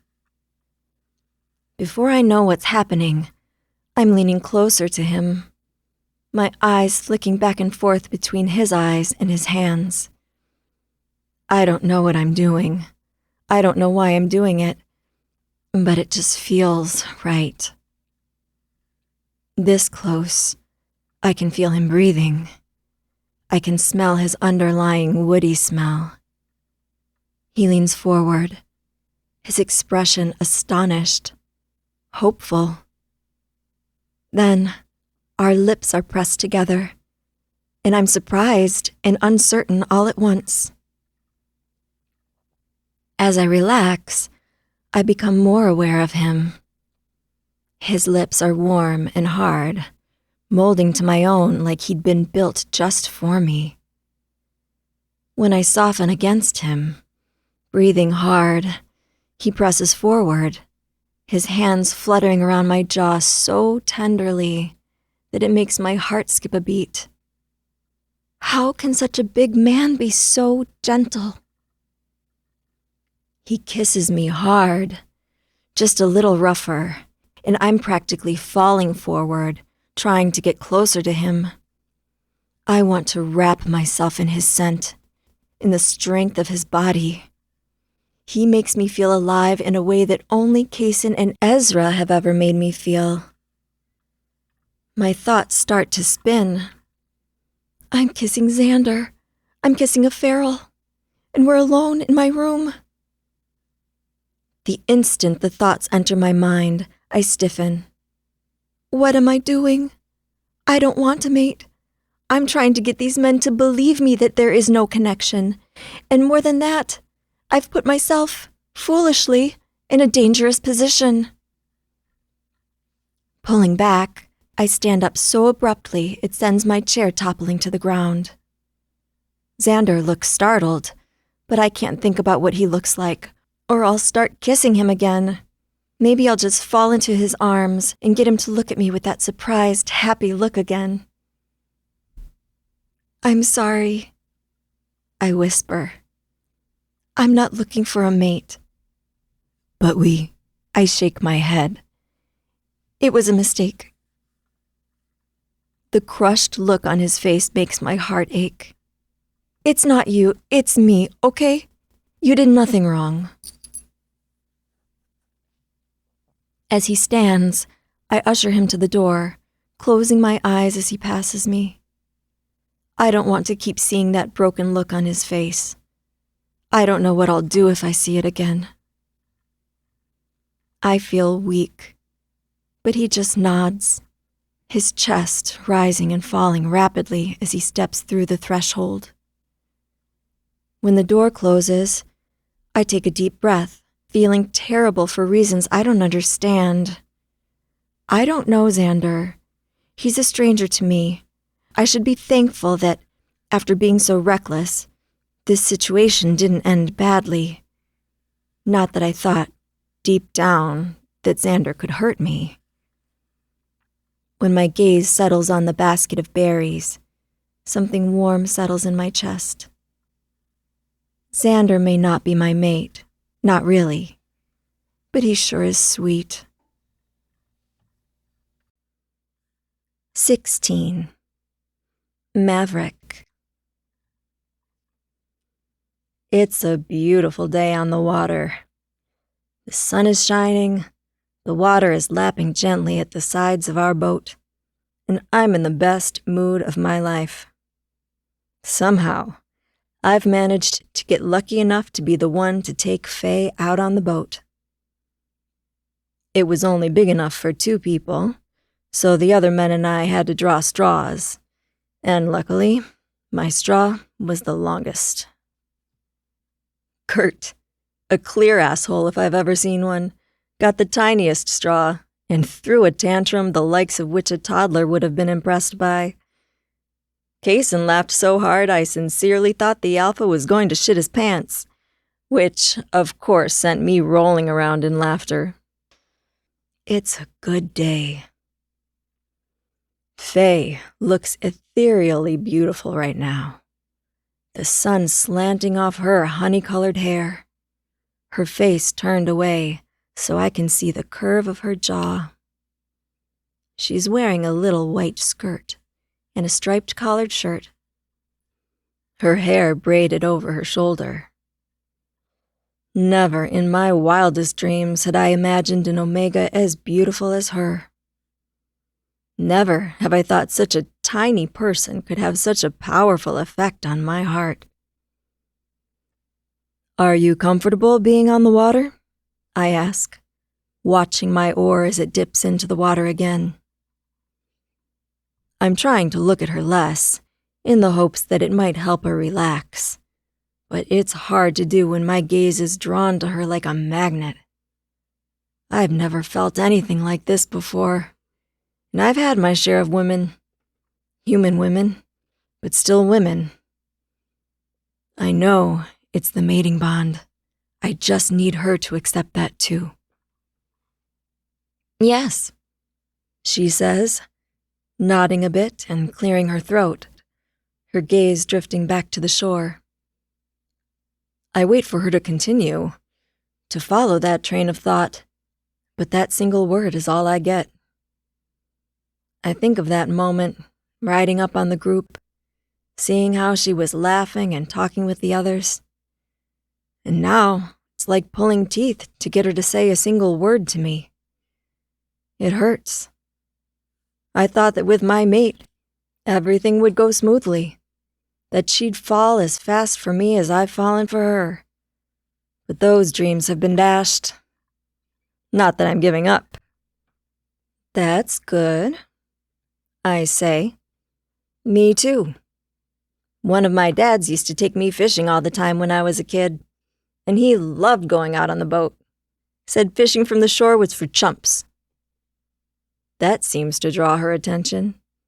Those big hazel eyes of hers land on me with interest, and a little smile curls her lips.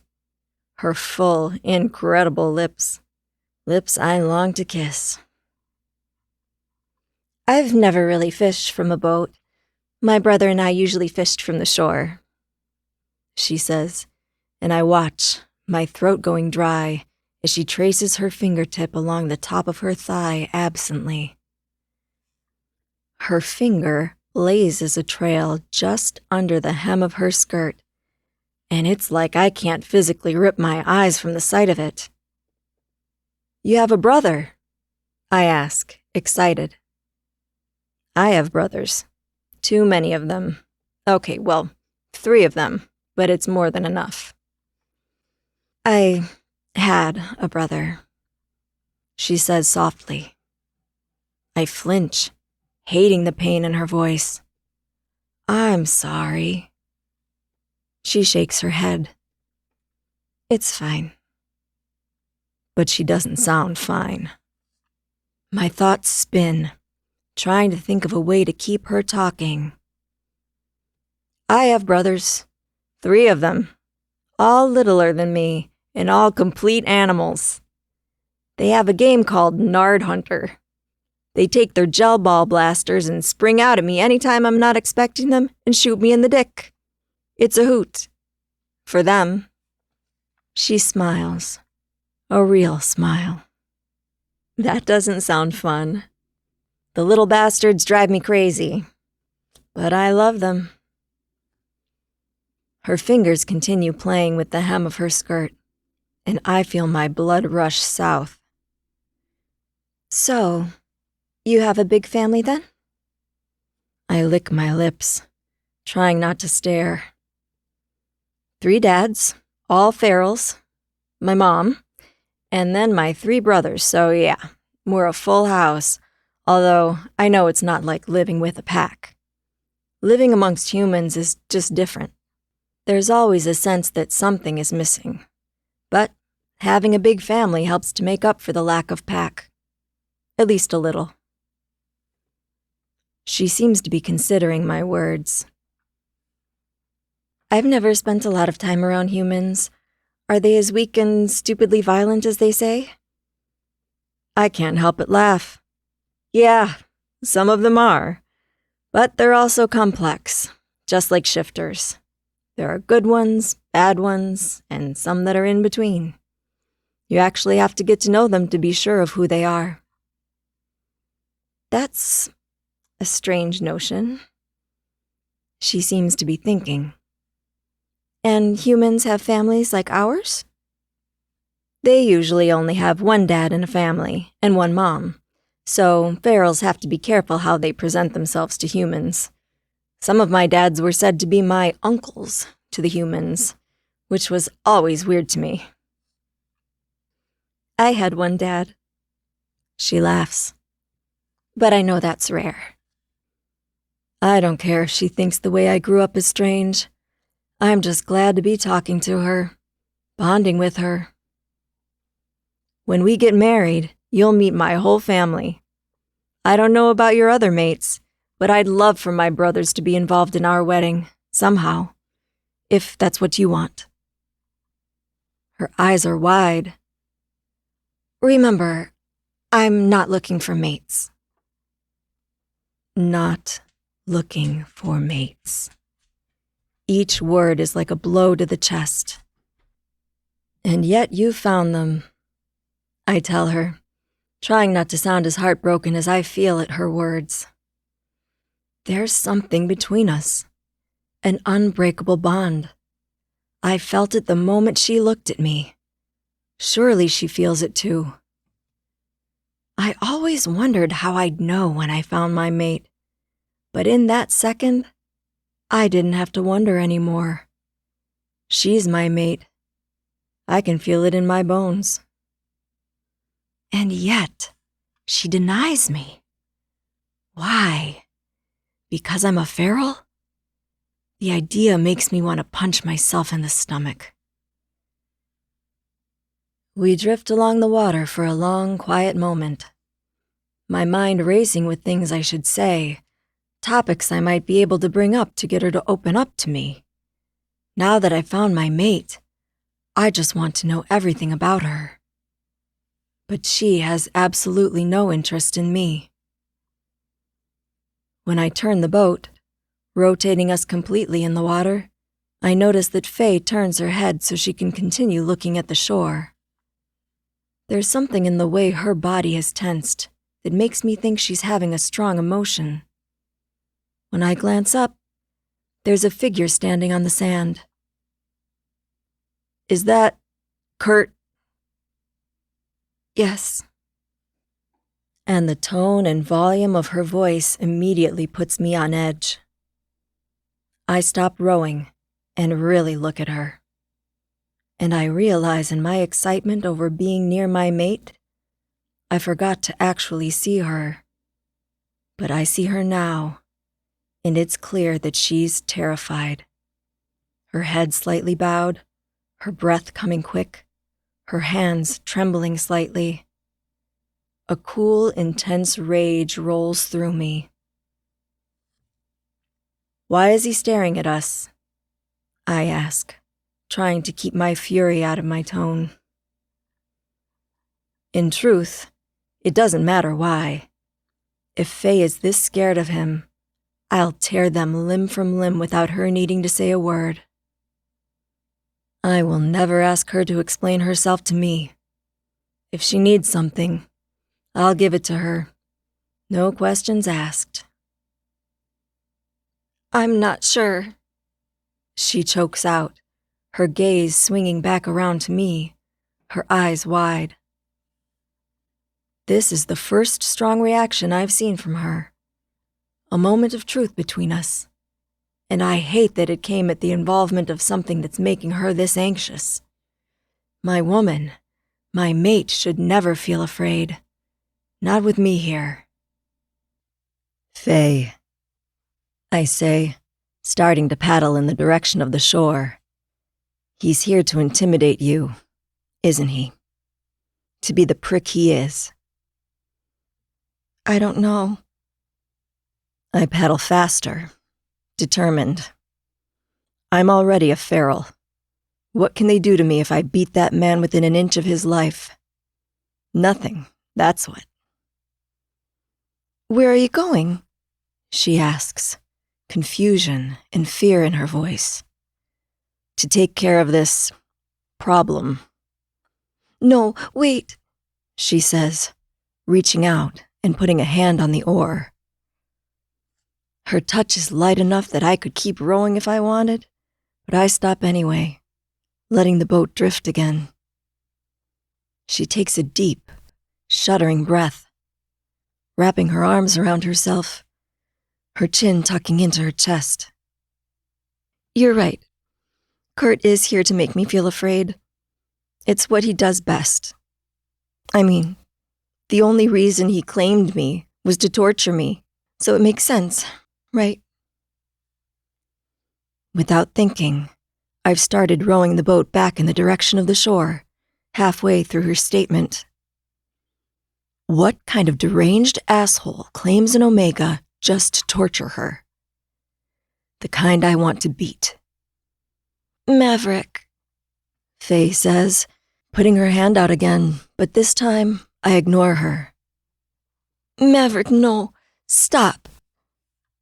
She lunges forward, trying to get the oar from my hand, but nearly throws herself over the side of the boat. I wrap an arm around her and haul her back, settling her on my lap firmly. The touch is overwhelming. Her soft skin against mine, the way her skirt fans out over my lap. I expect her to move away immediately, but she just stays where she is, her wide doe eyes meeting mine. We stay still for a moment, breathing hard, looking at each other. I'll take care of that fucker. I growl, my voice coming out lower than I've ever heard it before. My hands tighten on her hips, and she lets out a little noise that nearly makes me choke. Slowly, I move my hands up. I plant a palm on her back and start to rub in circles, watching as her eyes flutter and close. As much as I want her, reassuring her comes first. Okay, she says, lightly, as though she doesn't actually believe I can get rid of the guy. That's fine. I'll just have to prove it to him. To her. My mate doesn't know me. Yet. But she'll learn soon enough that she's my whole world. Nothing will ever be more important than her. Just let me. She shakes her head, then shifts to rest her cheek against my chest. I don't want you to go hurt him. Right now. My blood is roaring through my veins. I want to kiss her. I want to touch her. As her perfect ass shifts against my erection, I wonder if she's noticed. If my arousal is obvious. Surely such a tiny omega would climb off of me if she did. A scared one certainly would. Wouldn't she? What pack are you from? I ask, tentatively, trying to continue my line of questioning from before, trying to keep her in my lap as long as possible. My chest loosens a bit when she actually responds to me, her voice quiet against my shirt. Ivory, she mumbles. Ivory. Mountain pack. A small group with a lot of strong alphas, but with women who are world-renowned for their beauty. A lot about her starts to make sense. Her shyness, her fragility. I stroke her hair, lightly, tentatively. You must be missing them a lot by now, right? You've been at the selection for a while. Well, she says softly. Yes, I have been here a while, but well, I'm not exactly close to my pack. There's a broken note of hurt in how she says it, and I swallow thickly, ignoring the asinine urge to go and make her entire pack pay for whatever they've done to her. All my life I've wanted a pack, but if a woman like Faye doesn't feel connected to her pack, they had to have screwed up pretty massively. I guess I can relate, not having a pack myself, I say, chuckling. But surely there must be someone you're missing? Glancing down at her, I see that her eyes go far away, and I wish I knew what she was thinking, who she's thinking about. Is there some man who has already stolen her heart? Some ex-boyfriend or past lover? After a moment, she clears her throat. I grew up with my grandparents and brother, she says. But I was mostly alone, even before they died. I'm sorry, I say, nuzzling my nose into her hair and breathing deeply. Her scent is like coming home, like having comfort here, close to me, to dip into whenever I want. It's everything I ever imagined, and more. Do you want a pack?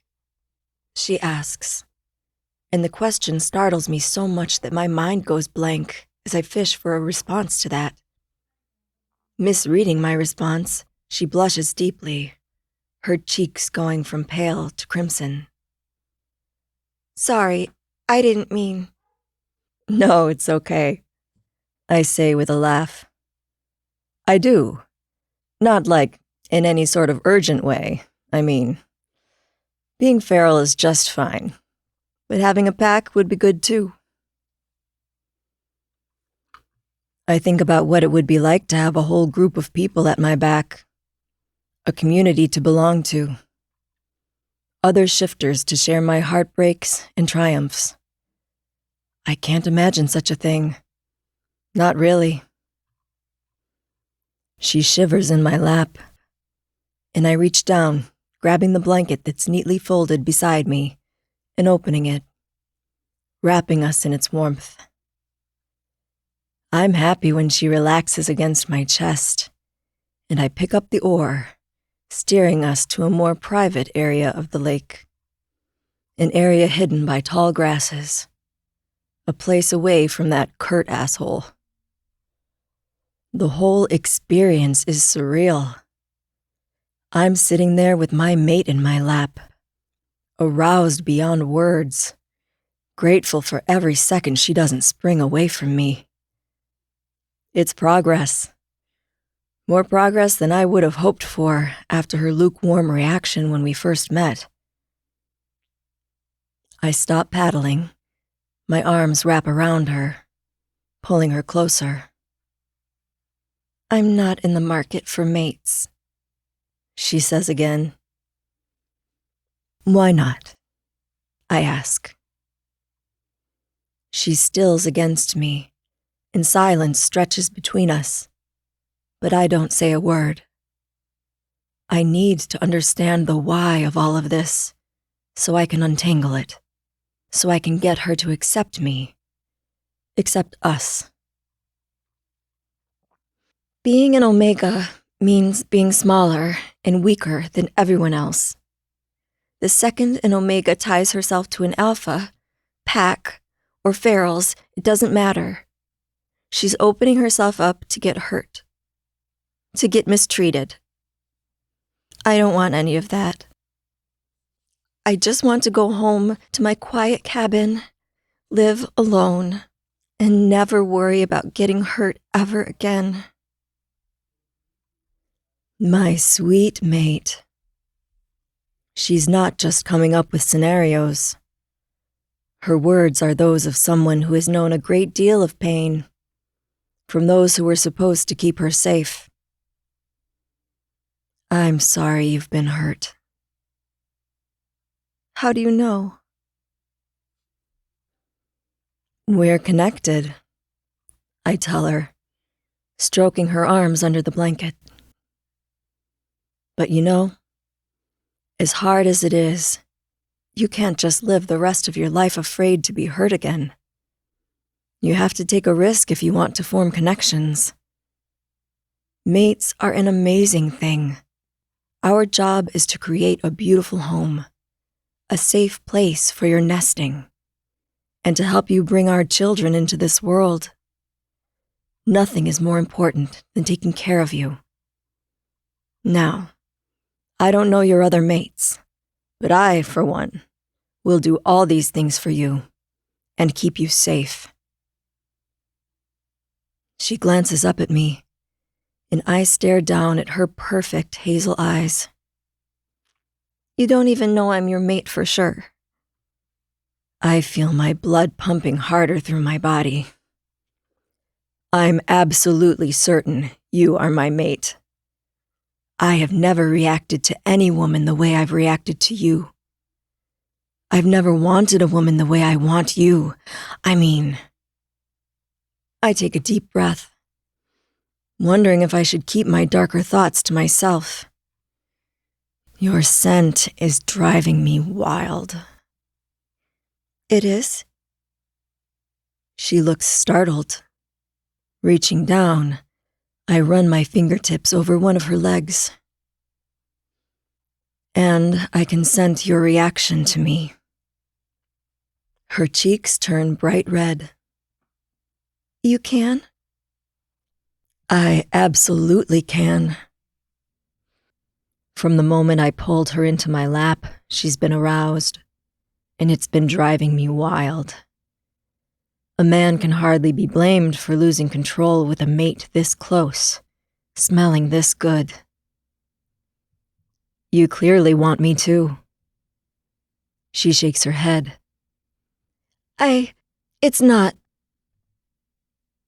I slide my fingers to glide along her inner thighs, and she spreads her legs a little, which makes my heartbeat fill my ears. That's the best green light I've ever been given. But I don't want to make a mistake, or take anything for granted. Her trust is more important than getting what I want right now. Using my fingertips, I run my fingers higher along her thighs, stroking down, then back up higher and higher every time. You have no idea how wild you drive me, how much I want you. I mean your scent. Fuck, Faye. It's incredible. Maverick, she whispers, and her voice trembles. I bring my hand up higher, hesitate, then push aside her panties.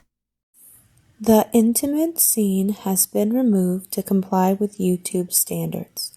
To listen to what you're missing, I have included several places to find it below this video. I gather her up closer and kiss her shoulder, then her neck. You, my mate, are perfect. I'm not your mate, she says, and her words are like knives to my heart.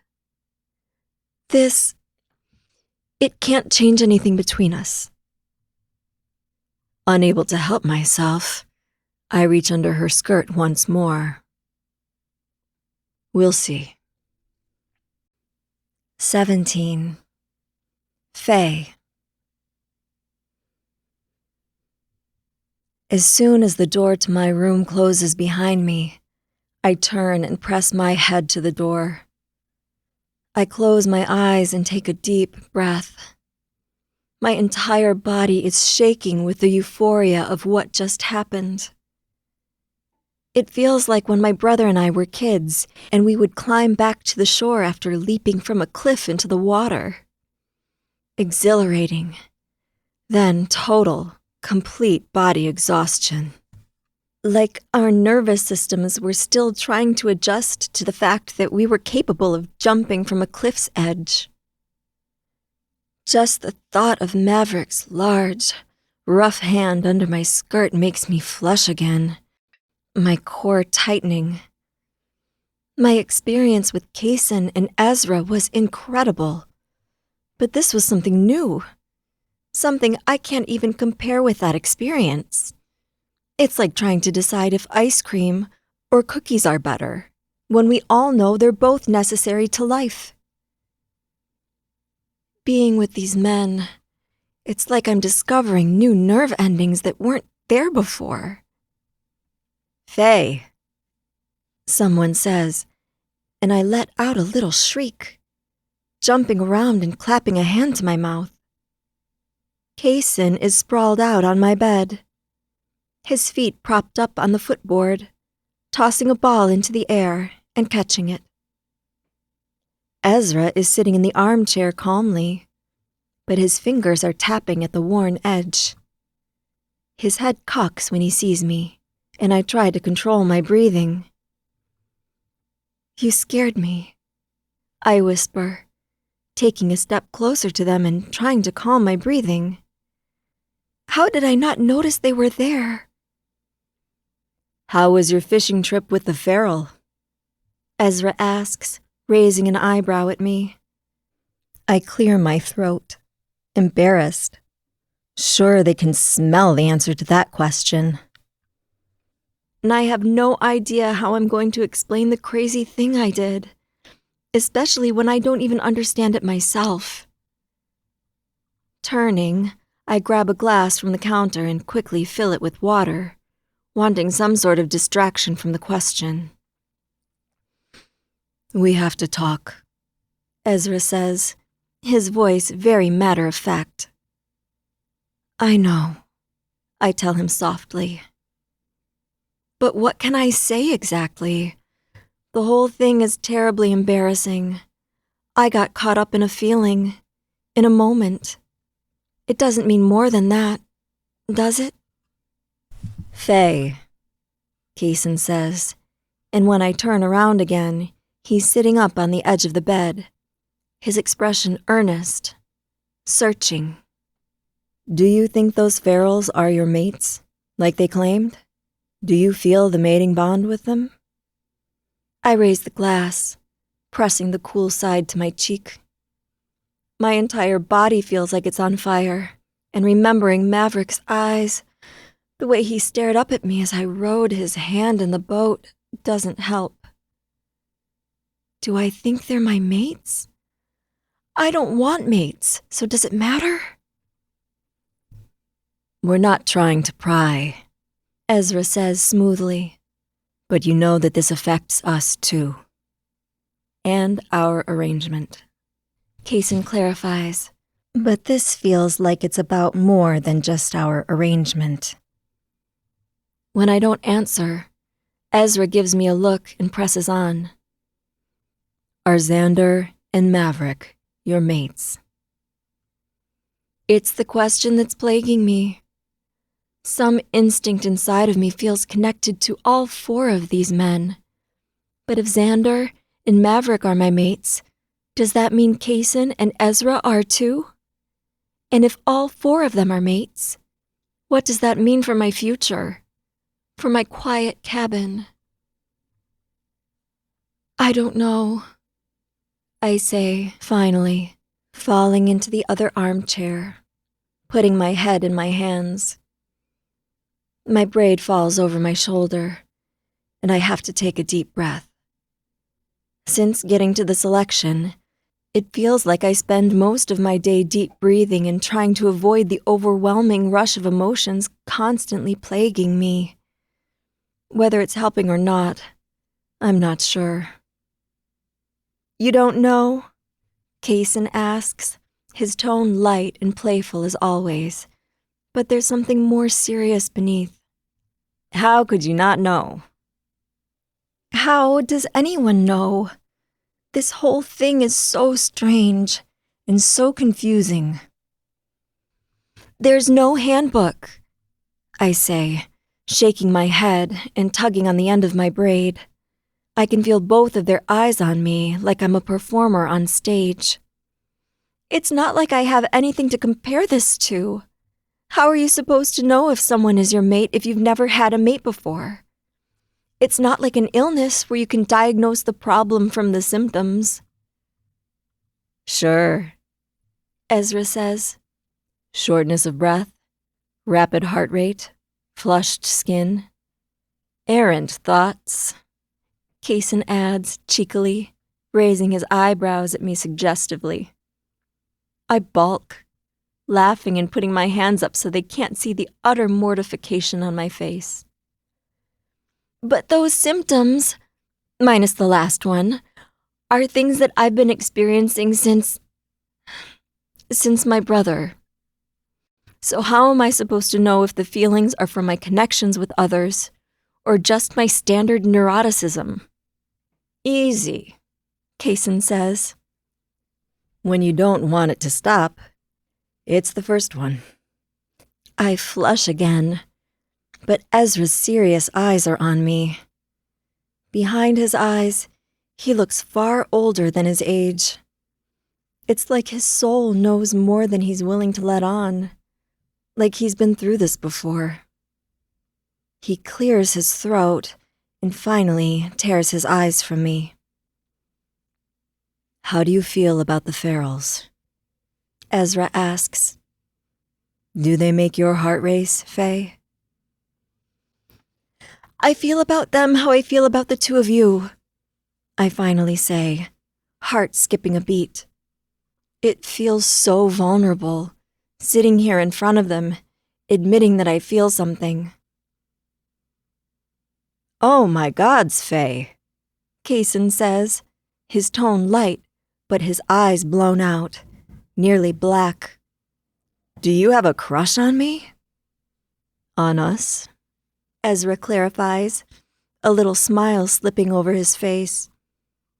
Not a crush, I laugh, reaching over and throwing a pillow at Kaysen, who dodges the pillow easily, but forgets that his ball is in the air, so it bounces off the top of his head and ricochets toward Ezra, who catches it easily.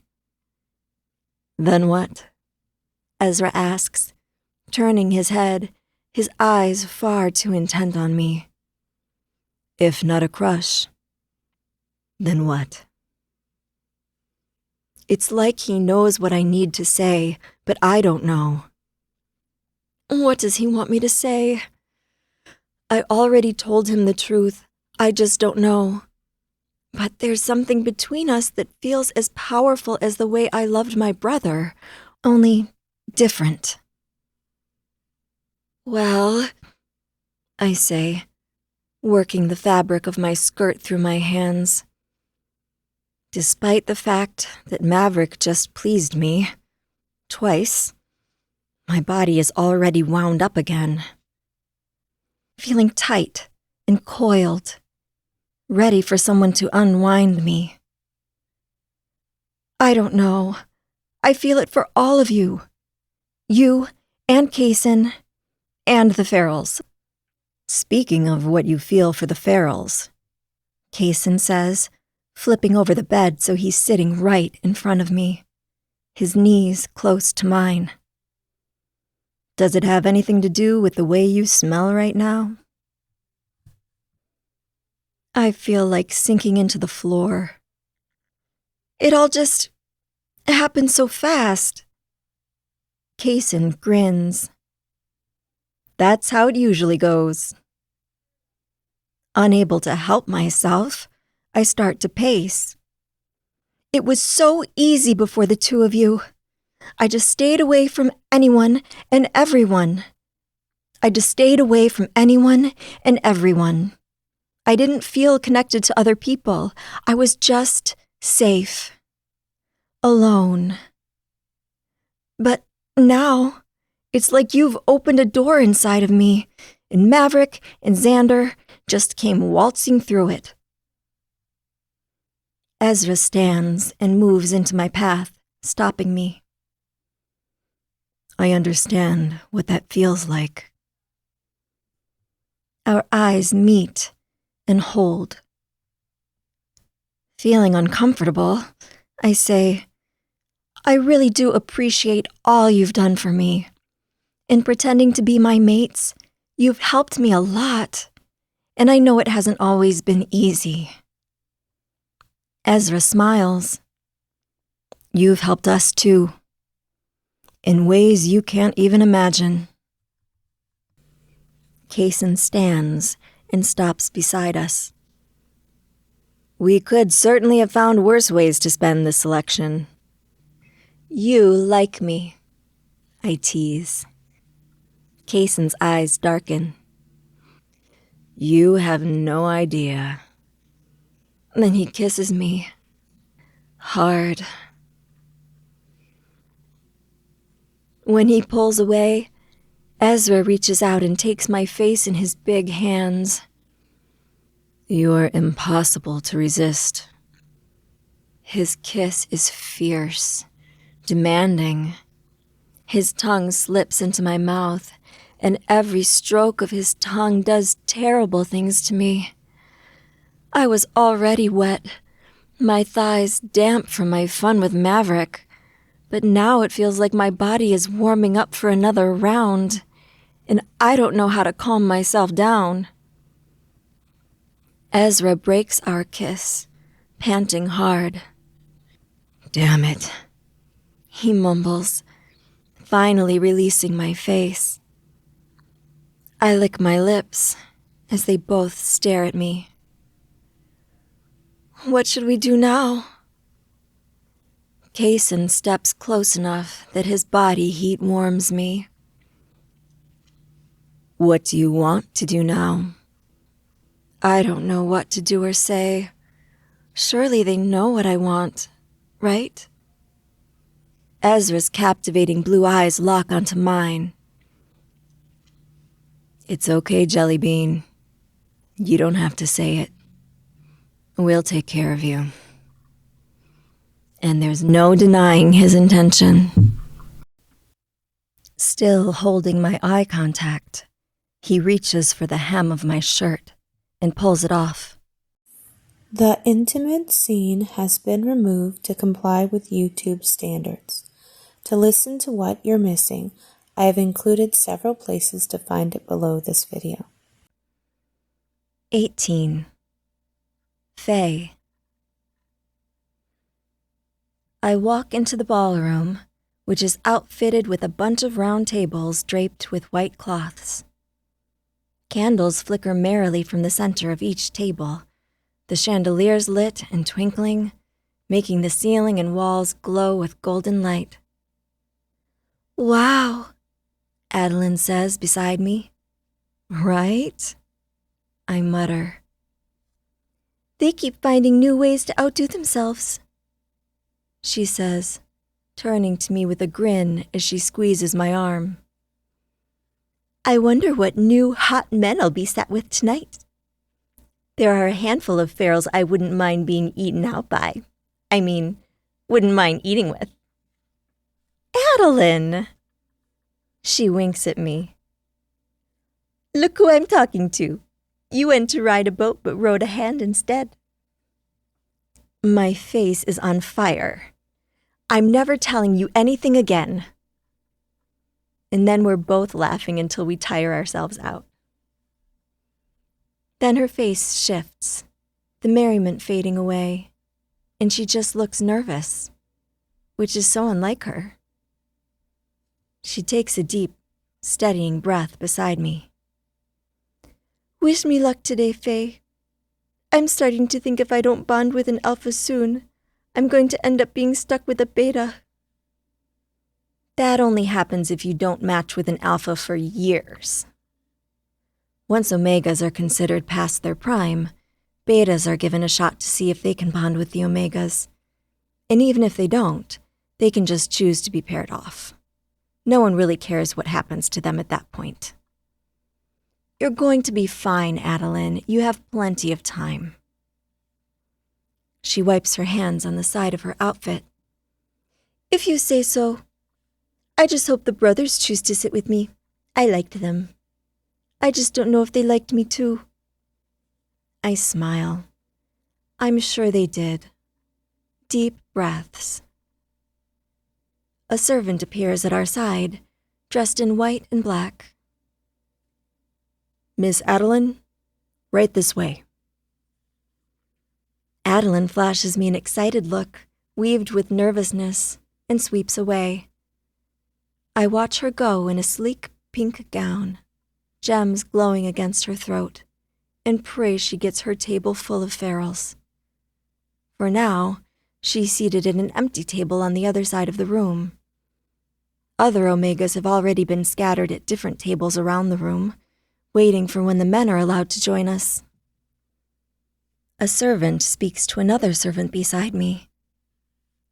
"Tell the males, all the females have arrived." Then he takes off, and I'm left standing, wondering what to do next. "Miss Faye," a servant says, bobbing her head beside me. I nod. "This way, please," she says, heading between tables. The room smells amazing, and I follow the servant who greeted me to a table in the center of the room. When we arrive, my brain instantly counts the chairs, my skin going cold. 6 chairs. 1 for everyone, including Kurt. I take a shaky breath and sit, tucking the skirt of my pale blue gown under me as I do. To pass the time, I smooth down my hair, pick a piece of lint from my shoulder, and run my fingertip over the lace edging on the tablecloth. None of it calms my nerves. Soon, I'll be seated for a fancy meal with 4 men who I have confusing feelings for and 1 man I hate.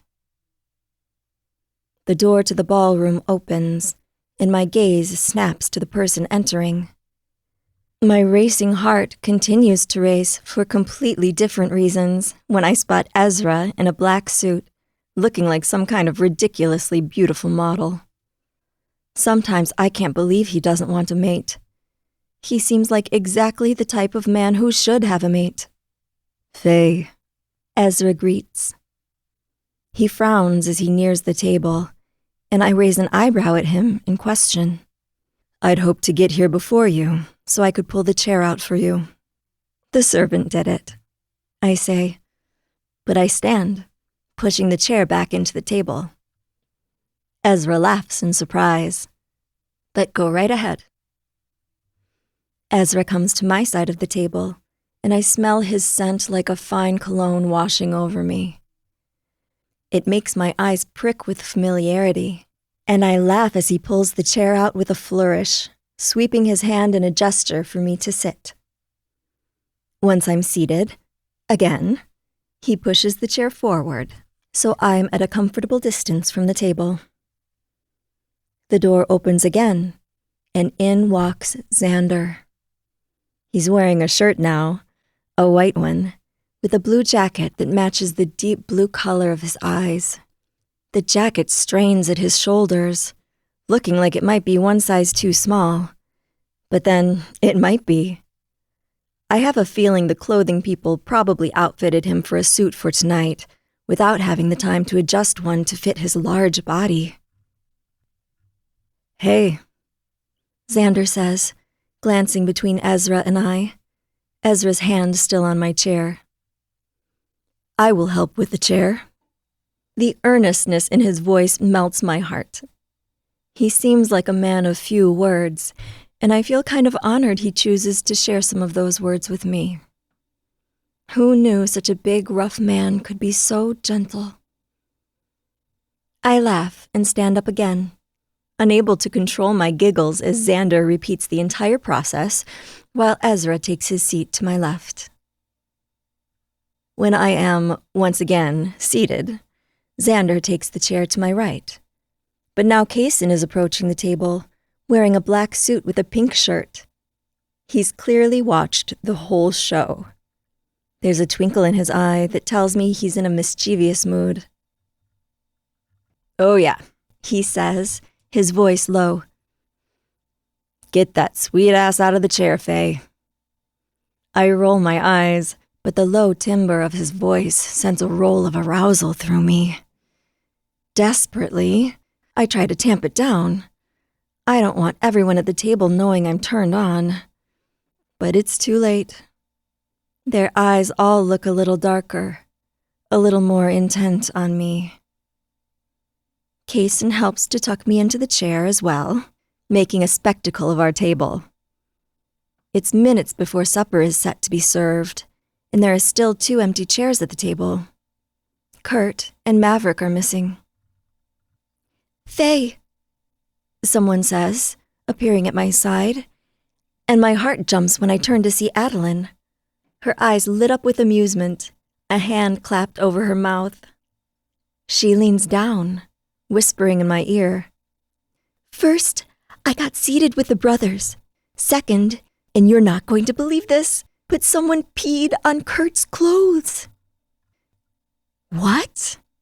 I ask, sucking in a breath, then letting out a breathy laugh. "I heard this girl at another table say he was absolutely raging in the hallways, calling the housekeepers incompetent assholes. Apparently, his room is a complete mess, too." "Who would do something like that?" I ask, my eyes wide. The entire reason we've had so much trouble handling Kurt is due to his father's powerful position. Anyone who was willing to do something so direct to the son of a very powerful alpha clearly has some balls. But who? I realize all the men at the table heard this little bit of gossip when I glance over and see Kaysen laughing, his hand over his mouth, Ezra shaking his head, and Xander looking confused. Adeline gives me a wink, then skips back to her table. "Kurt is Faye's remaining mate?" Xander asks, probably remembering him from his tantrum when drawing straws. "Technically, for now. But he's also an asshole who definitely deserved for his clothes to be pissed on," Kaysen says, letting his head fall back against the back of the chair. "Oh, this is too good." "Yeah, but that asshole has an even bigger asshole for a father," Ezra says, taking a sip of his whiskey and looking around the ballroom. "Anyone willing to do that is either making a pretty potent political statement or doesn't understand what an action like that means." "Hello, everyone," Maverick greets, surprising me by coming over and planting a kiss on my cheek. which makes all three men look at him a little more carefully. What are we talking about? Kaysen gives me a look, and then says, "Someone pissed on Kurt's clothes. You know, Faye's other mate, who absolutely deserved it. But we're trying to figure out who would be crazy enough to do that." Maverick gives a shit-eating grin, looking dapper in his gray suit. "That's funny. Really interesting, actually. I'll tell you what, I just used the most interesting bathroom." There's a moment of silence where we all register what he said. Then Kaysen breaks it by smacking his hand on the table loudly. "No!" Kaysen breathes, laughing hysterically, tears running down his face. "You are my personal hero." Maverick gives a dramatic bow. "I'm pleased to occupy the role." "That took a lot of balls," Ezra says, his expression showing how impressed he is. Xander just looks completely bewildered, like he wants to ask us if peeing on each other's clothes is normal here. I smile at him reassuringly. They're just being ridiculous. "You love it, though," Maverick says, grinning. I blush. I'm not exactly crushed it happened. There's a moment where everyone is smiling, and I can't help but picture Kurt when he discovered his clothes were peed on. He must have lost his mind. It seems like just a tiny way karma could come back at him. "Speaking of balls," Maverick says, unrolling his silverware and eyeing Kaysen and Ezra playfully. "Seems like Faye's had her share recently." Kaysen cracks up laughing again, and I feel my entire body flush from head to toe. Of course, they can smell the guys on me. I'll never accept how awful it is that every shifter knows when another shifter has had sex. It's such a crazy notion, and not something I've paid attention to at any point in my life. All eyes turn to focus on me. Kaysen and Ezra look amused. Xander looks a little hurt. And, I swear, the other table's occupants have turned in our direction. "Oh my gods," I mutter, reaching out and putting a hand on Maverick's forearm. "You can't just say things like that. We're in public." "Let them know," Maverick says, shrugging. "They should be happy for us." "Gods," I mutter, rolling my eyes and picking at my dress, but there's a potent bloom of happiness in my chest, spiraling out through the rest of my body. "So," Maverick continues, "when should we expect an invitation to your bed? Or is there some sort of appointment system? I'm free Tuesday afternoons." "There is no schedule," I laugh, shaking my head and taking a sip of water to try and cool my body. "But we may need one," Ezra says, ever practical, "if this is going to work out." "What would that be like?" Xander asks, and everyone looks at him. "If we were in a pack together." Silence falls over the table, and my heart starts into double time. This entire experience is going to send me into cardiac arrest. Poor Xander. He doesn't understand anything of what's going on. He's just a guy who probably wants a mate and a pack. "Well," Ezra says, after a long moment. "Technically, being part of a bonded group, the two of you would have the ability to join either my pack, Pack Azure, or Kaysen's pack, Pack Steel. Faye would become an Omega in both packs. Our lands border one another," Kaysen explains, "so it would be easy to rule them, if our fathers step down." "Once they step down," Ezra says, his eyes slanting to Kaysen quickly. "And the two of you would probably be our seconds," Kaysen says, nodding his head at Maverick and Xander. I expect him to be joking, his usually playful tone, but this is the most serious I've ever seen him. But that's only if we all ended up together. Ezra clarifies, taking another sip of his whiskey. I bite my bottom lip, imagining that kind of life. Moving away from the mountains, being near the water with Ezra and Kaysen, spending more time with Maverick and Xander. Something in my chest lights up at the thought of it. It doesn't sound bad. Before, when I imagined a life with an alpha, it was one of servitude and abuse. But that's because Kurt was the only example of an alpha that I ever had. That, and my own alpha, who wasn't exactly there for me. Life with these four might not be so bad. Yet. None of it is real. Kaysen, Ezra, and I. It's all pretend, so that life can't even happen. Even if I wanted it to. Xander surprises me by asking, "And would we rotate nights with her?" My cheeks heat, and all eyes are on me for a long minute. When I don't answer, Kaysen says, "Some mated groups rotate, but I'd prefer a situation where we all slept in Faye's bed every night, and she could enjoy as many of us as she was prepared to enjoy each night."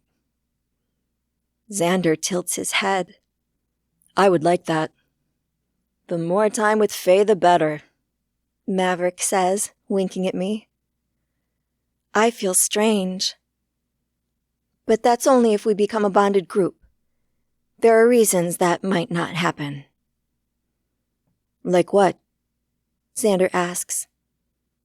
"It's complicated," I say. Servants suddenly come out with food, setting everything down at each table, including ours. I look around, realizing that all the tables have filled up without me even noticing. Adeline is at a table with 2 alphas and 2 ferals, looking happy as can be. Maybe as happy as I feel. We start eating a creamy shrimp and crab bisque that tastes like heaven. That's one thing about the selection. All the food is so damn good. It's one of the few things I'll miss about this place when I leave. You know, and the guys. "How do you like it?" Maverick asks, watching me intently. I smile. It's delicious. Definitely better than my regular food at the cabin. There, I have a lot of fish, rabbit, mushrooms, and berries. "I imagine you'll be eating pretty fancy at Kaysen or Ezra's Pack lands," Maverick says, flashing a smile. "I heard Pack Azure and Pack Steel are powerful and wealthy." Kaysen shrugs. "We are, and you're right. If Faye were to stick around us, I'd open her up to all new experiences, including good food and wine. I'd want to take her traveling all over, to see the world." And there's no joking tone in his voice. For an alpha who doesn't want an omega, he's a pretty good actor. Hell, I almost believe him that he's pictured that kind of life for us. "I would like to travel," Xander says, "as long as Faye is there." I smile at him, even though I shouldn't. Even though I might be leading him on. I never really thought about seeing the world. "Well, you should," Maverick says. "When we leave the selection, all our lives will change forever." I give a nervous laugh. I'm not great with change. "I'm not either," Ezra says. "But some things are worth changing for." His blue eyes linger on me for a minute too long before snapping back to our food. The soup bowls disappear, and juicy steaks and fancy potatoes come out. We all dive in, Wolves through and through. And man, I adore steak. It's a rare delicacy, even in town. As I'm finishing another bite, Xander asks, "What about the final member of our group?" It's hard to swallow the meat in my mouth, but I manage. Ezra answers for me. "He will not remain with Faye. He scares her, and is not a good man, so we'll be pushing him out." "Is it that easy to get rid of him?" Maverick asks. "As long as we refuse the bond with him, yes," Kaysen answers, spearing a piece of steak. "And we all will be refusing the bond." "Works for me," Maverick says, digging into his potatoes. "And I," Xander adds, looking fierce as his gaze fixes on me. Kaysen leans in closer to me. "See, Faye? We've got you taken care of. No one is going to hurt you with us around." And it's weird. I believe him. As powerful as Kurt has always seemed to be, he feels like a no one in the face of these 4 strong men. Even a force like him couldn't face these 4 and walk away unharmed. It might be nice having mates. At least for a little while. 19. Faye. Just as our plate is cleared off, Brock enters the room and goes to stand in front of all of us. The din of conversation silences as all eyes turn to him. He's wearing an elegant blue suit, and his dark hair is combed back, making the sharp lines of his face stand out even more. His gaze sweeps across the entire ballroom as servants line up behind him. "We have a surprise late-night game for all of you to enjoy. Tonight, we will be playing hide and seek. The groups you're eating dinner with will be your partners for the night. Half the group will be hiders, and half the group will be seekers. If you stumble across members of other groups, simply ignore them and search for your own group members. No one is to go beyond the lawns. The woods are strictly off limits, as are the rooms that belong to others. Each of you will be given a flashlight." He nods, and the servants behind him step out, carrying little baskets, handing out flashlights to everyone at the tables. "When you have found all the members of your group, you may retire for the evening. Any questions?" I glance around, but no one speaks. "Good," he says, rolling his neck. "Everyone with a silver flashlight will be a hider. Everyone with a blue flashlight will be a seeker. Enjoy your game." The flashlights are handed out at our table. Ezra and Kaysen are given blue flashlights, so they'll be looking for us. And Maverick, Xander, and I were given silver ones. Well, this should be interesting. "We're going to absolutely destroy you," I tell Ezra and Kaysen, grinning. Xander's bright blue eyes meet mine, and there's nervousness in his face. "I believe I played such a game when I was little, but I don't remember now." Confused, I ask, "You haven't been around that game since?" "Life is about survival, not games," he says, his brows wrinkling. I look at Ezra and Kaysen, concerned. My life was pretty strange, and even I played games as a child. What was his life like as a feral? It seems like he had a very different experience from Maverick.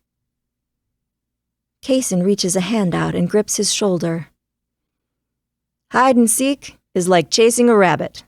You 3 will be the rabbits, and we'll be the wolves. Once we find you, we win." "Although it's all for fun," Maverick adds, grinning. "We don't need any fights to the death here." I laugh. Xander looks a little more relaxed.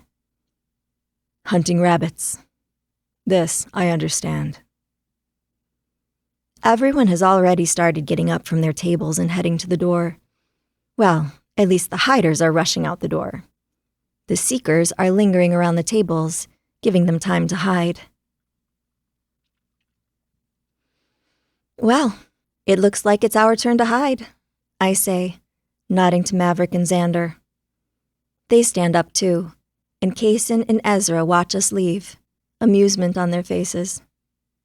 That's the difference between wolves and humans playing this game. Humans can't smell their prey and follow their trail the way we can. At least, that's what I heard.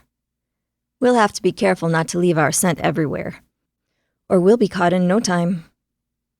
When we make it outside, I say, we should split up, so we're harder to find. Xander frowns. But I want to stay close to you. My heart flutters. It'll only be for the game. He looks disappointed. Unable to help myself, I move closer, putting my hand on his arm. Leaning up, he instinctively leans down, and I plant a kiss on his cheek. Don't worry, it won't be for too long.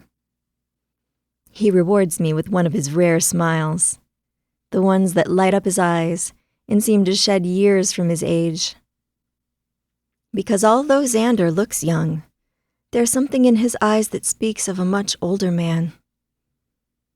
Drawing away from him, I instantly decide where I'm going to go. The greenhouse. Good luck to you, I say, turning on my flashlight and heading down the stairs.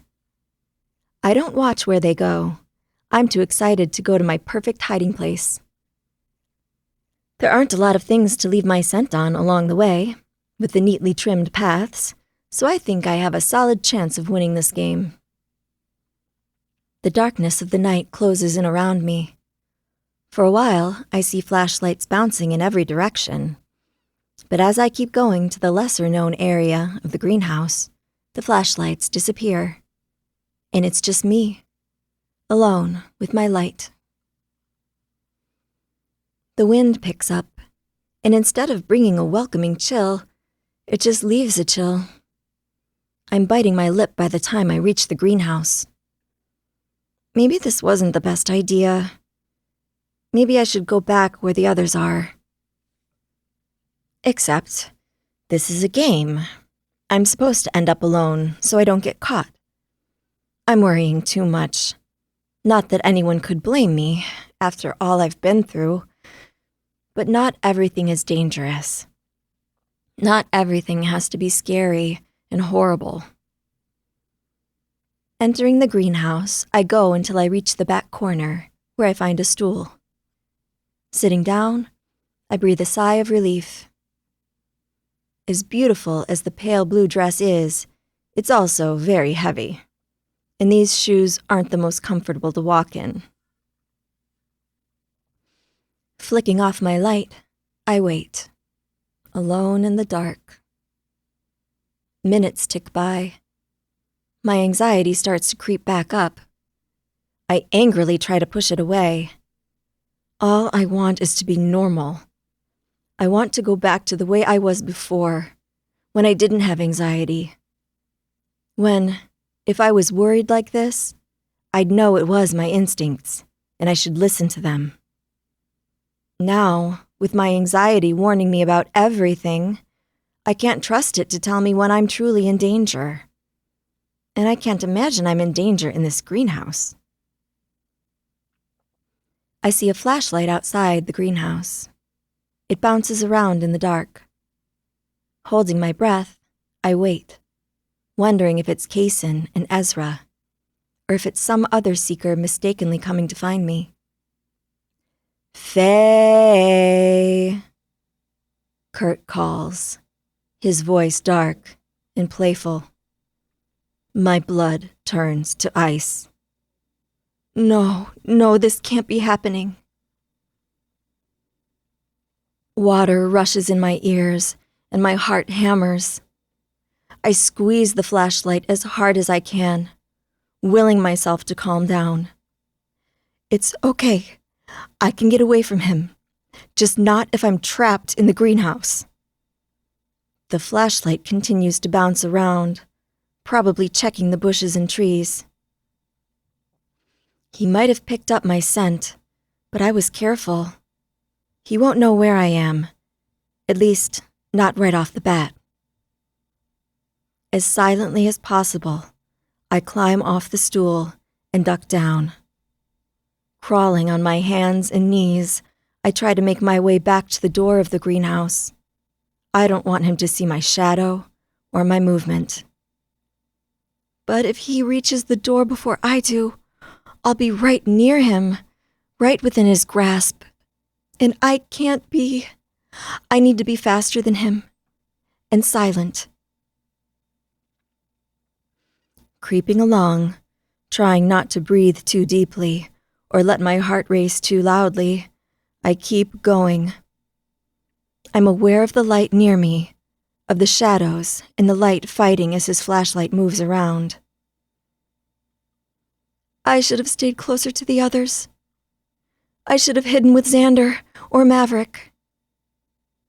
It was foolish of me to think he wouldn't try to find me when I was alone and vulnerable.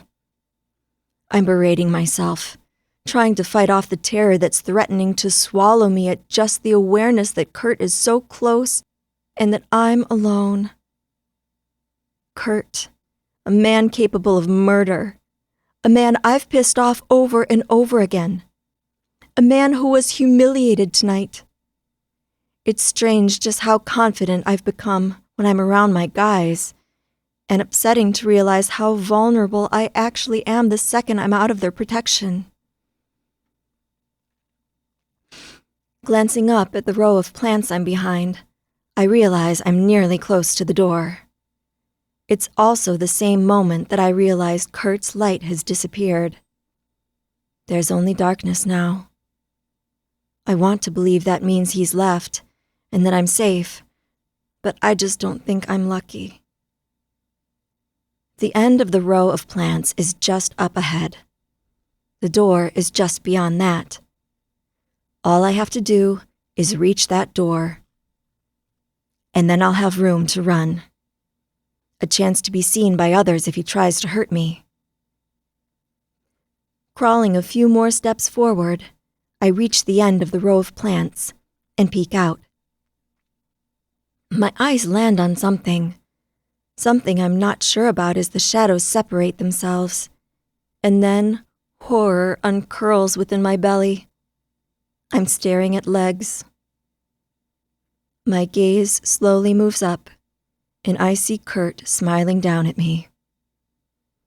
A tremble rolls through me, and I don't move, frozen in horror. I hope against all hope that I've conjured up this image of Kurt from my nightmares, and that he's not really standing in front of me. "Hello, Faye," he greets, his voice low and pleased. "You're exactly where I want you to be." He reaches forward and flicks open the button of his pants, then slides down his zipper. "No," I say, terror grasping me tightly. "Leave me alone! Just get away from me, please! Please, I don't want this!"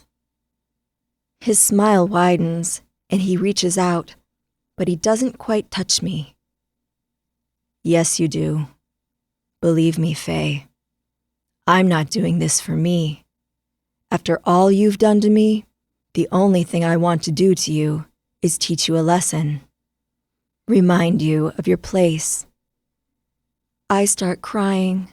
I can't help myself. Broken sobs come over me. I need to yell. I know I need to, but I'm just so scared. A large shadow rises up behind Kurt, and before I can comprehend what's happening, Kurt's suddenly dragged back from me. He makes a shrill, surprised sound that's abruptly cut off into nothing.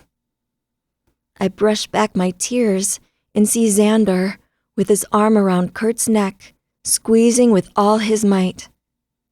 His expression is something worse than anger, something darker and more dangerous. Kurt flails about, clawing at the arm with his nails, but Xander is someone else. Something else. His expression is dark and intense. His mouth is drawn into a firm line. I try to stand, but fall several times, my legs shaking too badly to support myself. I finally make it to my feet. All I want is for Xander to hold me, but he's still squeezing Kurt's neck. I find myself standing, watching as the life drains out of Kurt. His panic is so similar to the panic I saw on my brother's face. I'm ashamed to admit it, but I like watching him. I like seeing him be taught a lesson, that he's not as strong as he thinks, that he only thinks he's strong because he picks on the weak. And then he stops flailing. His arms fall at his side, and I imagine a world without him in it, and it eases something deep inside of me. But then I think about what will happen to Xander, and it snaps me out of my fantasy. Xander, you have to let him go. Xander doesn't react. I take a step closer. Xander, you're killing him. You have to let him go. He was going to rape you. He grinds out. I move closer and rest a hand on the arm around Kurt's throat. The asshole's eyes have rolled back in his head. He's passed out. If you kill him, they will punish you. You won't be able to be my mate. They've already tossed you out of your pack, so they'll probably kill you. I can't handle that, Xander. I need you. Please don't hurt me. His gaze meets mine.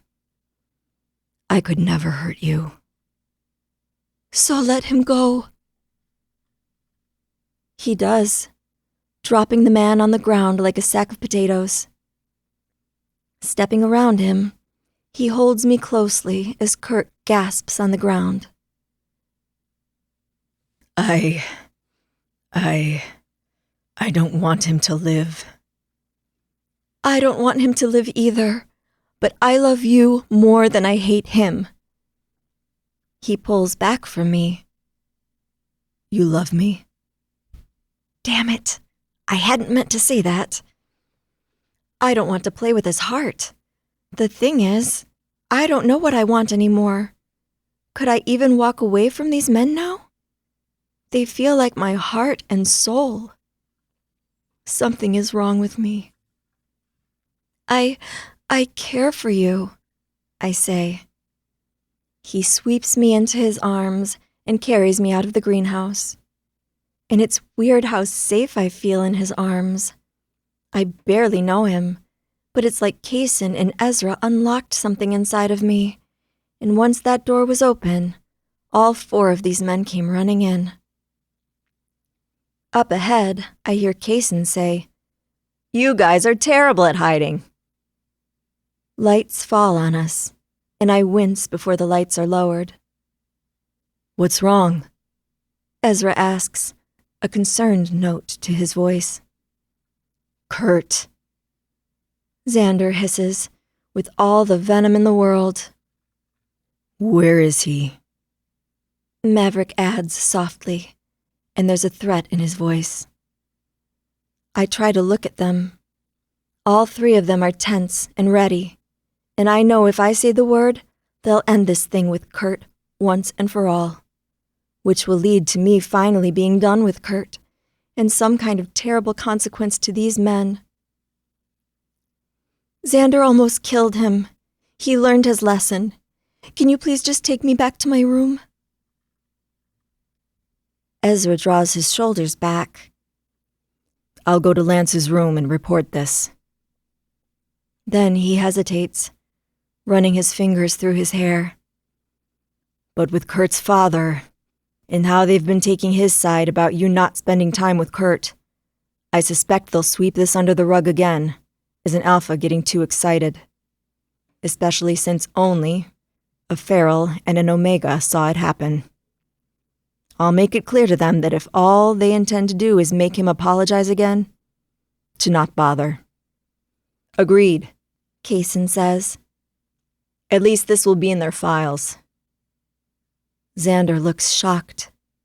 This truly can't be how things work. Packs are supposed to be more civilized than ferals. Kurt would die for what he did here today. When you're so powerful, you're untouchable, Maverick murmurs, and we all get quiet, his words sinking between us. No one moves for a painfully long moment. Then, Kaysen says, "How about I have the dessert cart taken to my room, and we all have a treat before we take you to your room?" He just wants to make sure I'm all right. Okay, I say. We head back to the castle, my men flanking me like I'm something important. My heart eases a little. There were so many things I missed about my brother, but I think one of the biggest things was having someone I could trust completely. Somehow, I have that again. 20. Faye. When I return to my room after eating dessert with the men, my entire body feels slow and relaxed. It might be because after Maverick insisted on giving me a massage, they all did, until all the anxiety and the fear from the night had melted away, leaving only a lingering reminder that, although Kurt had tried to hurt me, he'd been the one to learn a lesson. With my men, I'm safe. Maybe staying with them wouldn't be so bad. I walk through the room easily, practically floating as I reach back for my zipper and draw the heavy gown down my body. I place it on the hanger and put it in the closet. Tomorrow, the staff will come through and bring in more outfits. And strangely, I'm actually excited about what else they'll prepare for me. All this just to ensure alphas find their omegas. For the first time since arriving here on the bus, I'm starting to appreciate the selection. I guess if alphas and omegas have to get together, this isn't exactly the worst way to do it. It certainly forces us to get to know each other in a fun way. I turn on the tub and then step into the bath and wash my body lazily with lavender soap. Then I wash my hair, brushing through it with my fingers and rinsing it thoroughly. The bath seems to help even more, pushing away the scary event of the evening, like a nightmare I'd soon forget. When I step out of the bath, my entire body feels scrubbed clean, soft and warm. This is the first time I've taken full advantage of the amenities since arriving here. As I pick an oil to massage into my skin, I think of what my baths used to include: a quick wash in the pond, unscented soap, if I even had some to begin with. This is so different. Now, I work over every inch of my skin, ensuring it's baby soft and smooth. I brush and loosely braid my hair, then pull on a silk nightgown that falls over my body and makes me feel like I'm posing for a painting. I'm just about to pull back the covers and climb into bed when there's a knock at the door. Like it always does, my entire body tenses at the thought that the person on the other side of the door might be Kurt. Maybe he's here for revenge. Or maybe he's just looking for something to do and thought tormenting me might be a good option after my actions led him to being embarrassed again. I take a deep breath and pace back and forth in front of the bed, wishing the door had a peephole or some way for me to see who it is before revealing myself to be in the room. If he knows I'm in here, will he just find a way to force himself inside? "Faye," a deep voice says, muffled through the door. I think of that voice, so soft and quiet against my neck while we were drifting along in the boat, and my body calms. When I open the door, Maverick is standing on the other side, a bouquet of flowers in his hands. I thought a beautiful woman deserved some beautiful flowers. Beside him, the guard stands silently, giving me a look. This one is shorter than the other one, but tends to be stationed outside my door in the evening. I'm starting to recognize the guards and their habits. Yes, he's okay. Him, Xander, Kaysen, and Ezra. I hesitate. Never Kurt. Not Kurt under any circumstances. He smiles, because I've said the Kurt part several times before, and he bobs his head before going back to his place by the wall. A guard to keep pretty flowers away? Maverick teases, lightening the mood a little. I laugh and reach for them, but he shakes his head. Can I come in? He asks, his voice low. I hesitate, already feeling the tension between us as his green eyes trace my body from head to toe. I know where this is going. At least, where it could go. If I let him in now, I don't know if things can ever go back to the way they were. The memory of his hand in my skirt skates through my head, and I suck in a breath, eyes meeting his. Yes, I breathe, stepping to the side so he can come inside. He moves carefully, like I'm a skittish animal he might spook if he acts too forcefully. Which, to be fair, I kind of am. So far, I haven't seen anything to alarm me about Maverick, but he's still a strange feral. He could still be dangerous to me, and if I see the smallest sign that he is, I'm going to run for it. But the thing is, for the first time in a long time, I'm starting to trust my instincts again. And my instincts say, he's no one to fear. I watch as he reaches under the sink, and my gaze is drawn to his very firm ass. I don't remember ever noticing a man's ass before Kaysen and Ezra. It's weird. I think they fundamentally changed something about me. Licking my lips, I just keep staring. Damn, that is a very fine ass. Under the sink, he finds a vase and scissors and pulls them out, then rinses the vase and places it next to the sink. I watch his hands, capable and strong, as he cuts the flower stems and arranges the flowers in the vase carefully, adjusting their height so they make a good arrangement. It's weirdly hot, watching his big hands touch something so delicate and do such a wonderful job with it. That's beautiful, I say, when he's disposed of the trimmings and turned back to me.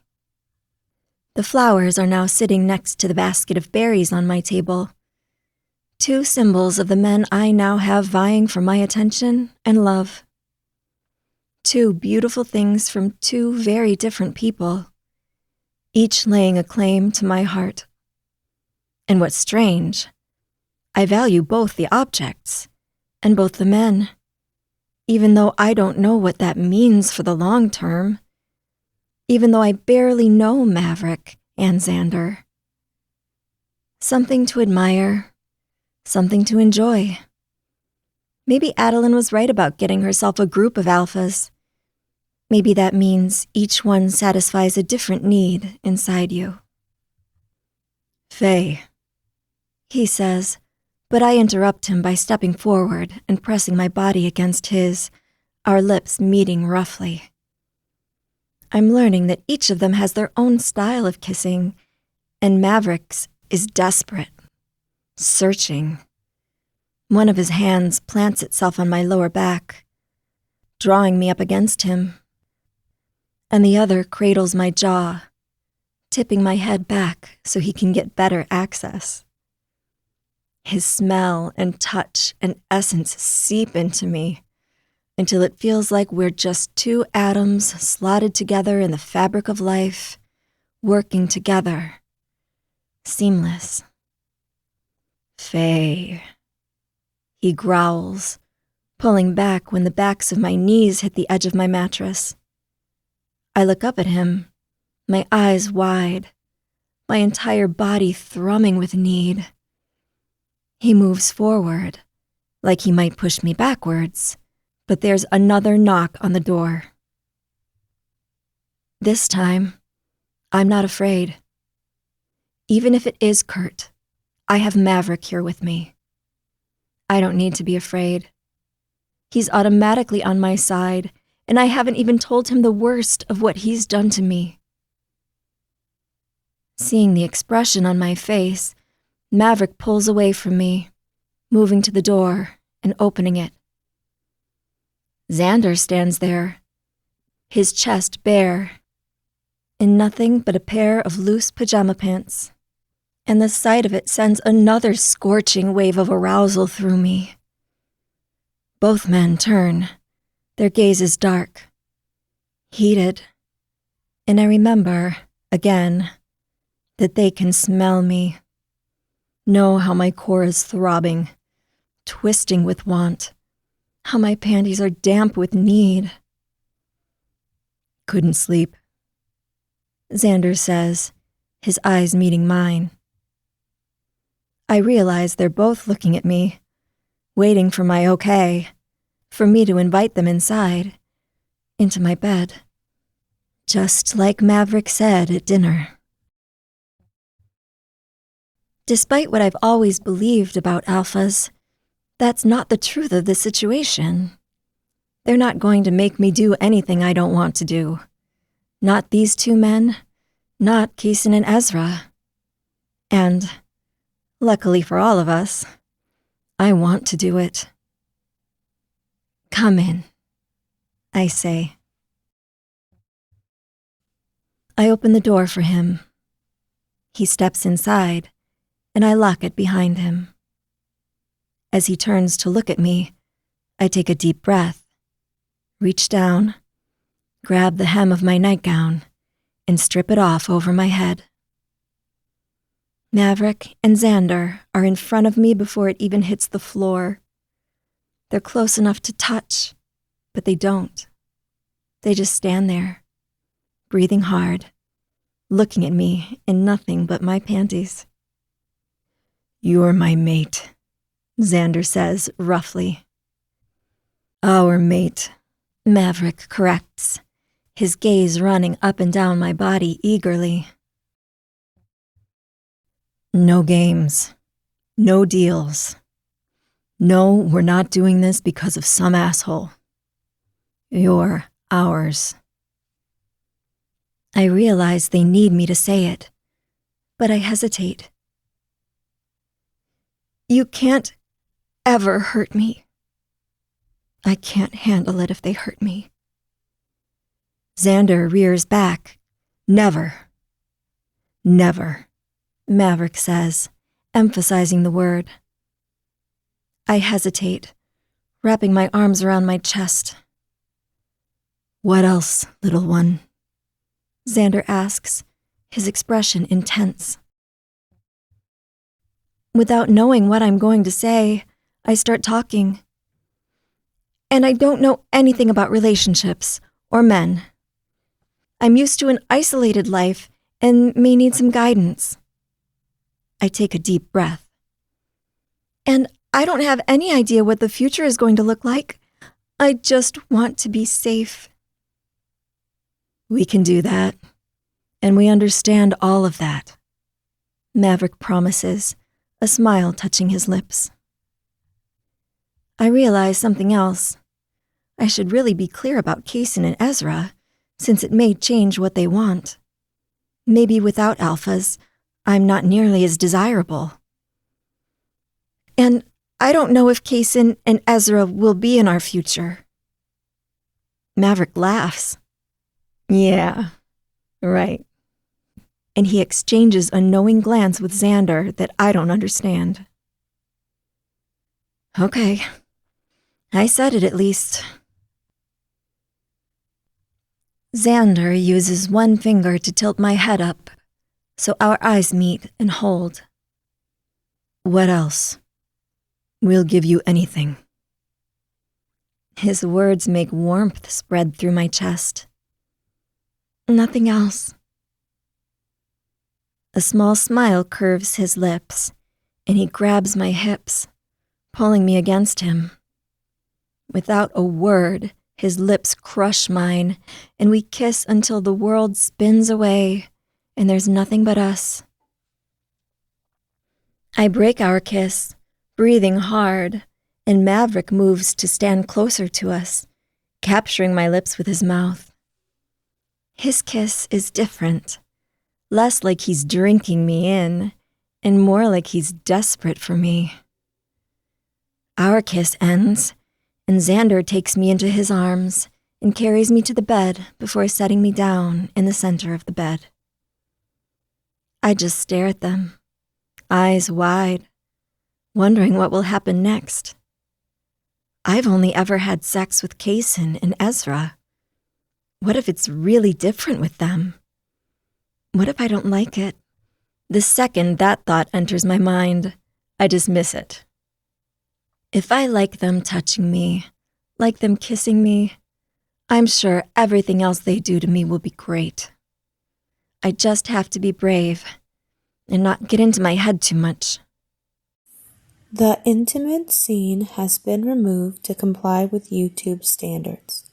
To listen to what you're missing, I have included several places to find it below this video. That was amazing, I whisper. Xander takes my face in his hands. You're sure? I kiss his hand.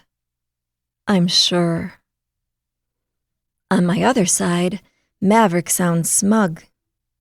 If you liked that, you're going to like the rest of the night I have planned for us. I turn to him. The rest of the night? He's grinning. We've been waiting a long time for our mate. You can't imagine how many things I've imagined doing to you.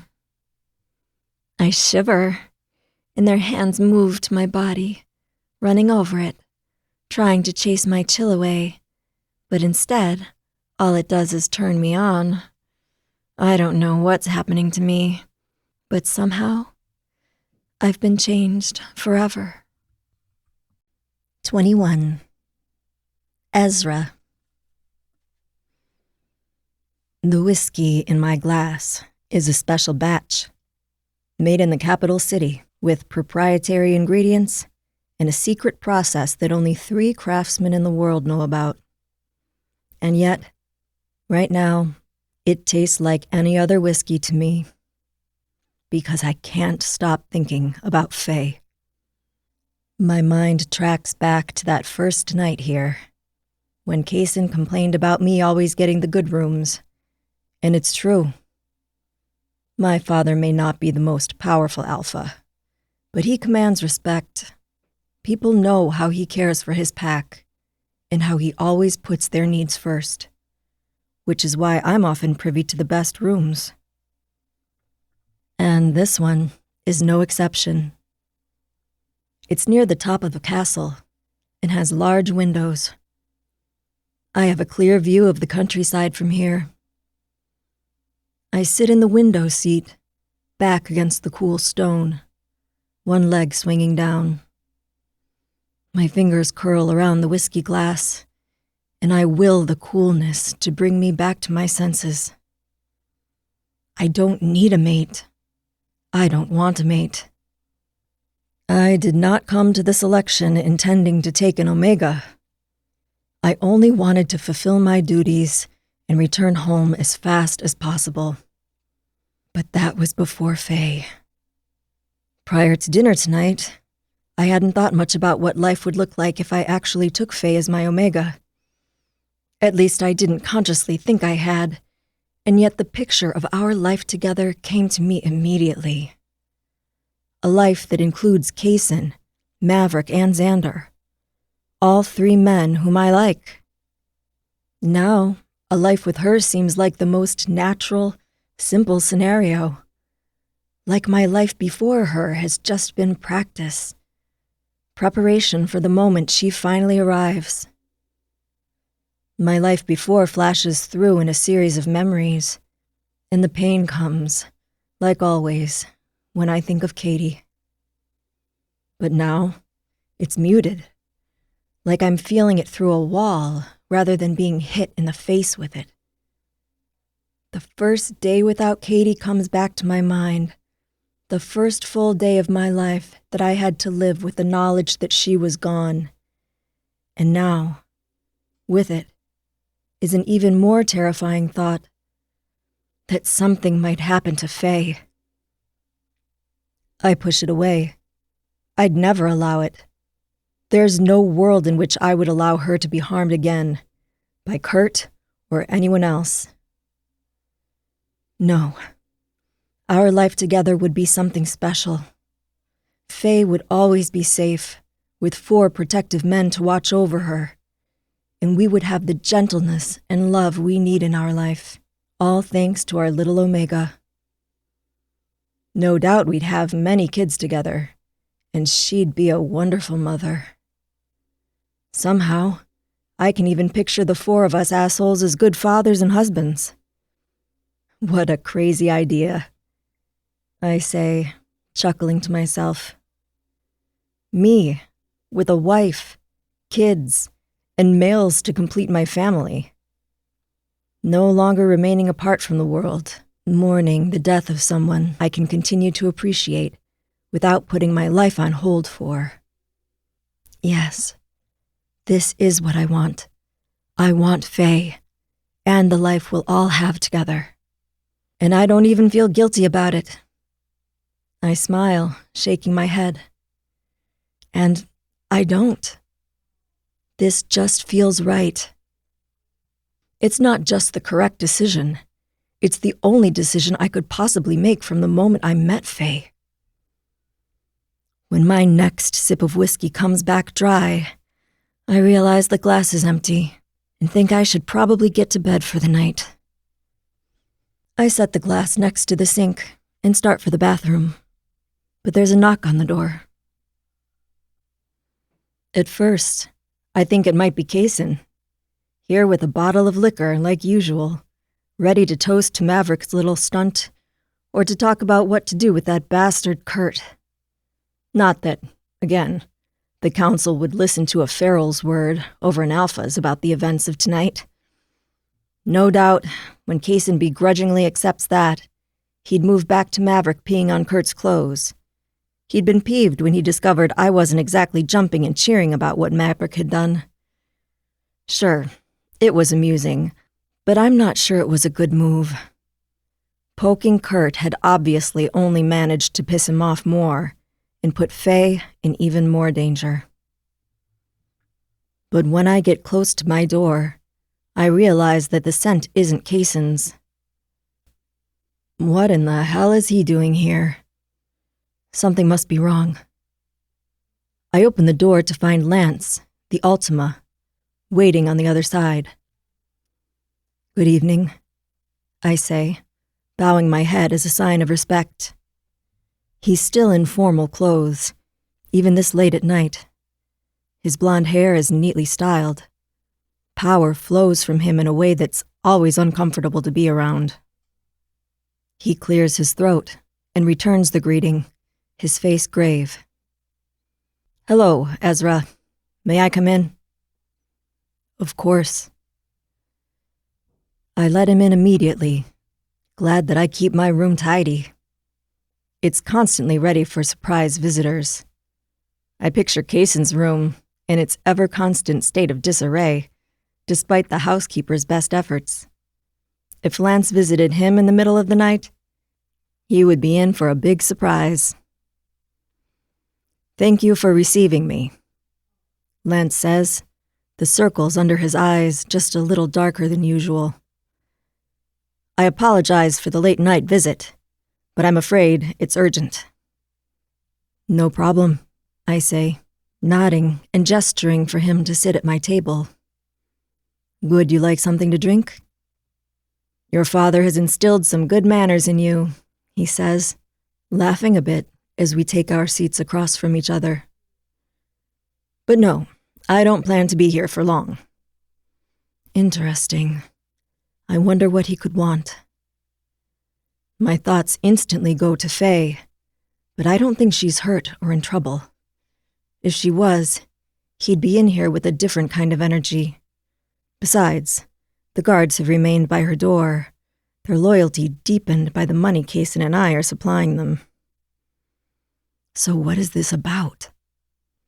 All right, I say, touching my fingers together under the table and trying to calm my beating heart. This can't be about Faye. My mind starts to go through the possible reasons he could be here. If something had happened back with my pack, surely Lance would not be so casual about everything.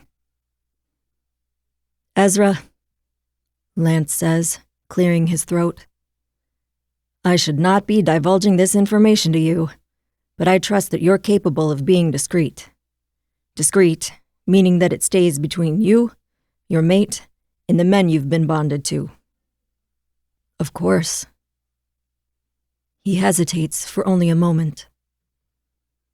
We've been doing an investigation of the girl's murder, Lance says, his voice dropping so low that I have to lean forward to hear what he's saying. I promised that we would, and now we are taking the situation very seriously. Some of the evidence we've gathered, it points to Kurt's involvement. Of course. I believed Faye when she said she recognized that death, that she saw the echo of her brother's murder in the scene we came across.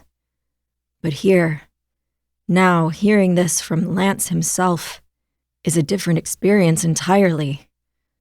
I want to ask about the evidence, figure out what they've learned. But my instincts remind me not to push with an Ultima. Even as an Alpha, I defer to him, and his subtle power pushes through the room, influencing me. I wonder if this is how Faye feels when she's around an Alpha. There's not enough evidence to make an official accusation, Lance says, but it is certainly moving in that direction. I see, I say, managing to keep my voice steady. What can I do to help? Unfortunately, there isn't a lot we can do at this junction, Lance says, steepling his hands together on the table. I'm outvoted in this matter at every turn. The council is just hesitant to take action against a man as powerful as Kurt.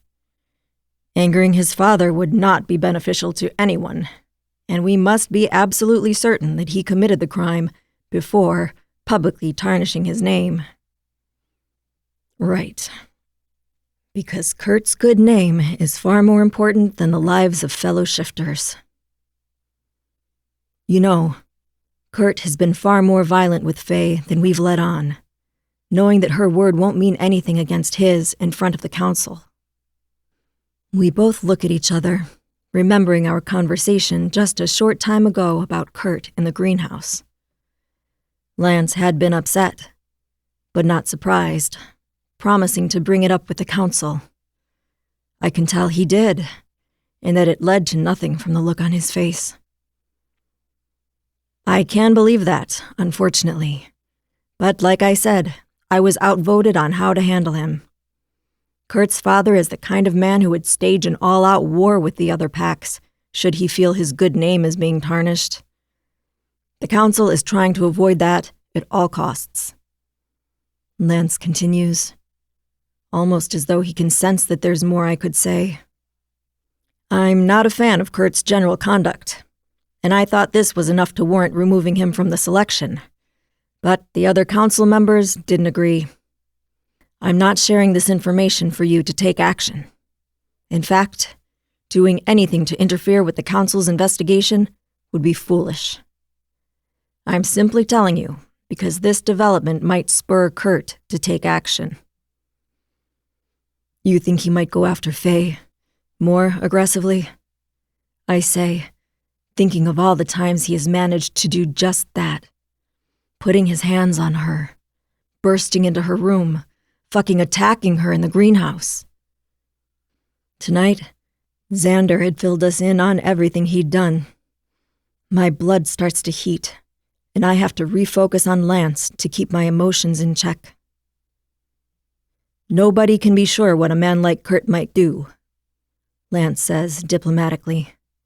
But I could not, in good conscience, risk this happening to another Omega. I see, I say, clearing my throat, the image of Faye dead in the woods like Sarah, the unfortunate Omega, making bile rise in my throat.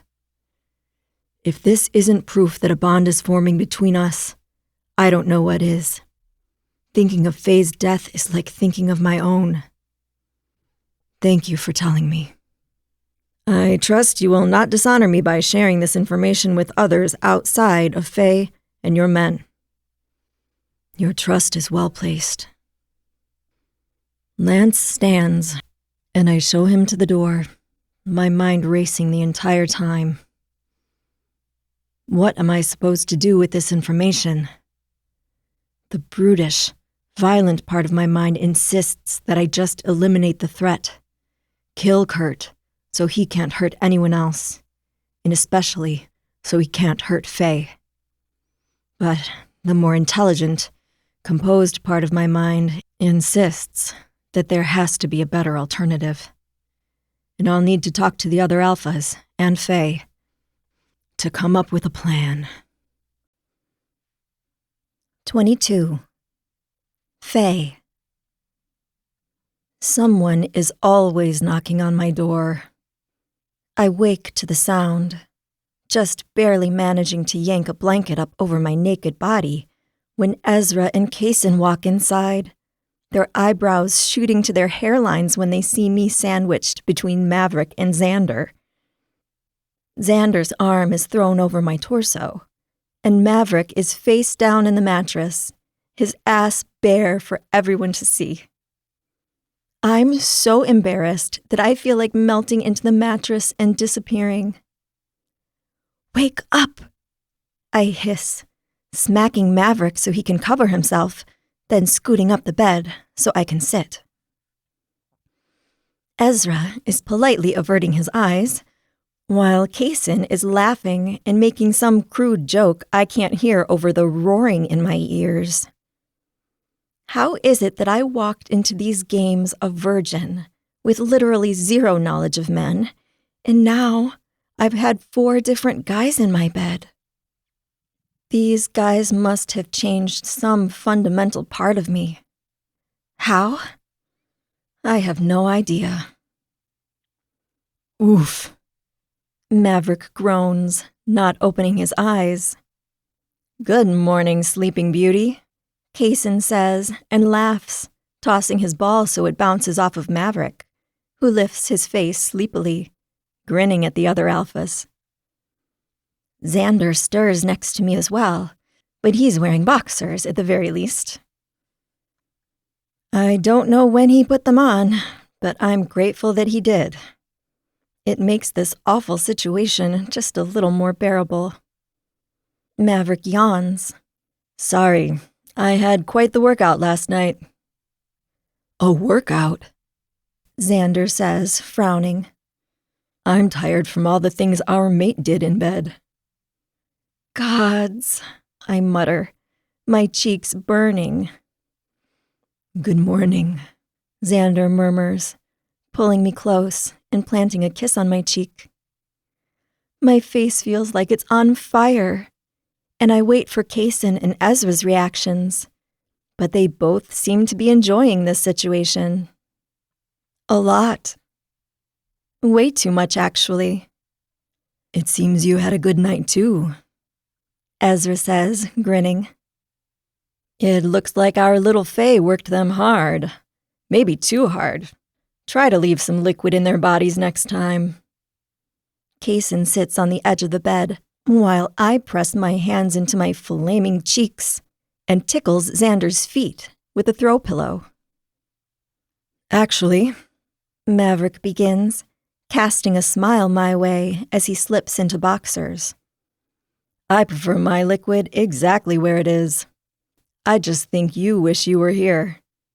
Yeah, let's make it a party bus next time, Kaysen says, wiggling his eyebrows as Xander sits up and grabs the pillow from him, then tosses it across the room. I call shotgun. Wait, what the hell is shotgun? Are they talking about what I think they're talking about? Well, I call front seat, Maverick says, patting his lap. Oh my gosh, they are. Gods, I say, wrapping the sheet securely around me. Shut up. Obviously, I'm driving, Ezra says, pretending to examine his nails. I'm happy in the back, Xander says quietly, which makes the guys burst out in laughter again. Despite how crass it is, and how embarrassed I am, the thought of being with all of them at once sends ripples of want through me. What would it be like? Could I even handle that? How can it be that before meeting them, I was okay with the idea of being celibate for the rest of my life? And now, here I am, ready to go again after days and days of being with these men in different ways. As much fun as this is, Ezra says, clearing his throat, there is actually something that we need to talk about. My heart plummets into my stomach. Is Ezra going to tell the others about our scheme? For some reason, I'm more worried about that than he has any problem with what's going on between us. Or has something else happened? I think of how much he cares about his pack, and as much as I know he cares about me, I also know that he would leave in a second if his pack needed his help. Lance came to speak with me last night. Lance, the Ultima? Maverick asks, the smile slipping off his face as he sits up, scooting back so he can sit next to me on the bed. He pulls the blanket over us and takes my hand.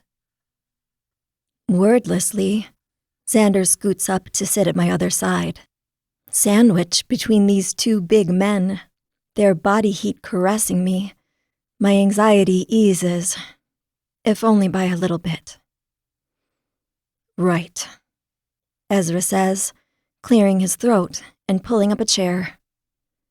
Kaysen is sprawled out at the end of the bed and grabs his ball from the floor before tossing it. That can't be good, Xander says, his voice gruff. He came to tell me that Kurt is suspected of involvement with the murder. What murder? Maverick asks, his eyes darting from me to Ezra. Ezra looks to me, as though giving me the option to explain things if I want. I can't even open my mouth. They're actually doing an investigation? And they might have found evidence proving that Kurt did it. Maybe nobody will ever believe me about my brother. But Kurt going away for this would be something. Far better than how things are now. Knowing that he was locked up, unable to get to me, unable to come knock on my door, it would remove so much of my daily anxiety. Seems like there's a bit of backstory to fill in here, Ezra says, taking a deep breath and running a hand through his hair. It falls right back into place, perfectly, as though he never touched it. Seems like it, Xander repeats. Okay, well, Ezra says, clearing his throat again. You may or may not know this, but Faye's brother was murdered, and it was Kurt who killed him. When she went to her pack and tried to tell them what happened, they dismissed her because of Kurt's political standing. Maverick's hand tightens on mine under the blanket, and tears prick at my eyes. I wonder if the day will ever come when I won't mourn for my brother. Except, I am grateful that by bringing these men into my heart, it's eased some of the pain of losing him. I haven't replaced him. I just have people to be with me when I'm struggling now. Ezra continues. As you know from last night, Kurt is an asshole who wants to hurt Faye, but you don't know the background of it all.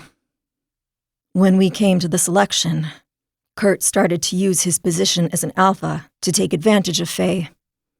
He assaulted her multiple times and has been threatening her relentlessly, supposedly as revenge for daring to report him for his crimes. I swallow thickly, watching as the men in the room all hear my tragic backstory. But there's not an ounce of pity on their faces.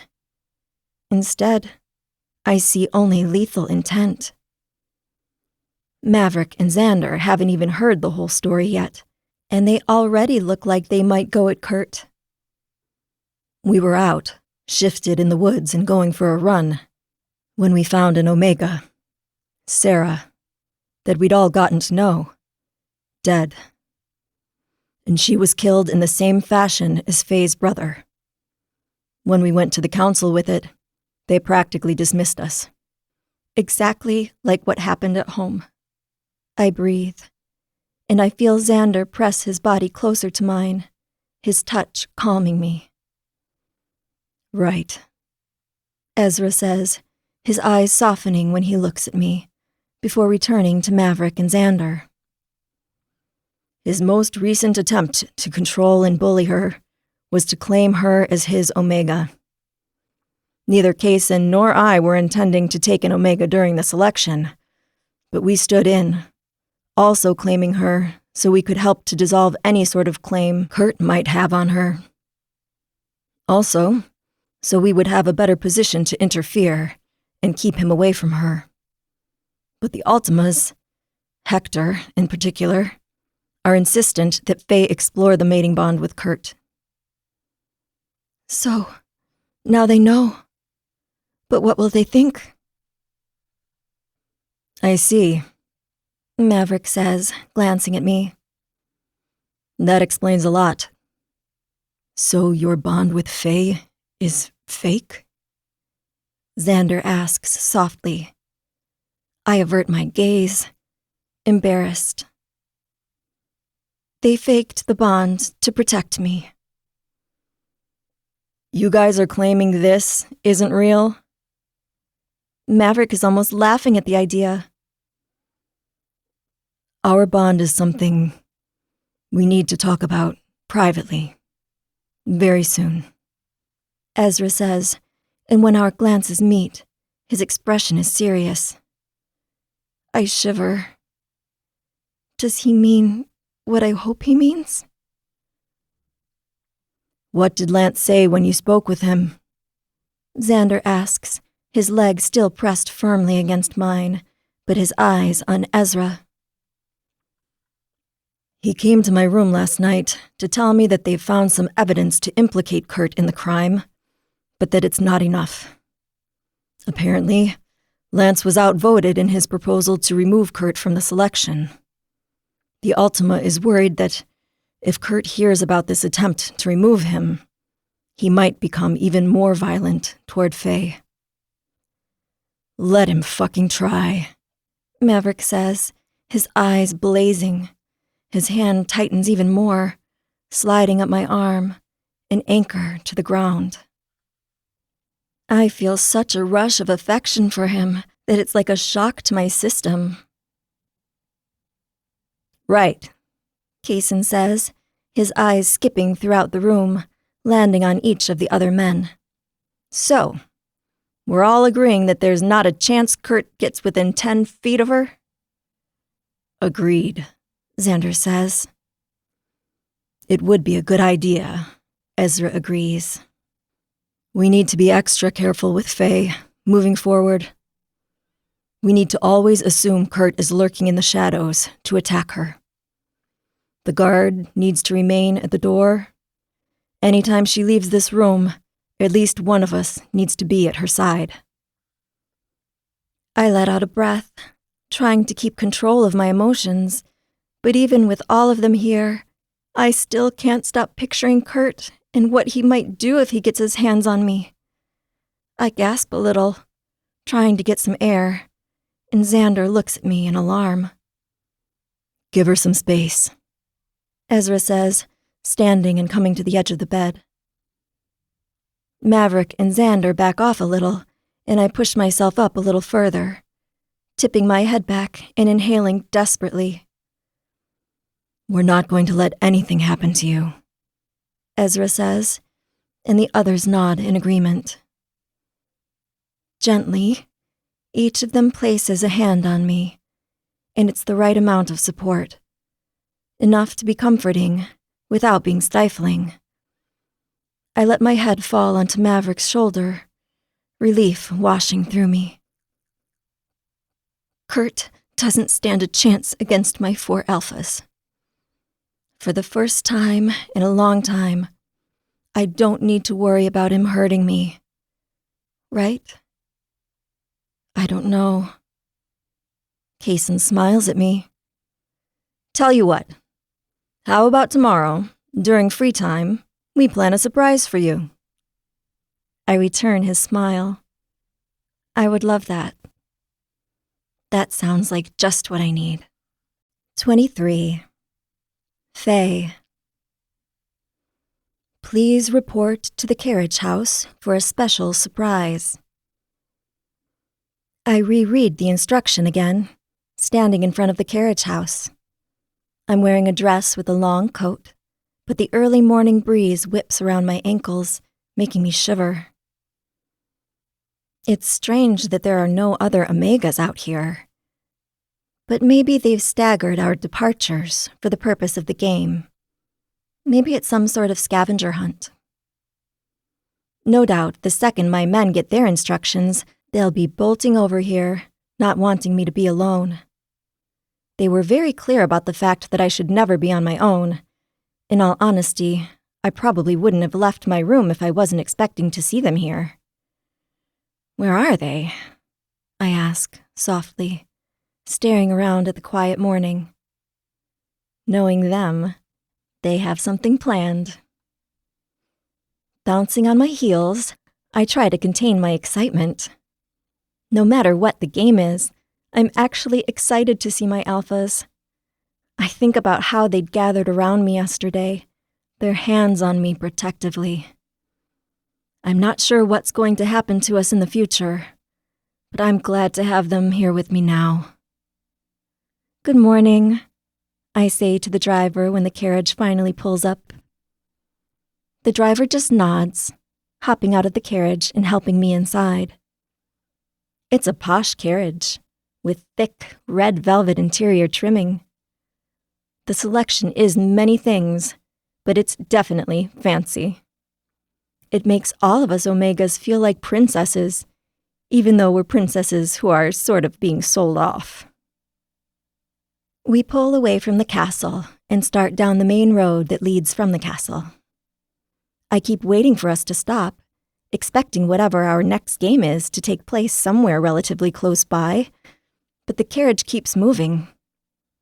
Smiling, I think about which of the guys I'll be paired up with next. They won't let Kurt near me, so I don't have to worry about him any longer. I just get to look forward to a day spent with some, if not all, of the amazing men I can't stop thinking about. I glance out the window and realize we're nearly leaving the castle grounds, which must mean we're going to the city. It will be nice to get away for the day. I wonder if we'll be visiting some of the nearby towns, maybe chatting with the villagers and getting to know more about their farms and livestock. Exactly the kind of thing I might be doing if I bond with the 4 alphas. The fact that that doesn't send shivers running down my arms is a testament to how much I've changed since arriving here. I'm, somehow, open to the idea of a future with all 4 men in it, even if it's a future I never planned for. A future with 4 men. I laugh a little at the absurdity of it all. Me married to 4 men, having kids, living in a town. It's like nothing I ever wanted, and maybe everything I needed. Even if I don't entirely know what Kaysen and Ezra think of the whole idea. I have to hold on to the sides of the carriage as we go over uneven ground. And I shake my head a little at how crazy all of it is. The selection and their strange games, always pushing us further and further to try and help us find our mates. It all seemed so stupid, but it also seems to have worked. Finally, the carriage comes to a stop, and when I look out the window, I realize it's in the middle of a large, barren field surrounded by the woods. The driver appears at the door. He opens it and helps me down again, his face a passive blank slate. He won't give the game away to me. When I'm firmly on my own 2 feet, the driver climbs back onto the carriage and leads the horses away from the field, getting back on the road and heading for the castle. I watch it go for a moment, pulling my coat tighter around my body. The sun is fully up over the horizon now, but it's just a tiny pinprick, barely coming through the gray cloud cover and the dense fog hanging over the ground. I pull the hood up on my coat as another shiver runs up and down my arms. Where are they? What are the instructions for this game? Okay, I call, laughing and skipping a bit. You guys can come out now. I scan the dense line of trees on the other side of the field, looking for my men, my alphas. Ezra? I shout, cupping my hands around my mouth and projecting my voice into the field. Come on! Come tell me what the game is. A moment later, still none of them have appeared. Kaysen? I call, turning on my heel and scanning around me. A haunting, overly aware feeling of apprehension crawls up my back. And I suddenly realize that I'm standing in the middle of a field, alone, waiting for my alphas to come out. Maverick? My voice is laced with the tiniest bit of desperation now, a hint of panic touching at the bottom of my throat. Xander? Still, nothing. Guys! Hello, Faye. A dread I've come to associate with Kurt blooms through my body like a drop of ink in a glass of water. I struggle to breathe as I turn, coming face to face with Kurt, who's grinning like he just won a prize. At once, I see my brother's face, his neck at the wrong angle, his eyes staring off into nothing. And I'm certain that it's about to happen to me too. Kurt is here, like some sort of familial curse. I think of how confident I'd been that day during the fashion show and wish I could summon that courage now. But I can't. I'm trembling, unable to breathe. They aren't here, Faye, he says, frowning and tilting his head, like I'm a child who's been dropped at school for the first time, looking for her parents. And they aren't coming. Today, we're playing a new kind of game. A new kind of game? I pant, terror in my voice. A slow, cruel smile tilts his lips. One I'm going to win. If you enjoyed this book, grab Book 3, Claimed by the Ultima Wolf. This has been Claimed by the Feral Wolves, a paranormal reverse harem romance. The Omega Selection, Book 2. Written by Lacey Carter Anderson. Narrated by Beth Ann Rutherford. Copyright 2025 by Lacey Carter Anderson. Production copyright by Lacey Carter Anderson.